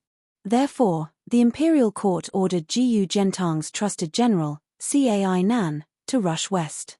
However, at that time, neither Xu Xiao nor the Ji province's Han family stopped him for their own reasons. As a result, Cai Nan, who didn't have many cavalry troops at that time, didn't succeed. After that, Li Yang didn't dare to do anything to Xu Xiao, but you, the Han family, can't take care of him. Therefore, the imperial court quickly executed the entire Han family. Back then, a fish escaped the net and became a loyal martyr. It was just a matter of an imperial edict. Back then, Zhong Julu presided over this matter because he truly wanted to exterminate the Han family. However, to say that he was influenced by his master and killed people out of personal grudges is to underestimate him. After Hsu Fengnian raised the wine pot, he didn't drink. The reason why Yuan Bengxi didn't pursue this matter is very simple. After several major battles, Li Yang lost one battle after another, and the Zhao family's elites suffered heavy losses. Then, he suddenly discovered that Beimang was busy digesting the southern court and wanted to finish it off in one fell swoop in a few years. This allowed the Liang imperial court, which was under Zhao Dun's rule, to take a breather and work hard bit by bit. In addition, Yuan Bengxi didn't think that in the future, Li Yang would lose to Beimang in a competition of national strength. Hong Jia's northward journey gradually became a rotten debt that no one cared about. The Liang imperial court didn't dare to make a sound because this was the only reverse scale that Zhao Dun, who was known for his open-mindedness and magnanimity, couldn't touch. Yang Wenwan, who was about to throw her bowl and fall out with him, frowned and asked, "So you're saying that the northward journey was a burden to Beimang?" Yang Wenwan quickly shook her head and said, "No. Although the remnants of the spring and autumn period did weaken Beimang's martial spirit to a certain extent, to that old woman, accepting these people had far more advantages than disadvantages. Now that they were attacking Gourd Mouth in Yuju and Hutu City in Liangju, this point was already proven. Their method of attacking cities was no different from that of the Central Plains. Taking Gourd Mouth as an example, that vanguard General Zhong Tan even had the leisure to train his troops when he attacked Crouching Bow City and Luanhe City. On the surface, he only attacked one side of the city with the Crouching Bow City. On the surface, it looked no different from children playing house. But soon, when he attacked Luanhe City, he began to try to encircle 3 and block 1. Even after he broke through the city, he was so cruel to both the enemy and himself that he intentionally fought in the alleys to enter the city. Now that they were attacking Xiaoguang City, the Beimang infantrymen were becoming more and more skilled, and the number of casualties on the local battlefield had sharply decreased. They were already so careful in attacking Beiliang. In the future, if Beimang really had the opportunity to attack those cities in the Central Plains, who else could defend those cities other than Western Shu and the two Liao provinces? The army of King Zhaobing of Yang? If the northern barbarians attacked all the way to Nanjiang, would there still be any meaning? Even if we don't talk about the battlefield, that Taiping order had already prepared a plan for how to quickly fill in a large number of skilled civil officials after Beiliang was taken. This would stabilize the rear defense and allow Beimang's cavalry to advance south without any worries. If this were 20 years ago, even if Beimang dared to think about it, it would never have been able to do it. Hsu Fengnian smiled and asked, "Old General, have you ever wondered why Xu Xiao and Li Yishan didn't oppose me going to Beimang at all, and instead supported me?" Yang Wenwan's expression was still gloomy, but there was no longer any trace of the murderous intent from before. She gently shook her head. Hsu Fengnian looked out the window at the sky that was beginning to brighten. He slowly put down the wine pot and said softly, "Old General, wait patiently. Back then, when I went to Beimang alone, it was only to pass on a message to some people. It was very risky, wasn't it? But if I didn't take such a risk, how could I make others willingly take an even greater risk? As for who in Beimang didn't forget their original intentions back then, I don't know, but there are definitely many of them. If I didn't know, that old woman in Beimang and the Taiping order wouldn't be able to guess." Yang Wenwan was dumbstruck. Hsu Fengnian stood up and lowered his head to look at the table where the wine stains had long since disappeared. "Perhaps you'll ask, can those scholars be trusted?" Hsu Fengnian laughed to himself. "A few years ago, whoever dared to nod their head, I just took it as a joke. But of all the scholars in the world, just in the spring and autumn period that we've all experienced, there was Wang Mingyang who defended Xiangfan City to the death for 10 years, and Zhong Julu who brought about his own destruction." Yang Wenwan exhaled and said bitterly, "There was Wei Jingtang in Jiju. In reality, in the spring and autumn period, there were quite a few scholars who were willing to die. Of course, I, Yang Wanwan, killed quite a few with my own hands. Hsu Fengnian walked to the window. Huang Sanjiao once said that in this world, there will definitely be more and more people who can read and write. The general trend is also unstoppable. The hearts of the people are no longer what they used to be, and public morals are deteriorating day by day. But just because you've read and know how to read, you can't become a scholar, like Huang Sanjiao said. Hsu Fengnian stretched out his hand and slowly clenched it into a fist. The more you know, the more you hold, the less you revere. This is human nature. A few years ago, His Royal Highness, who didn't practice the saber again, dared to be disrespectful to the Celestials. The mind is restless, the mind is restless. Taoism has the warning of the mind is restless, the mind is restless. Buddhism also has the saying control the mind is restless. But the specific methods are too vague and vague. Reading and writing have always been a luxury for the common people, and they can't do it. Confucianism is very simple and clear. One word: propriety. Propriety is a framework, but it's actually more like a cage. The common people don't understand, but it doesn't matter. We set down very detailed rules, and you just have to follow.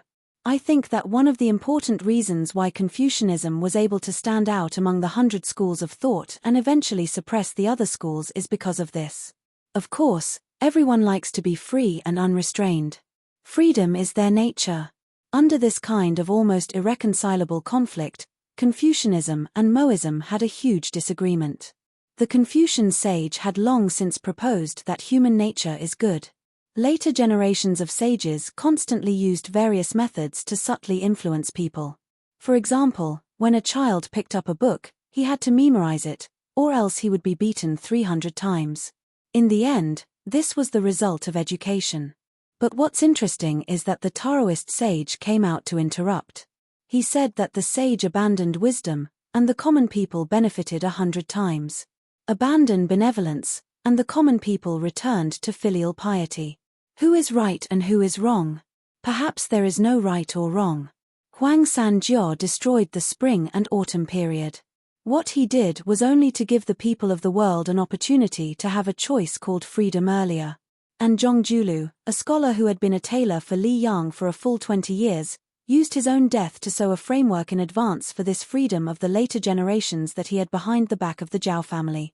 Perhaps Zhong Julu's efforts were futile and meaningless, but since he could think of it and do it, then he would do it.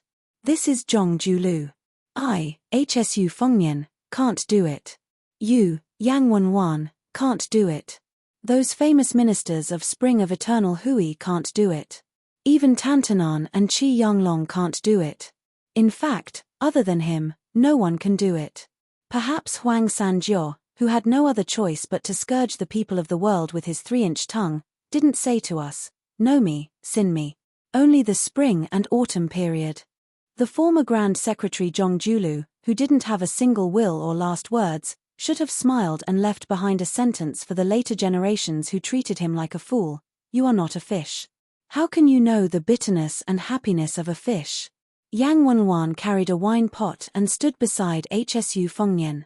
This was his first time listening to Hsu Fengnian's long-winded speech. When this young man was killing people in Lingju and Yuju, he wasn't this long-winded. But Yang Wanwan wasn't annoyed at all. Yang Wanwan put one hand behind his back and poured wine into his mouth with the other. After drinking it all, he shook the wine pot and asked, "Then what about Mr. Li?"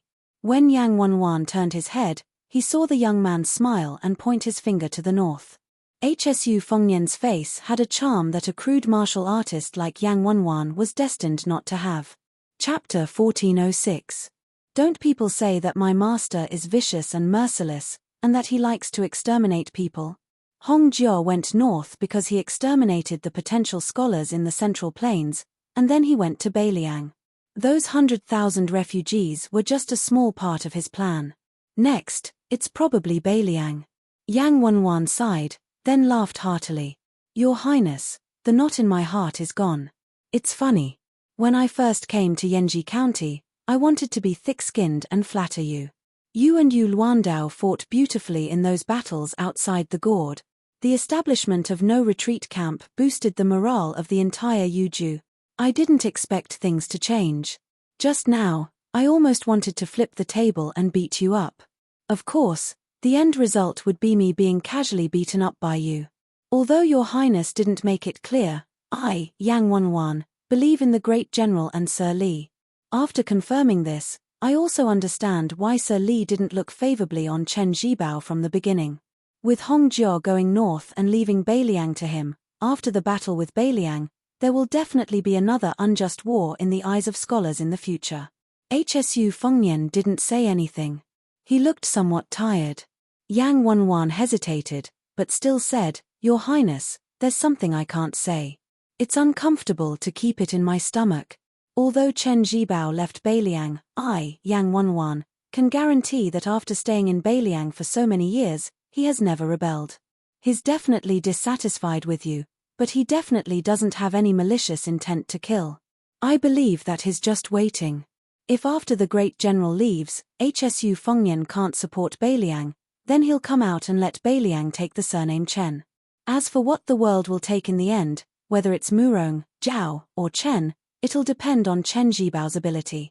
Hsu Fengnian smiled. I know. Yang Wanwan asked softly, Really? Hsu Fengnian turned his head. Then I don't know. Yang Wanwan laughed heartily. Looks like you really do know. It's Yang Wanwan who gauged the heart of a gentleman with her own mean measure. Hsu Fengnian laughed along with him. Isn't it just scolding people? Yang Wanwan was startled at first, but after thinking for a while, the smile in her single eye became even brighter. However, she deliberately said helplessly, The eloquence of a scholar is indeed impressive. I have no choice but to be impressed. In the end, the commander of Beiliang's infantry rushed over and cupped his fists. Your Highness, let's go. Like what we said when we met in Yuju province, if there's a chance, even if I, Yang Wanwan, am lying in a coffin, I will also be carried to the palace of Beimang. Without waiting for Hsu Fengnian to say anything, the old man turned and strode away. When he passed by the table, he stopped and shouted, Catch it. He picked up the wine pot and threw it to Hsu Fengnian.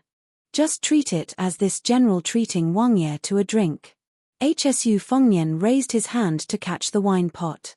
Looking at the figure that had already crossed the threshold, he was astonished and muttered to himself, There's actually a guest who uses the host's wine to treat others to a meal. Yang Wanwan strode down the corridor. At that time, the old man had wanted to say, I believe in you, Shu Fengnian. After I believe in the great general, I believe in Mr. Li, but at that time, he held himself back. Now, he was muttering to himself, Great general, fighting a war like this is interesting. Just like when I followed the Grand General in the past, I'm not afraid of anything but death. Hsu Fengnian, who hadn't drunk a single drop of wine from beginning to end, sat back in his seat with a somewhat solemn expression. That cultured and refined fourth prince, Zhao Zhuan, wasn't someone to be trifled with after becoming the emperor. If Zhongjulu's death was ordered by his father, Zhao Zhuan, then Yuan Benx's silent death was completely caused by Zhao Zhuan's cold-blooded methods. However, Hsu Fengnian wasn't surprised by this. Which of the three emperors of the Zhao clan wasn't an expert in cooking the hound after the rabbit had been caught? The reason why this prince of Liyang, who had just ascended to the dragon throne, secretly opened the door to Ji City was not because he had nothing better to do than to give the two generals of Beimang some military exploits. It was because after Li Yang and Beiliang both changed their heirs, Hsu Fengnian was the first to go against the imperial edict and took the initiative to express the bottom line of the Beiliang. After Zhao Zhuan ascended to the throne, he quickly returned the favor by using the incident where Yu province's 10,000 cavalrymen invaded Ji City, telling Hsu Fengnian that the bottom line of the Liang imperial court was not low either. Meanwhile, after Yuan Tingshan lost Silver Sparrow City, he atoned for his crime with military exploits. Like his father, Zhao Zhuan, who paid close attention to the military affairs of Ji City, Hsu Fengnian had just received intelligence that apart from the Ji City cavalry, the man who had transformed from Mad Dog Yuan to General Yuan also brought along more than 7,000 elite cavalrymen that were given to him by one of his two fathers-in-law, the head of the Yangbao clan. They waited patiently for the opportunity to strike, and defeated the 8,000 cavalrymen of Beimang, Great are you Shuai and Wang Jingchong. The report of victory that was delivered to Tai'an City stated, "We lost less than 3,000 men, but we beheaded more than 10,000 enemies." Naturally, Hsu Fengnian knew very well that the 2,000 cavalrymen of Yangbao Li family that had been accumulated by generations of Yangbao Li family was definitely not included in the 3,000 casualties. However, after this battle, Zhao Zhuan, who had just ascended to the throne, would surely be pleased. The Ministry of War in the capital city, which was already badly battered by Guangling Dao, would also be happy. The morale of the 2 Liao soldiers on the Eastern Front would also be boosted. In fact, if it weren't for Hsu Fengnian being the biggest target in the world, even if Yuan Tingshan had achieved several times more military exploits, he would only attract mockery and suspicion. Hsu Fengnian sneered, "Compared to me, who is widely acknowledged to be the Beiliang's son of His Royal Highness, you, Yuan Tingshan, have quite a good life." What truly gave Hsu Fengnian a headache wasn't Yuan Tingshan and Jizhou, but 2 other matters. In reality, Zhao Zhuan had done many things after the beginning of spring. For example, the relocation of the Hanlin Academy and the suggestion of a small minister from the Ministry of Revenue to rewrite the world's records into the small court he and the central government officials had established. Compared to the former, Beiliang's situation was completely different. The people of Beiliang had temporarily stabilized. Those who should leave and those who could leave had already left. They were mainly concentrated in the Beiliang circuit in Lingzhou, so there wasn't much of an impact. If the records were changed at this time, it would be the same as opening a big hole. Even though Beiliang's military households were the majority, it involved the people at the bottom of the hierarchy.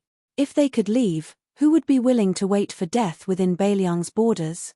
Hsu Fengnian closed his eyes.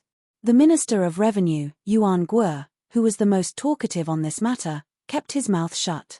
His silence was already a very clear stance. Unfortunately, it wasn't easy for him to make a comeback. He'd only been an earthly court disciple for a few days before he'd probably be banished to the Cold Palace again. The head of the Secretariat, Qi Yanglong, supported it. Tantanan, the Minister of the Gate, opposed it. Yin Mao Chun, the heavenly official, supported it. However, he said that this matter should be slowed down rather than rushed. TSK, this wording was really meticulous. Not rushed, easy but not suitable. It was really exquisite. The second head of the Secretariat, Zhao Yuling, really did sing the opposite of Yin Mao Chun. As expected of someone who didn't have any future in the same year as the imperial examination. He became an ally, and the promising became a political enemy. If this wasn't an urgent matter, then there was a small matter that was hidden among all the other important matters. It was the real unexpected surprise and urgent matter for the entire Beiliang circuit. The unexpected surprise was another hidden move of Zhong Julu's after his disciple, Wei Jingtang. If it weren't for the cheating case of the Liang transport that was deliberately downplayed by the imperial court, Hsu Fengnian wouldn't have been able to follow the vine to the melon and figure out Zhong Julu's intentions. It turned out that for all these years, Zhong Julu and Tantanan had been keeping an eye on the transport, especially on the matter of the cooling grain. They seemed to be creating difficulties in every possible way, but they actually secretly had people privately store grain. The granaries in the Grey area were all along the Guangling River, further northwest of Xiangfan City. Hsu Fengnian dared to say that Zhong Julu was waiting. He was waiting for Beiliang to really be willing to fight to the death with the Beimang army, then these grain that originally belonged to Beiliang would be smoothly delivered into Beiliang's territory. If Beiliang was hiding its strength, Xu Xiao and Hsu Fengnian had the intention to preserve their strength and set up a separatist regime. In that case, these grain provisions would be impossible to obtain. Zhong Julu had once decided to reform the transport, the Shu officials, and the Guangling floods. In the end, they all died without a result. It might have been because of this kind of selfish motives that he had to cut them off. How difficult and complicated it was to govern a country. Just the matter of secretly storing grain involved a series of cumbersome appointments for the officials in charge of the transport of grain. It also involved the relatives of the emperor who lay on the lifeline of the country and the merit of the founding of the country. In the game of interests with these vermin and rats, Jongjulu not only had to ensure that the blood of the country flowed without hindrance, but he also had to ensure that after Bailiang really did fight to the death with Baimang, the court or his current Grand Secretary Jongjulu could also show some sincerity. More importantly, he had to maintain a balance between the emperor and the nobles. Now, Zhao Zhuan had personally turned this unexpected surprise into an urgent matter. The transport officials that Jongjulu had arranged for were all wiped out. Their official ranks were not high, and the nobles did not care about these unimportant officials who were not their lackeys. Perhaps without these people, they would gain even more in the future. Furthermore, the emperor's iron fist and determination to deal with corruption received praise from the court. After this turmoil, who would dare to go against the imperial court? In the future, it would only be more difficult for Bailiang to obtain grain. Hsu Fengnian bent his fingers and knocked on the table again and again. Chapter 1407. With less than 2 million households in Bailiang, there were less than 10 million people, but they had to feed an entire 300,000 border soldiers. If it wasn't for the support of Lingju, known as the northwestern Little Guangling, Bailiang, which had been stretched for more than 20 years, would have snapped a long time ago, let alone shoot arrows. How was Li Gongda able to become the head of the civil officials, Bailiang's administrator? Was it because he only knew how to sing praises to Xu Xiao and only knew how to curry favor with him? Of course not. There was no other reason. Li Gongda knew how to make money. He was able to buy grain through all kinds of shady channels, and the prices were not high.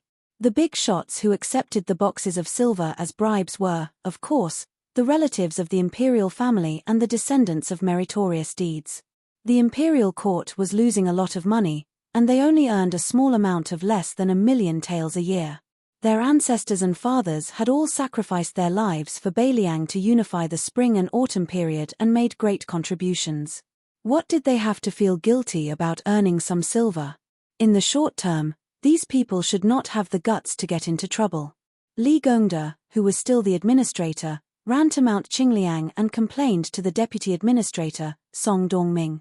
Official Li, who had always maintained himself well, would soon have his hair covered in white. Under this kind of grim situation, provincial governor Xu Beiji, who had been hoarding grain like crazy in Lingju last year, quickly built and filled more than half of the granaries in his hands. At the time, he was ridiculed as the granary provincial governor who only knew how to buy rice. In one fell swoop, he became the entire Bailiang border army's savior. If it wasn't for Xu Beiji, Hsu Fengnian would also pay attention to the granaries, but it was impossible for him to be as bold and decisive as Xu Beiji to use the power of an entire province to hoard grain. Xu Beiji was in charge of buying grain in Lingju, and it could be said that he was unscrupulous. Not only did he use the connections that Li Gongda had accumulated over the years to buy grain outside of Bailiang at a high price, he also forcefully bought rice from the local tyrants and aristocrats in Lingju at a low price. If the people who had surplus grain wanted to sell it to earn the difference, Xu Beiji would buy it all. Therefore, if it weren't for Xu Beiji's granaries, Hsu Fengnian wouldn't have openly gone to Bailiang to steal grain from his distant relatives and neighbors. He wouldn't have been kind enough to let people lead troops out of the border to borrow grain. At the very least, he would have given some real money. However, this was not a long-term plan after all. Before long, the entire upper reaches of Guangling River would be cleared of Bailiang. Hsu Fengnian opened his eyes and muttered, "In the beginning, it was you, Chen Shiliang, who lost the salt, iron, and grain, and was banished to the land of refugees. Xu Beiji first became the provincial governor of a province. Then, it was you who contributed greatly in defending Liuju, smoothly allowing Bailiang to have more than 100,000 young and strong soldiers. Then, it was Xu Beiji who became the provincial governor of the granary. Soon after, it was Xu Beiji who proved that he was right. Everyone else in Bailiang who was just watching the play was wrong. I firmly believe that you will definitely make the people of the world sit up and take notice of you. It has been like this from the very beginning." Hsu Fengnian looked around and stood up to fetch the 2 chess jars that the spies from the Fu Shui chamber had specially prepared. The red datewood wasn't rare, but the 2 boxes' texture respectively displayed the uncanny workmanship of the heavenly maiden scattering flowers and the boy bowing. This made the 2 red datewood boxes, which were originally worth a few taels of silver, become priceless treasures used by West Chu's imperial court. They had been distributed to the common people after the fall of West Chu. Then, when Hong Jiao was on his way to the north, it had wandered into the cold land and did not follow its owner into Beimang. Hsu Fengnian opened the 2 chess jars. The white chess pieces were the 180 famous snow prints. There were more than 20 intricate patterns on the chess pieces. The black chess pieces were the dark green fish brain jelly with a clear luster. Hsu Fengnian sat upright and still. He picked up a black and white chess piece and knocked it on the table that didn't have a chessboard.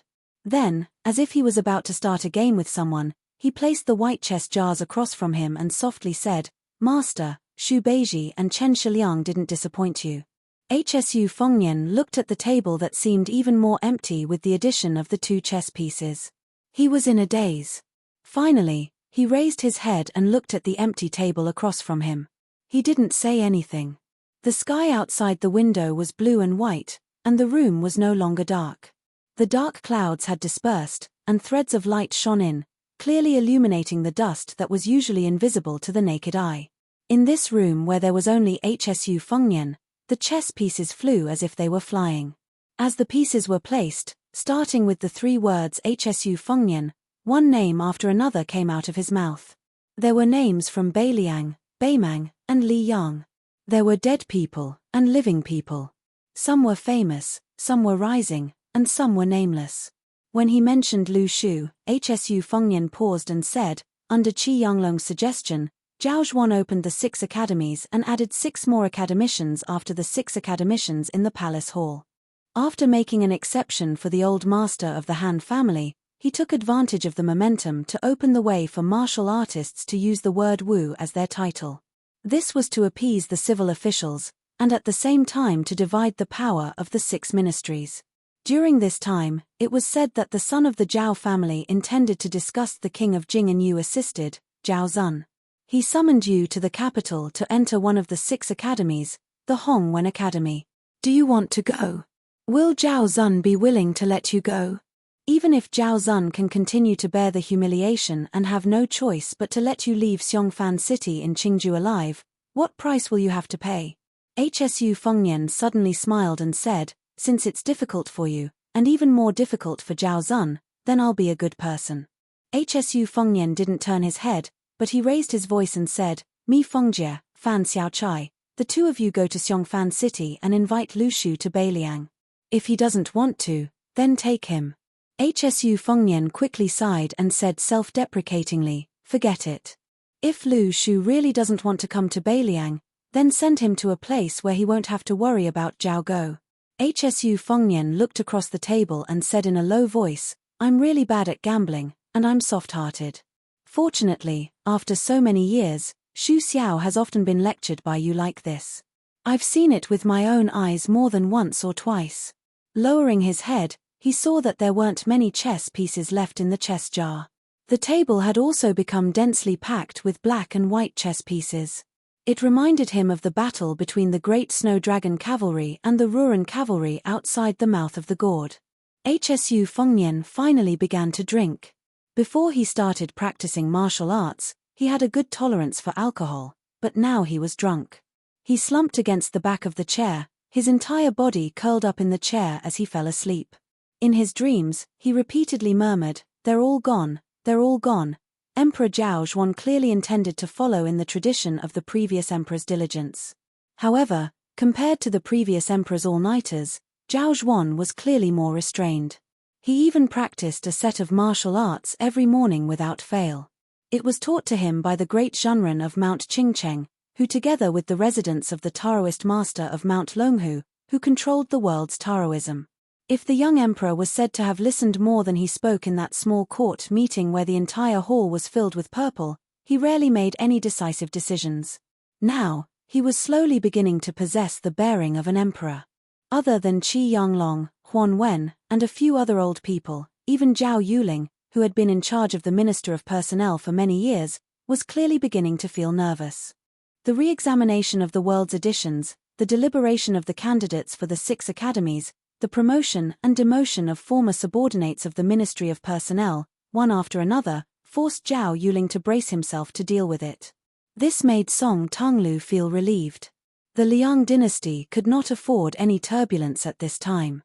If there were any signs of bullying in the center of the imperial court during the sensitive time when Liang and Liang were fighting on two fronts, even if Song Tonglu knew that he would be labeled as a eunuch interfering in politics, he would still blow a cold wind at some people who were qualified to participate in the small court meeting. Perhaps the heavens really did bless Liang. In the beginning, the Guangling Taoist army did not achieve victory. Two old generals who were placed high hopes on by the imperial court, one died in battle and the other was caught like a turtle in a jar and became a laughingstock. Both of them lost to young people who were almost old enough to be their grandchildren. Fortunately, the Guangling Prince Zhao Yi's trusted general named Song Li was not only a blessing general for the emperor's uncle, but also a blessing general for the entire Liang. He quickly recovered all the lost land on the eastern front of Guangling, making those remnants of West Chu, who dared to clamor all the way north to the capital, immediately lose their arrogance. On the northwest side, everyone in the imperial court was saying that Beiliang's Beiliang cavalry was just an embroidered pillow that could not withstand a single blow. Fortunately, the Jiju general Yuan Tingshan turned the tide and completely defeated the two Beimang cavalry of more than 10,000. In comparison, who in the world did not curse the good-for-nothing Beiliang frontier army and the trembling HSU Fengnian who was always hiding somewhere? Chapter 1408. Song Tonglu naturally knew many secrets that even the assistant ministers of the 6 ministries should not know. For example, Beimang's infantry had paid a heavy price to break through 2 small cities outside Yuju Pass, the fall of Calabash Pass, and the appearance of HSU Fengnian's Yuju cavalry. Even the Great Snow Dragon cavalry had entered the battlefield. However, these secrets should be kept to the grave. Song Tonglu also knew an interesting thing that he had to grit his teeth even more. The current emperor liked to collect jade dolls, which were sculpted from various materials. They were detailed and lifelike, ranging from 1 inch to 4 inches, with 3 different heights between each inch. There were a total of 9 grades. Because of Song Li's illustrious military exploits that everyone in the capital knew about, the 2-kun-tall jade statue Song Li stood on a table in a secluded study of the emperor. After Yuan Tingshan's military exploits, he jumped from 1.6 kun to 3 kun tall. There were relatively new jade figurines, such as Sun Yin, who had argued with the group of Confucians during the Imperial College's martial arts exhibition, Fan Zhonghu, who had recently entered the capital, and Jiao Tingshu, who was extremely eye-catching on the border of the Ministry of War. Yesterday, when Song Tonglu walked into the small study that only he, the head of the ceremony directorate, and 2 eunuchs on duty, entered, he found a brand new jade figurine. Even though there was no one in the room at the time, Song Tonglu, who was the head of the eunuchs, only dared to sneak a glance. He found that it was an extremely young stranger. Moreover, it was very different from the other jade figurines.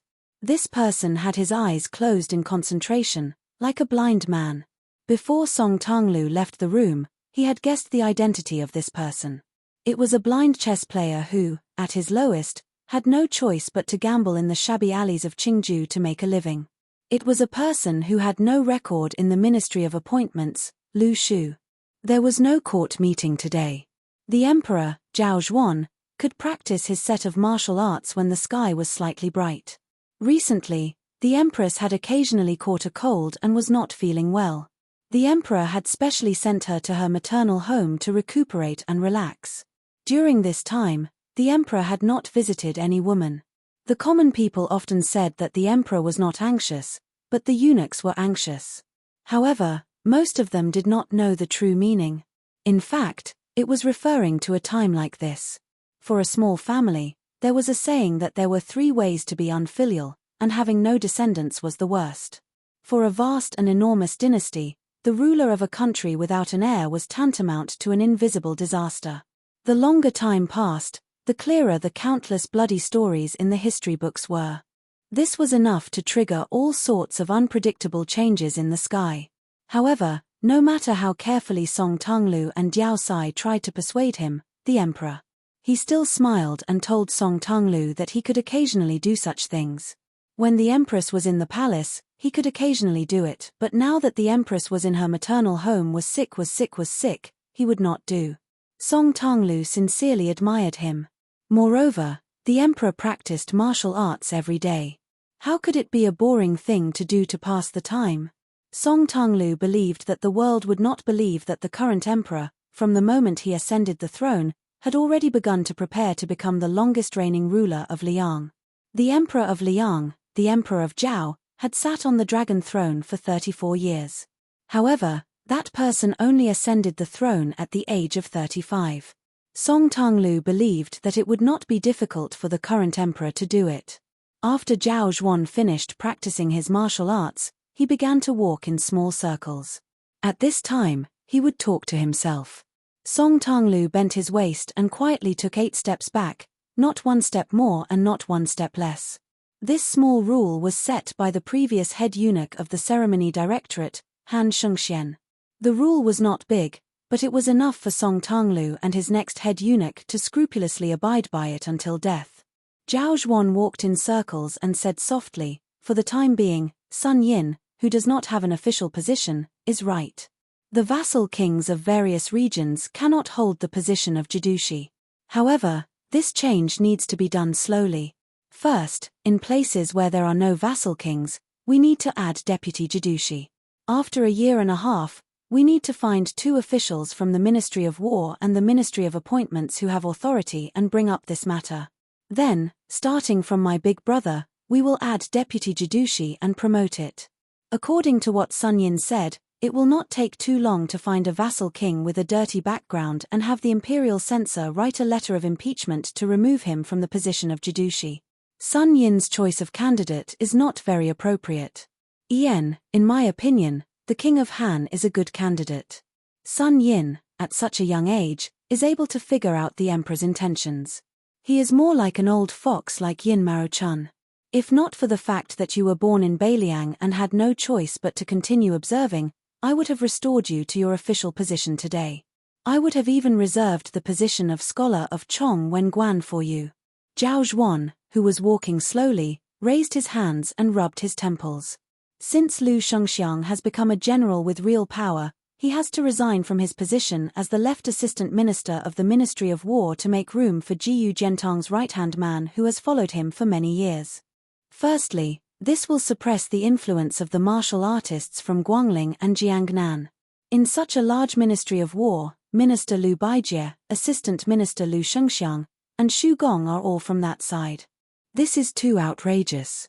Furthermore, promoting Tang Taizhuang, who is not lacking in military merit and reputation, will prevent Jiyu Jiantang from becoming the second.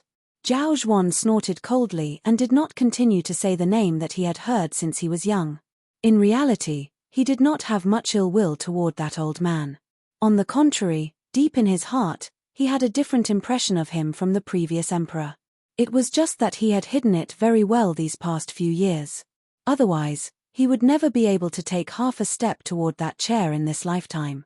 But that person's son, Zhao Zhuan, really felt stifled whenever he thought of him. At this moment, he began to truly understand the previous emperor. There were 2 people from the previous generation, one was the ruler and the other was the subject. One was surnamed Zhao and the other was surnamed Shu. The 2 young people of this generation were cut from the same cloth. Zhao Zhuan pressed his finger